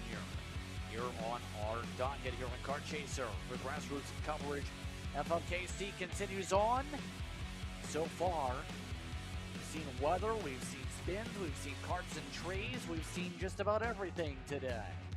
And right now, it's going to be Nick Farley up at the front of the field over Cadet, who will lead things up at the front of the field. Mateus Gonzalez, followed by Ashton Pearson. Then it's April, followed by Max Hudman, Fortune, Pullen, amongst the T225 juniors in terms of how they'll order up. You'll see all those populate amongst those on screen, those previous classes.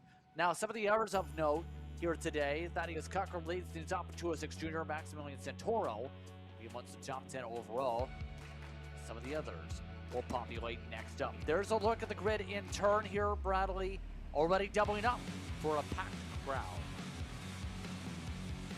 Yeah, this is going to be a great one to watch. Couple things to note. There were some pushback bumper penalties given out. Roman Poland's 6-second penalty for pushback, and Peyton McPherson in 206 was given a 3-second penalty for a one-side pushback. We're green, we're racing. How will the wet track affect these karts going into turn one? Well, it's a heavy dive from the leader here, going through 3 wide behind. Everyone holding on here, coming through, sliding a little bit off in the mud. Couple of karts off in the mud as we go through, but everyone continues their fight up here in the front.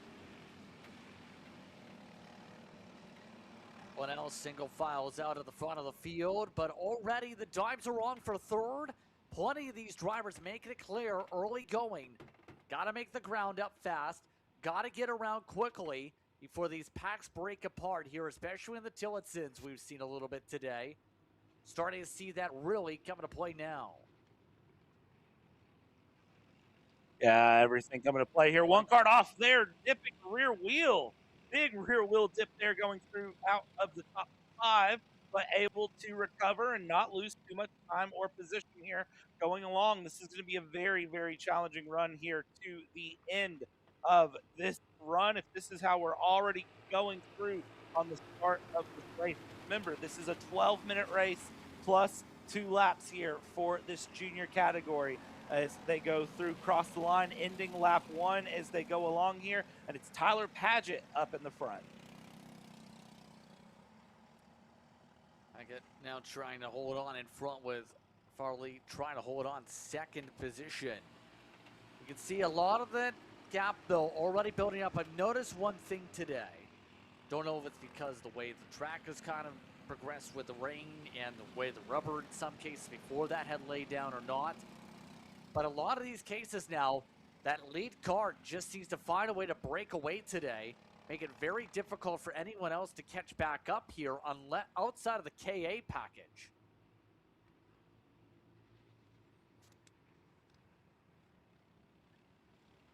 Three wide here going through into the middle sector coming along. Forced it out here going through, though, as they go and continue to battle. These karts are not playing it easy here in the 206 or the T4 junior category. They are absolutely keeping each other honest here, keeping the elbows out, keeping a hard fight all the way through. They're not letting a little bit of water scare them here as they swap one way, swap the other, coming through. Final corner, down the main straight we go, and that is going to be Tobias Matheson and Mateus Gonzalez up into second and third. Nick Farley will drop down into fourth. Roman Pullen up into fifth so far as they go through. So big battles continuing through here in the mid-pack all the way for both the T4s and the 206s. They are absolutely fighting it out. Big charge for Matheson, by the way. That's a plus 15 from where they started off with the grid slots. 3 carts, including Thaddeus Cucker, just now coming across on the scoring loops, had off tracks in amongst the 206s for the juniors. So your 206 leader is actually Alexander Savage as we go. More off tracks, a lot of people kicking up dirt all of a sudden. Wasn't an issue earlier in Hill and Lauda, but we're seeing a lot more drivers testing the confines of the track limits here to make sure they don't go through the puddles. Yeah, and I think some of this is just drivers overestimating how dry the track is. They're thinking they can maybe drive a little bit deeper and a little bit harder than they really can, and it's causing some interesting moments here for these drivers as they go through. Yellow flag sector 1. We have a kart off in the first corner. Don't tell me that is our race leader who is off in turn 1 here as they go through, getting back sorted out. I don't believe that is. It looks like that is actually one of our 206 drivers who is off trying to get back onto pace here, and it is indeed going to be the 790 who was off in turn 1. Looks like just locking up the cart there and letting the back of the cart become the front of the cart, unfortunately dropping down.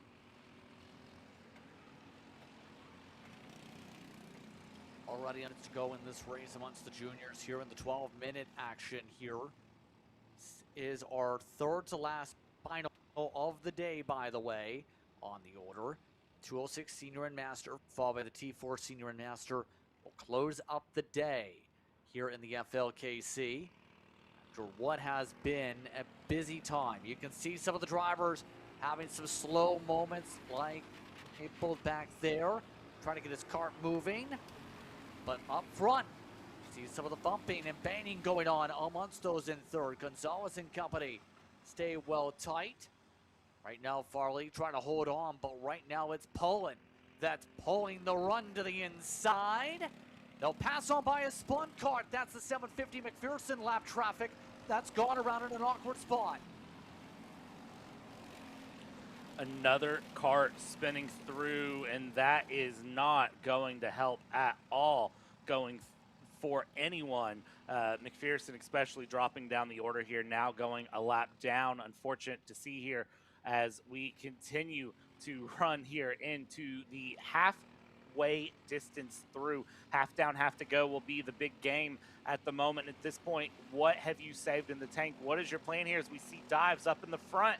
Here we go, coming through and keeping this pace all the way along here in the battle for second as these karts continue to run along here as they go. Or sorry, no, that's the battle for third, not the battle for second. Second place actually has like a 3-second gap here to Gonzalez and Farley here, who are battling it out with Pullen there in fifth as they go down along into the final couple of corners and head across the line. Now that is going to continue to go through as Nick Farley up, but half race distance on time, have to go plus 2 laps.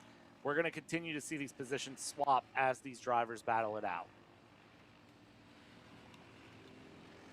I think that's a goal for some of the drivers. Keep on battling, keep on swapping, keep on switching, keep on doing everything possible to find a way to at least step on the podium today, because the top 2 spots are gone at least if you're in the T4s for the juniors today. We go. Like, thanks, shout out again to RSTS Group. Luxury Real Estate, get the sponsor when it comes to this class here today. We've definitely put onto some, when we've kept it clean, luxury type racing here in Monticello here this weekend. 5 minutes to go up on the board, by the way. Right now, checking in on the juniors, Savage has had the advantage crew up to 4 seconds, by the way. That is over Santoro, should say, in terms of that interval on the circuit back there. So, traffic. Oh, and it's traffic causing problems. Contact and a spin. That was in a very tough spot, to say the very least. And that is Farley, who will plummet down the order. You can see Nick Farley immediately spinning around, puts the hand up, not happy with the position that he found himself in there as that traffic went through. That is unfortunate, but that is a moment that can happen through as traffic gets in the mix of battles here. And we're seeing traffic end up earlier and end up faster, and more of the traffic showing up here in this run than we've seen for any class all weekend, really showing to cause any big moments. And well, that's the biggest moment that it could have caused there, taking out a battle for the podium places and dropping down the order now as we see the podium battle reset now as it goes through, as Gonzalez now holds P3.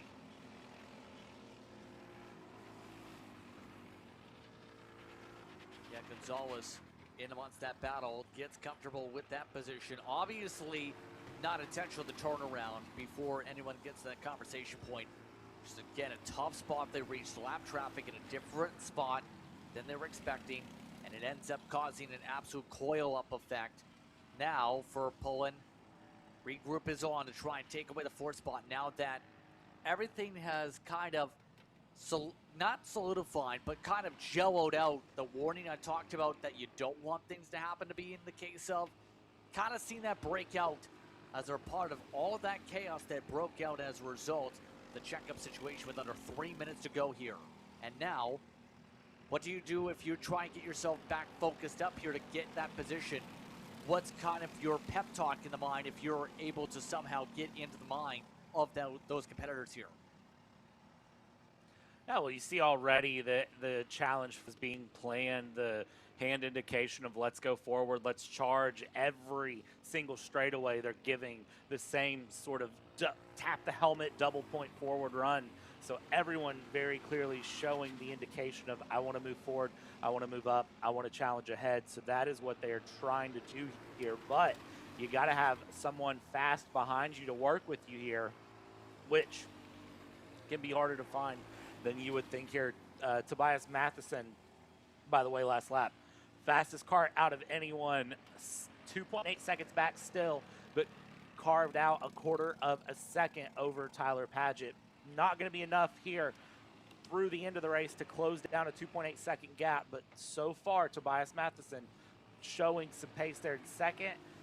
I would be curious to see for Tobias what will happen tomorrow and how round 4 tomorrow will treat that number 233 plated kart.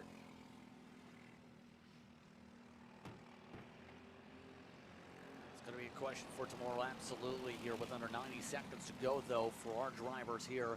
Cadet still holds up in the front of the field by under a second, or rather under 3 seconds, should say, on the board. You see how things keep on staying pretty relatively close here on the screen. Hudman, by the way, is that third kart who's joined into the conversation here. No Max Hudman. Talked a fair bit with the family members of him in previous weeks for this championship. Amongst those who have raced in a variety of different kart types, now competing here in the T4s this weekend. He's done pretty well to get a top 5 pace right now and has a chance at a podium.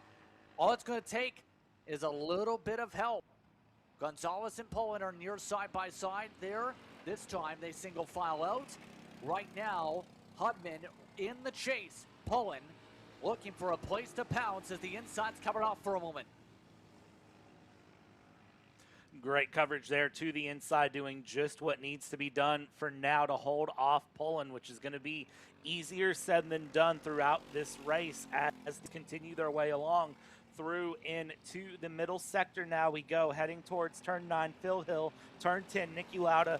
Great defense there. And now you see the battles really starting to become more and more as these karts go along here and they continue to fight their way through, heading down towards Schumacher and Prost as they continue to fight it out and heading down towards the front stretch. Now there's traffic pulling well out of the way.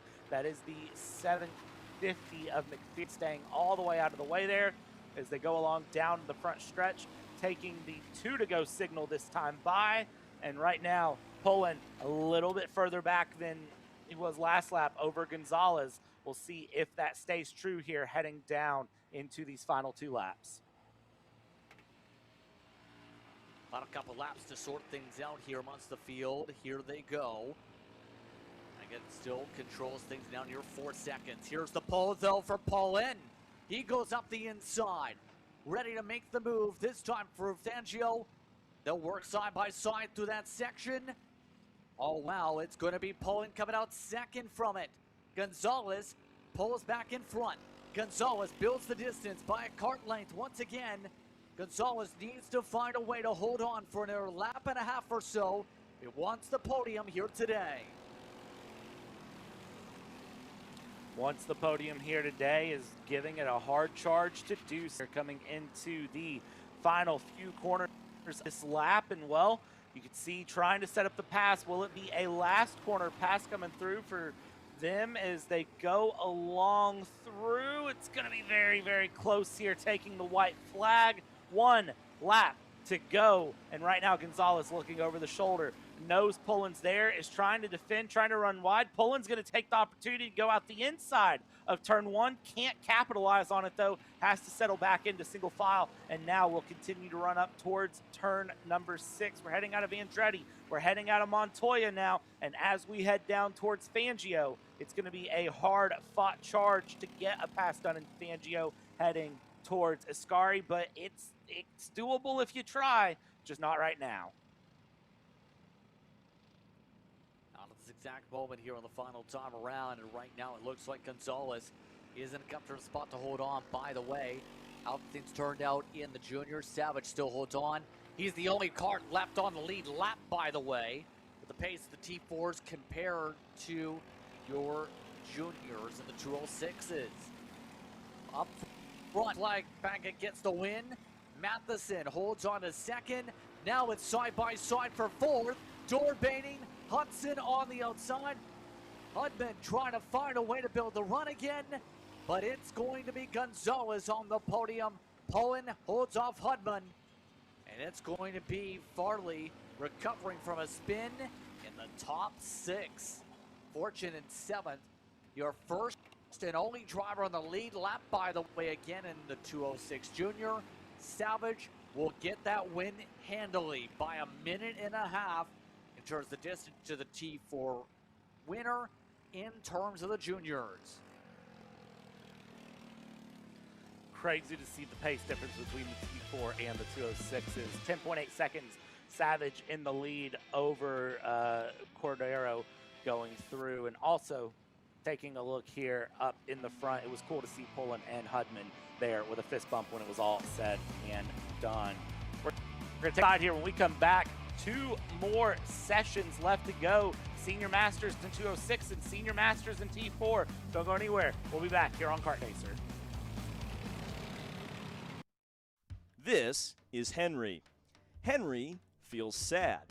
Henry feels sad because it's time for his next big race and his go-kart is in bits. Henry doesn't know that Acceleration Kart Racing is the United States' #1 shop for all of your karting equipment needs. Henry also doesn't know that Acceleration Kart Racing can deliver anything from tires to race suits and even wheels directly to your front door or to the racetrack itself, quickly and efficiently, with tech support available 6 days a week. Poor Henry doesn't even know that Acceleration Kart Racing offers free shipping to mainland USA on selected product if you spend $200 or more. Do yourself a favor. Go to accelerationkarting.com and make sure that you are never left stuck on the pre-grid with Henry.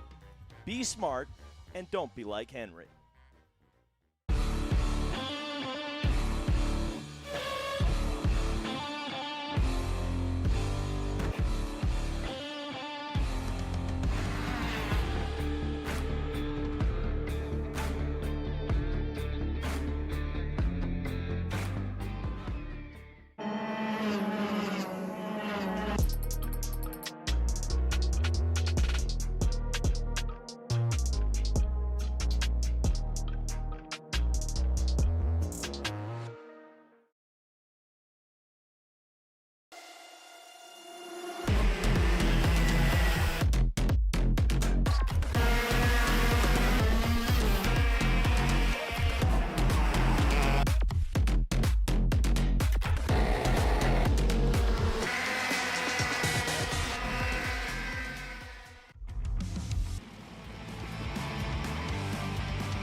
Karts on the racetrack once more. We continue on with the coverage of the FLKC, the Florida Karting Championship, with karts.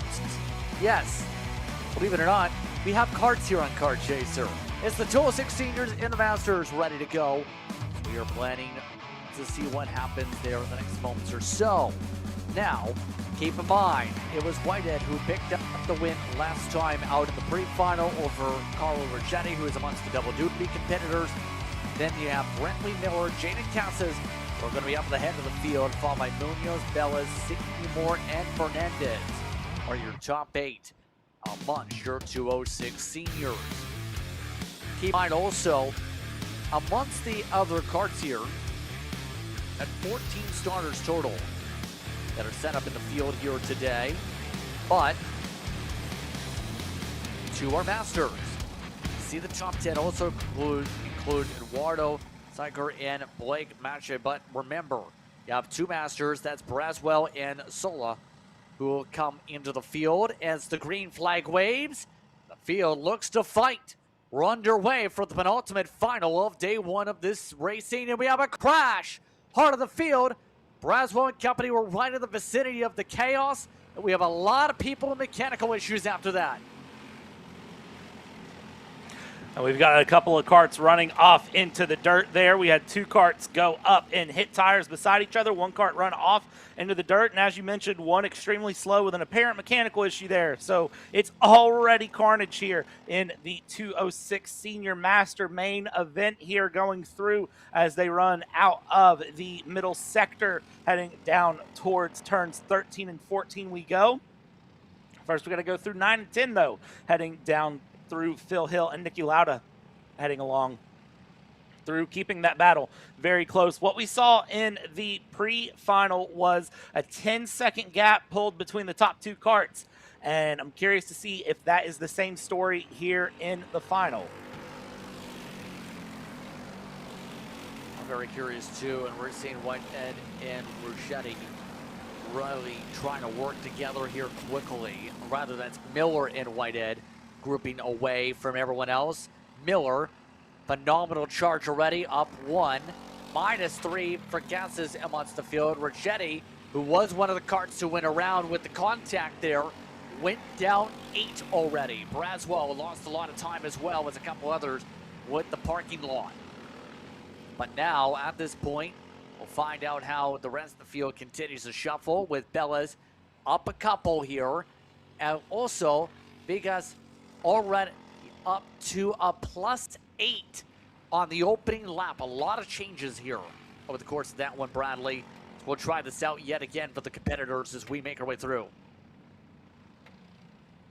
Yeah, you don't win a race turn one, lap one, but you can certainly lose it, or it can help your case sometimes. You may not win the race, but it can help put you in a much better position. We're seeing both stories play true now. As you said, Vegas up 8 places there, and Ricchetti down 8 places. Seymour down 6 places so far on the run here for 206 Senior, as the leaders will cross the line here. Summer Whited and Brentley Miller currently sitting there very close together, over a second the gap behind third and fourth, but you see third and fourth right there in the mix, looking over the shoulder in the top 2. They see Munoz and Bellas in third and fourth. They know the challenge that is coming, and this is going to be the name of the game here, of play it together and try to keep it together running through here in this go, because they are going to be looking down and trying to challenge. They need to build a gap here early if they can. As we said in the pre-final, it was over 10 seconds was the gap between the top 2 to P3. Right now, I don't think that's going to be done at all right now, as third and fourth there, Munoz and Bellas very, very close together.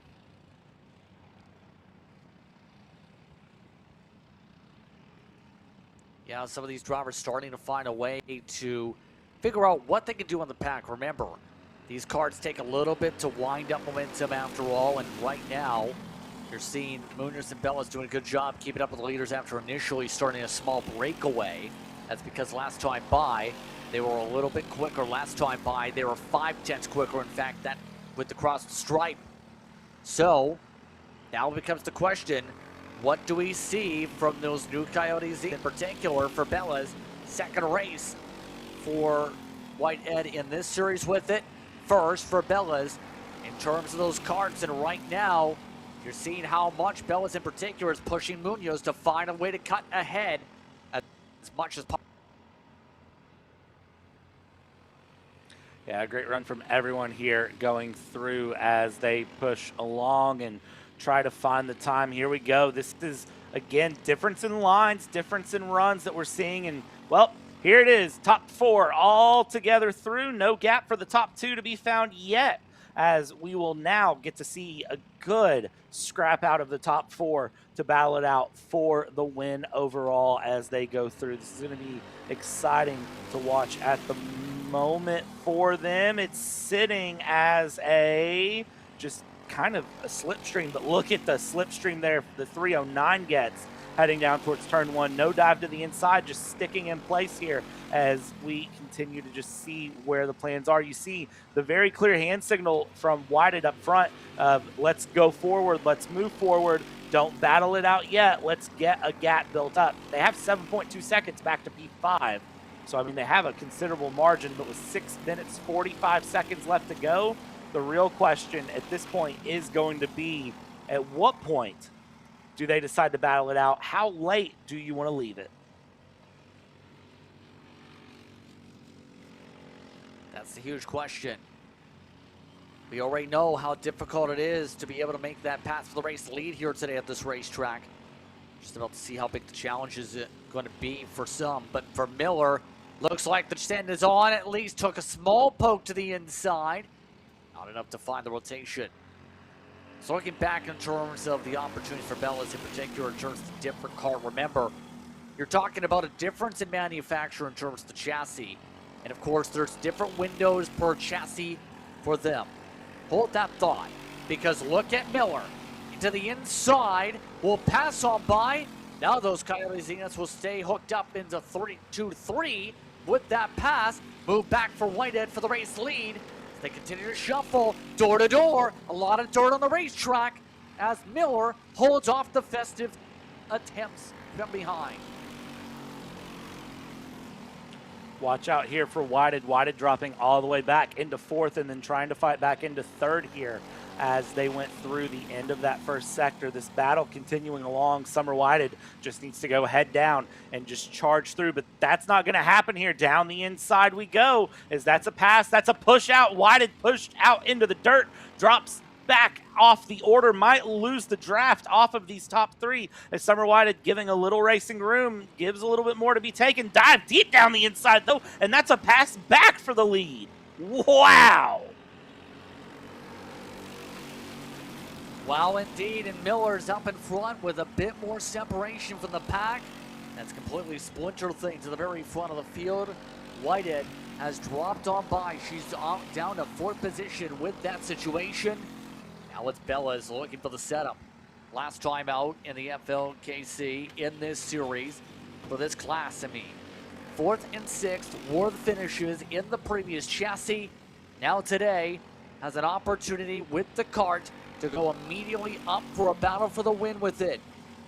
Still has less than 5 minutes to think about the right opportunity to go, because Miller has already been able to set up a move and then fend off two more.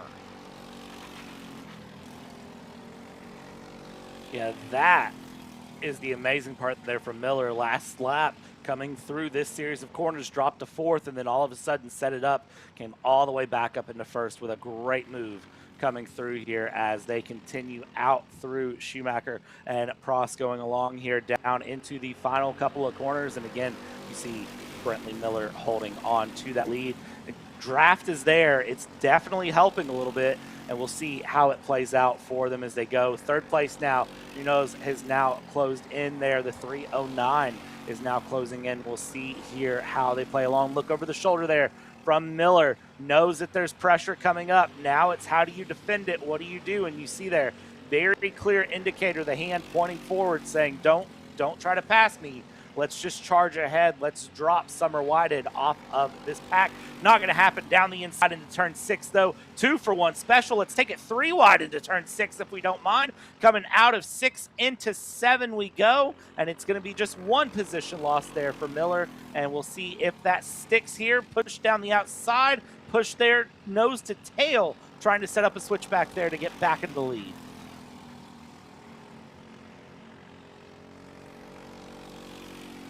Once again, the shuffle is on for the lead, though. Miller again trying to boost around on the outside. Stay along to the edge, couldn't. Now up in the front with all of this. Munoz able to crack up ahead with the shuffle. Bellas wait on behind with it. Now Munoz ready to see what happens next time through, because Miller's going for it. Slid the tires with a bit of contact possibly. Here goes Bellas. Whitehead tries to set up as well. Now it's Whitehead who gets shuffled, and it is Bellas who is up at the front of the field. Miller over the rear end for the lead. I would keep an eye on Miller. I have a feeling Miller isn't done here. Watch this. Tucking the helmet, coming into 6. Coming through and along we go, just holding on there, keeping that pressure alive as they come out of 6 through turn number 7 they go. Let's head down into Phil Hill and Nicky Lauda corner here as they go along. Look at this shuffle down the inside, going for a pass, not able to capitalize. Everyone jumping in the seat here, trying to wind up these karts here with 1:40 left to go as they head down towards Schumacher and Prost corner here, and just keeping the great challenge alive. Top 2 now, pulling a little bit of a gap there over P3 and P4.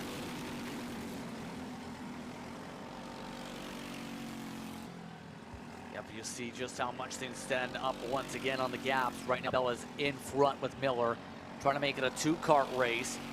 About 4 or 5 laps to work with, give or take, with the interval left on the board. See how much Miller stays to the rear end, and they're going to have to deal with lap traffic in a minute. That lap traffic just so happens to be the only driver for the Masters who took the green. That's Braswell, who immediately yields the time and lets everybody go. Great to see Braswell there. No kind of the wise decision of just yielding the way they're letting things go. That is the very smart decision of going through, especially when you're the only kart in your class. There's really no harm there to finishing off the lead lap. You could just let it be and let it go, and well, that's exactly what I would do in that scenario. Is I would pull off and let it go, let them battle as they continue to battle so aggressively up here in the front. They're not done. Miller trying to get a run on Bellas here. Miller will get the run through. Bellas will actually shuffle back to 3rd as they come through here. 15 seconds to go on the clock. This is going to result in a bonus lap here as you see Miller pull off there to the side, drops down into 4th now, and is actually going to drop back off the order as we are 3 laps to go in this race. Final few laps to go here. 3 to go, coming to 2 to go. Miller already shuffled to the back with all of that. Now here we go again. Making the way to Fangio. They'll set up on the far side of the racetrack for any chance to build up a run. Watch for the dives, possibly up through Hill and Lauda once again. Right now, both of those Zeniths staying together, those Coyotes. There's the send up the inside, the old play. It's Whitehead back to the front after dropping to 4th, and a good half a second to 3/4 of a second back to the leader for a few moments. Able to recover, and she will try and find a way to hold back the crowd. They shuffle again for second with Munoz now in P2. Coming to 2 laps to go. What a great run here from all of these drivers as they go along here. Now you see the run there coming through from Miller there, trying to go to the inside, trying to get a pass through. Will move 1 position up. Is there enough time to move more as you see another yield there from Shorveski going through around to the side, yielding the place and space there to go a lap down. That's going to allow everyone to battle, but these top 2 have now pulled a bit of a gap here. Summer Whited and Munoz will now battle it through here in 1st and 2nd place. Miller in 3rd, trying to close back up. Let's see how this goes through the final 1/3 of a lap here as we come through Sector 2. Gap between 1-2 and 3-4 has opened up a bit, and here we go. This is a setup for a pass into the final corners.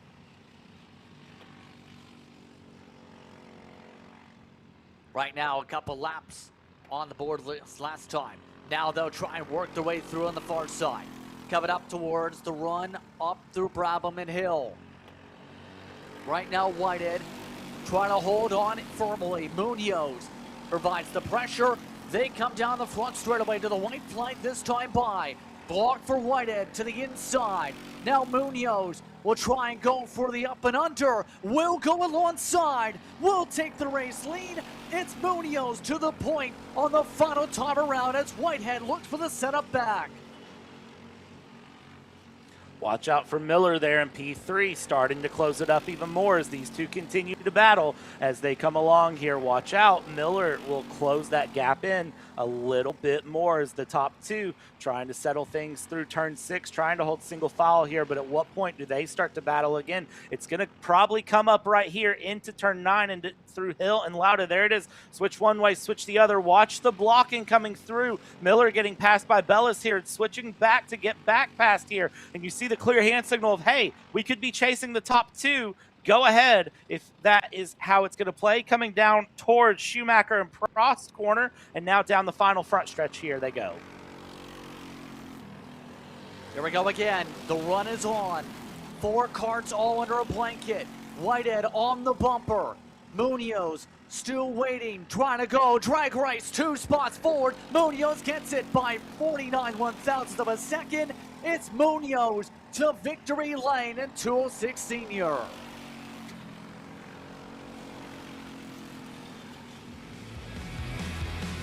What a great run from everyone here in 206 Seniors. They go along here as your winner Munoz goes through. Summer Whited into 2nd place there. Bellis 3rd.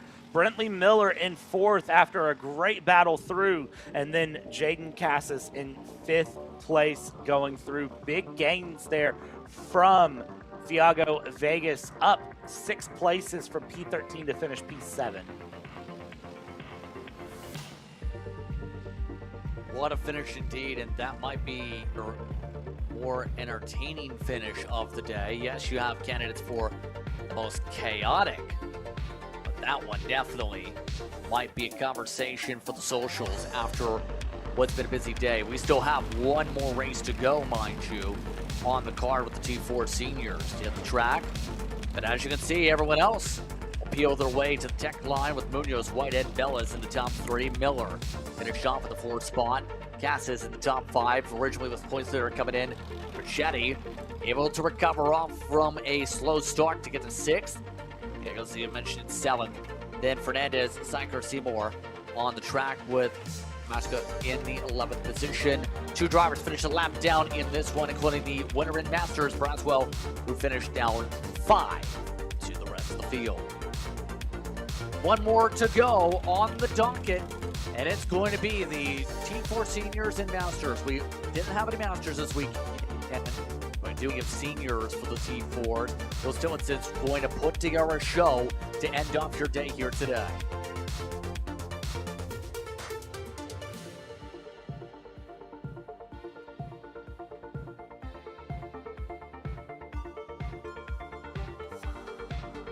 Bradley. Yes. Yes, indeed. Can't believe we only have one more run race to coming go. up on the weekend. I can't believe we only have one race left to go. Honestly, it's what I was just looking at. I was kind of pulse checking myself here and saying, wait a minute, we only have one race left to go on this Saturday? Because it's been a crazy, crazy Saturday here, and we're ending things off with the T4 seniors going through. I think this is going to be absolutely amazing to watch as they are rolling here. Jack Oakfee will be leading the run here, the 388 heading through. So this is going to be an exciting one to watch. Buckle up, ladies and gentlemen. 12 more minutes to see how this ends. Here we go. Jack O'Keefe at the front with Kristen Fellas in the top 2nd spot, top 2 if you will. Frederick Manning rather in the 3rd spot. Then it's Tristan Chucho in the top 4, followed by Foley and Robbins, Whitney and Landon Cheserek, followed by Andrew Naraki and Emerson Silveira amongst those up towards the front of the field in your top 10 this afternoon into late evening, already past 5 p.m. afterwards. You already have Kevin Sabia Pera amongst those in the field, Henry Hunt, Hager, then Liam Cheserek, and we originally were happy to see William Miller Jr. as part of the NS's with Liam Cheserek on that list. Cloud cover starting to make things a little bit darker, but the green flag will not come out this time. The yellow flag will, as a few drivers were darting about in the middle of the corner. We'll try this one more time and take the cut through. We also had a car way on the other side of the track, so that might have something to do with it. Yeah, and I don't think we're going to get the green this time around either, because you can see just how sort of unfiltered the field is right now. But they might actually surprise me here. They close into the final corner. We'll see what they do for the one kart here that is off of the run as they are telling them, blow it up, blow it up. Green flag flies here. We're green for the final of Saturday. Underway with some drop tires already for the battle for 3rd. I believe that might have been Manning amongst those dropping a tire that time. Now everybody else will make their way to the back side of the road course.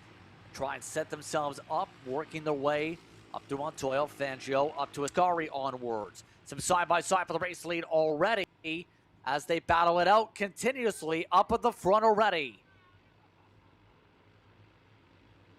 Great battles up at the front continue along as everyone is trying to find their way through and have their run for what they can find. And, well, it's a great battle so far for all of these drivers as they go through here, through middle sector, top 2, trying to pull a bit of a gap here. Nobody wants to let them pull that gap and is trying to close everything up as they continue their way through and keep that fight going here into the final corners of this first lap of the 12 minutes plus 2 laps of this race. Crossing the line here, we'll see as it goes. It's Manning up in the front now, holding things along, and we'll see if that can stay true as, oh, 3rd place there, very squirrely out of turn 1. A little bit of a treacherous moment there, but it's Manning who, after everything, settings up at the front of the field. O'Keefe now works his way into 2nd spot as they all rumble their way up through the far side of the course yet again.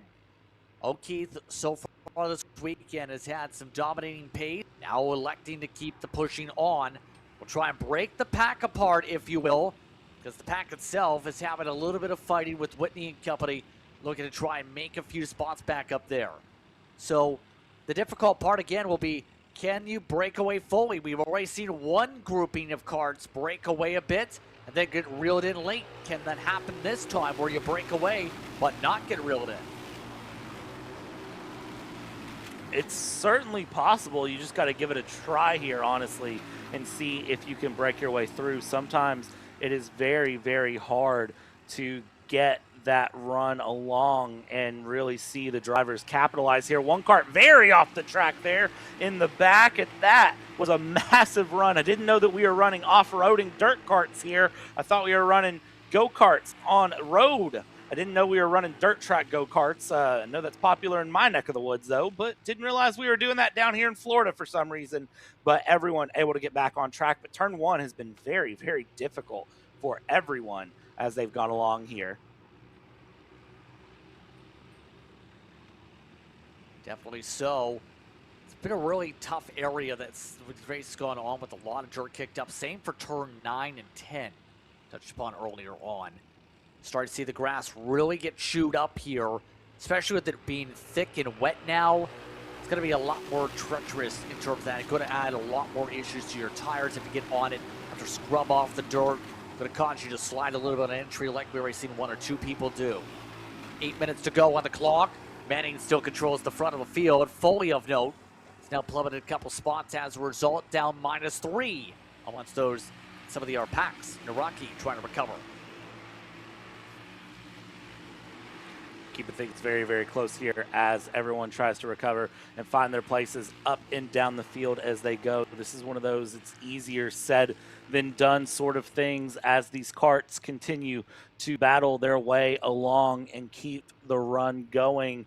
And you can see here for everyone, it's just a matter of patience at the moment here. 7.5 minutes left to go. Nobody's in too much of a rush to have any sort of a big moment here, have any sort of misfortune, I'll say, if something happened, and they're all just very much sitting nose to tail at the moment and letting the gaps sort of shape themselves, letting the run sort of shape themselves as they go through here and continue their run. Let's see how the gaps shape up between the top 6 as they cross the line. And well, here we go between first and second. The gap comes across and is holding at about 0.3 of a second. Going through, it's about 1/4 to 0.3 of a second between everyone here in the mix as they run along. And fastest kart in track is second place there. Jack Okafe there holding through. You see starting to set up a move now. 6.5 minutes left to go. Looking into turn 6, looking like wants to set up a move. Is he able to capitalize, though? Going through and along out of 6 through 7. No, is right behind, but not able to pass yet. Not quite, but right now, they're all staying bundled. Robbins in the orange machine. Last time was the quickest out of anybody in the lead group. Second quickest, should say. O'Keefe was a couple thousandths faster than that. But Robbins doing solid here in the midst of this. Give credit to that triple three. Up a couple spots at the start of this one. Robbins in particular, been quiet over the course of the weekend. Appeared in the last round for one of the races. Didn't finish 9th in one of those in the T4 seniors for this class. So there have been opportunities for them to try and at least score points on the board this season. This class brought to you by Kart Racing. Right now coming up to 5.5 minutes to go, though. All of this is with everybody trying to work in sequence up at the front. Figure out, can they pass by Manning? With how well Manning is attacking some of these corners here on the distance.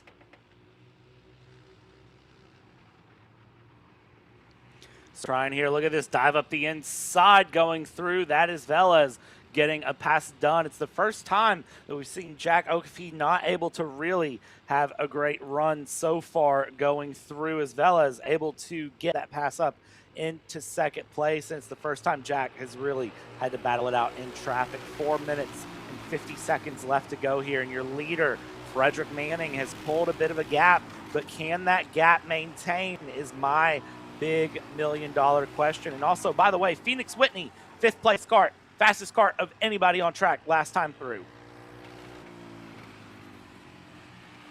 Good pickup by Whitney, absolutely. try and find a little bit more tempo here.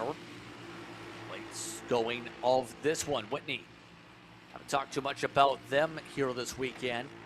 Was 14th last time out. A big improvement today. Some side-by-side pops up in that pack. As Whitney amongst those, believe trying to fare out some battles.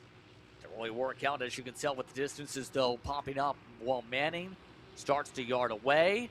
All that's with Robin shuffled back as far back as 6 now.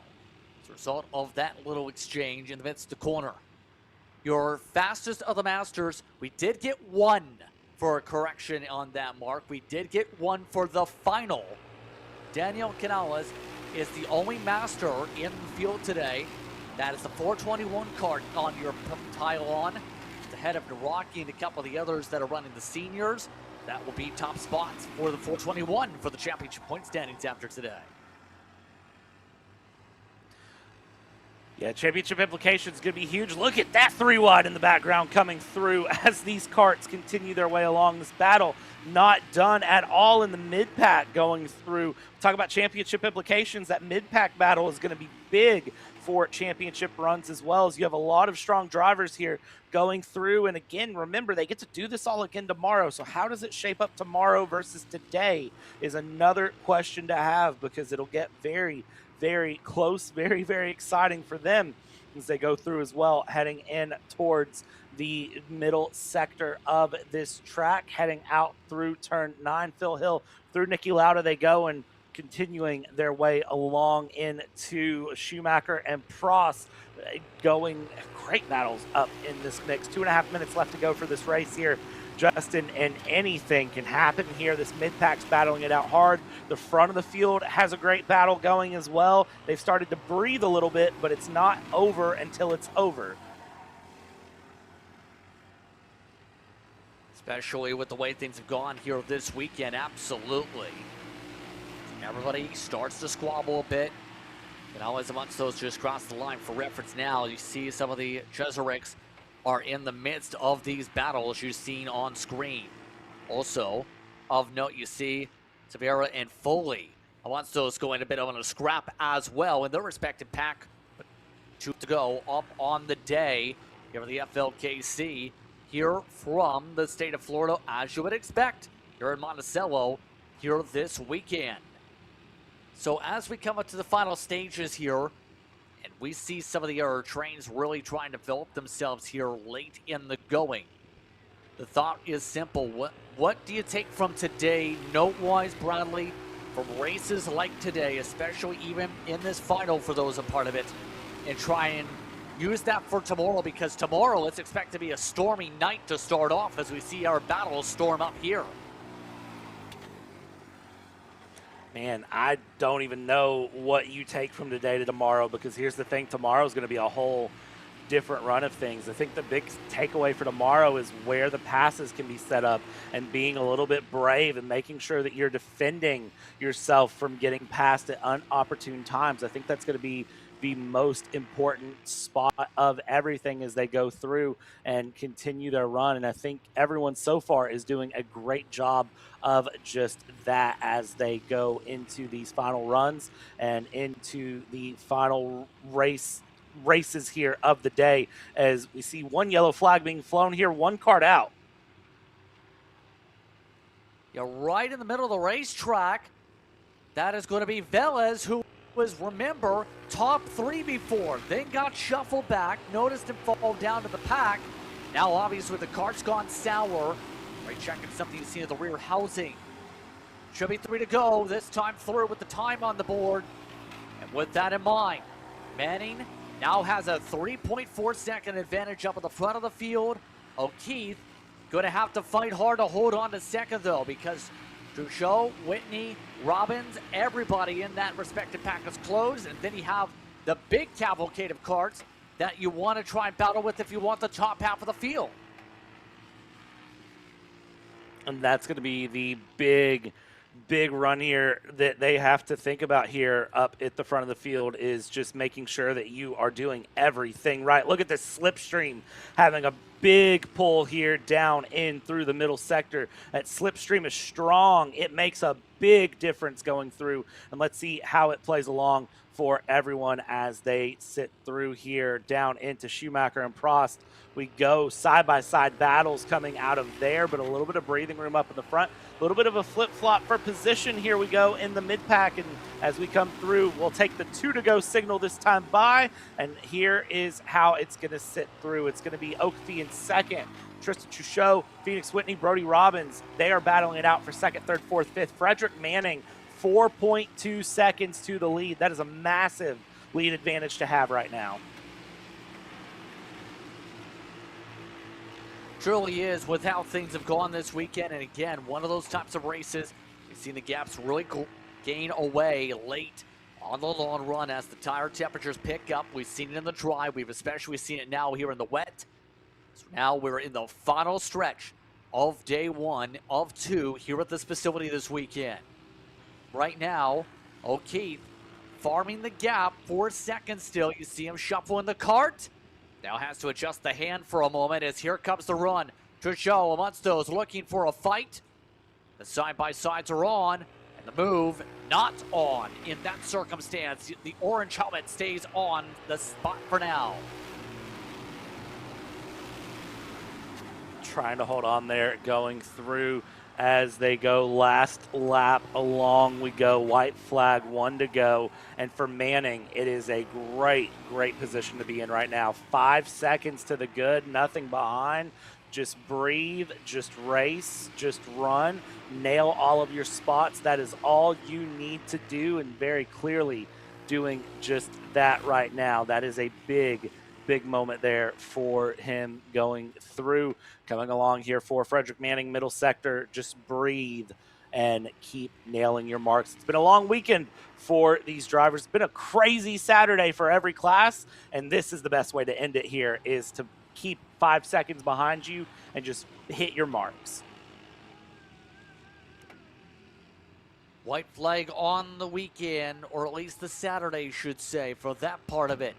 But it's going to be Frederick Manning come on through the final few corners and put together a dominating end of the day. He wins in T4 Senior, pumped up over O'Keefe and company. Look at this though, it's changed for second with the last stages. It's Robbins in P2. What a great job there from Robbins to jump up into P2 there over Tristan Truchot on the final stages coming along. Great battles from all of these runs, and you got to feel for that 388 dropping all the way into 5th. Has had a great run so far, but unfortunately, sometimes it's just not your weekend. Yes, indeed. And on that note here, as the drivers finish up the weekend, and as the win...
Come on, Jocelyn!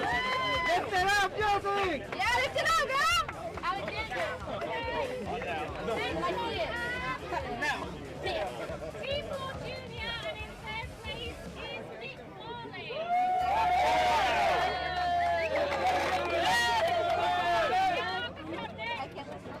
in second place, we have Max Woodward.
I see how it is.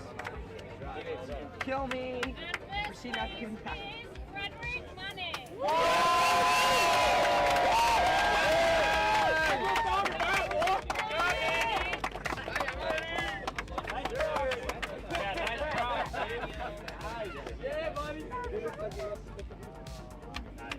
Hold them up!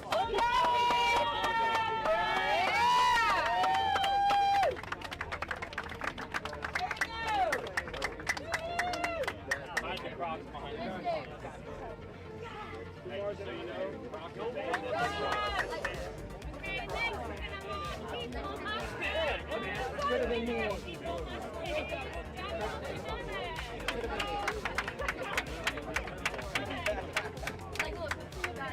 My name is Brody. My name is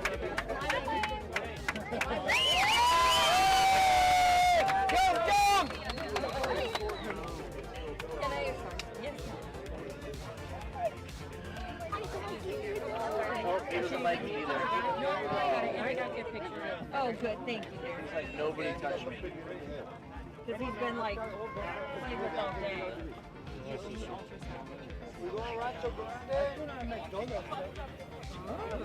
You got the video with the kid like shifting gears.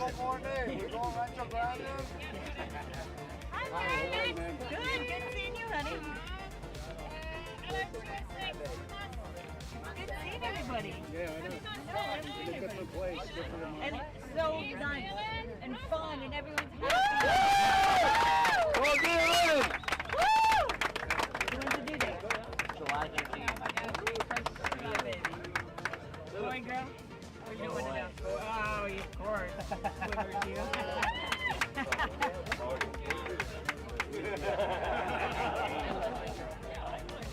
I can't.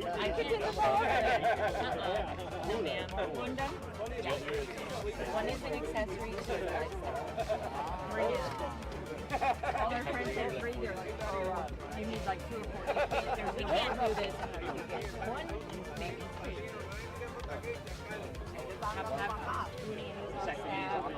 Yeah, no, honestly, that's all right.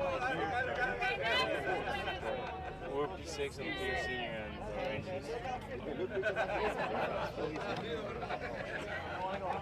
Yeah, I know.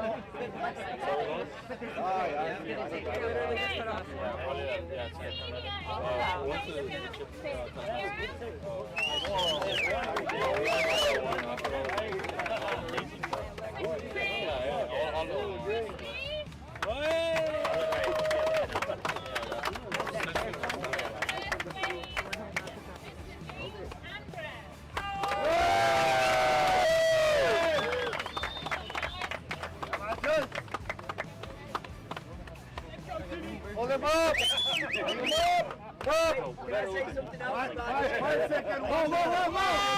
Say.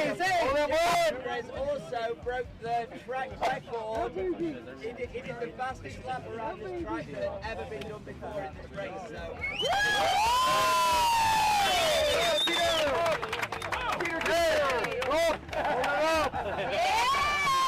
Put it up, pal. Yeah, boy.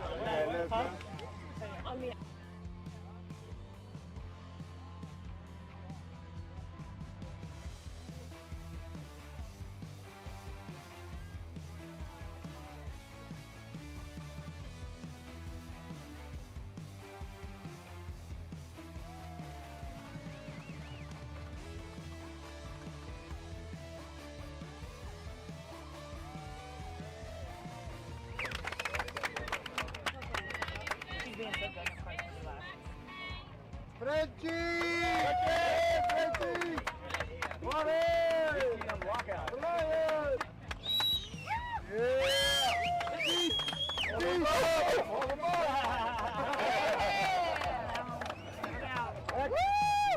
Speed, Beck, speed! He struggled. The car was good!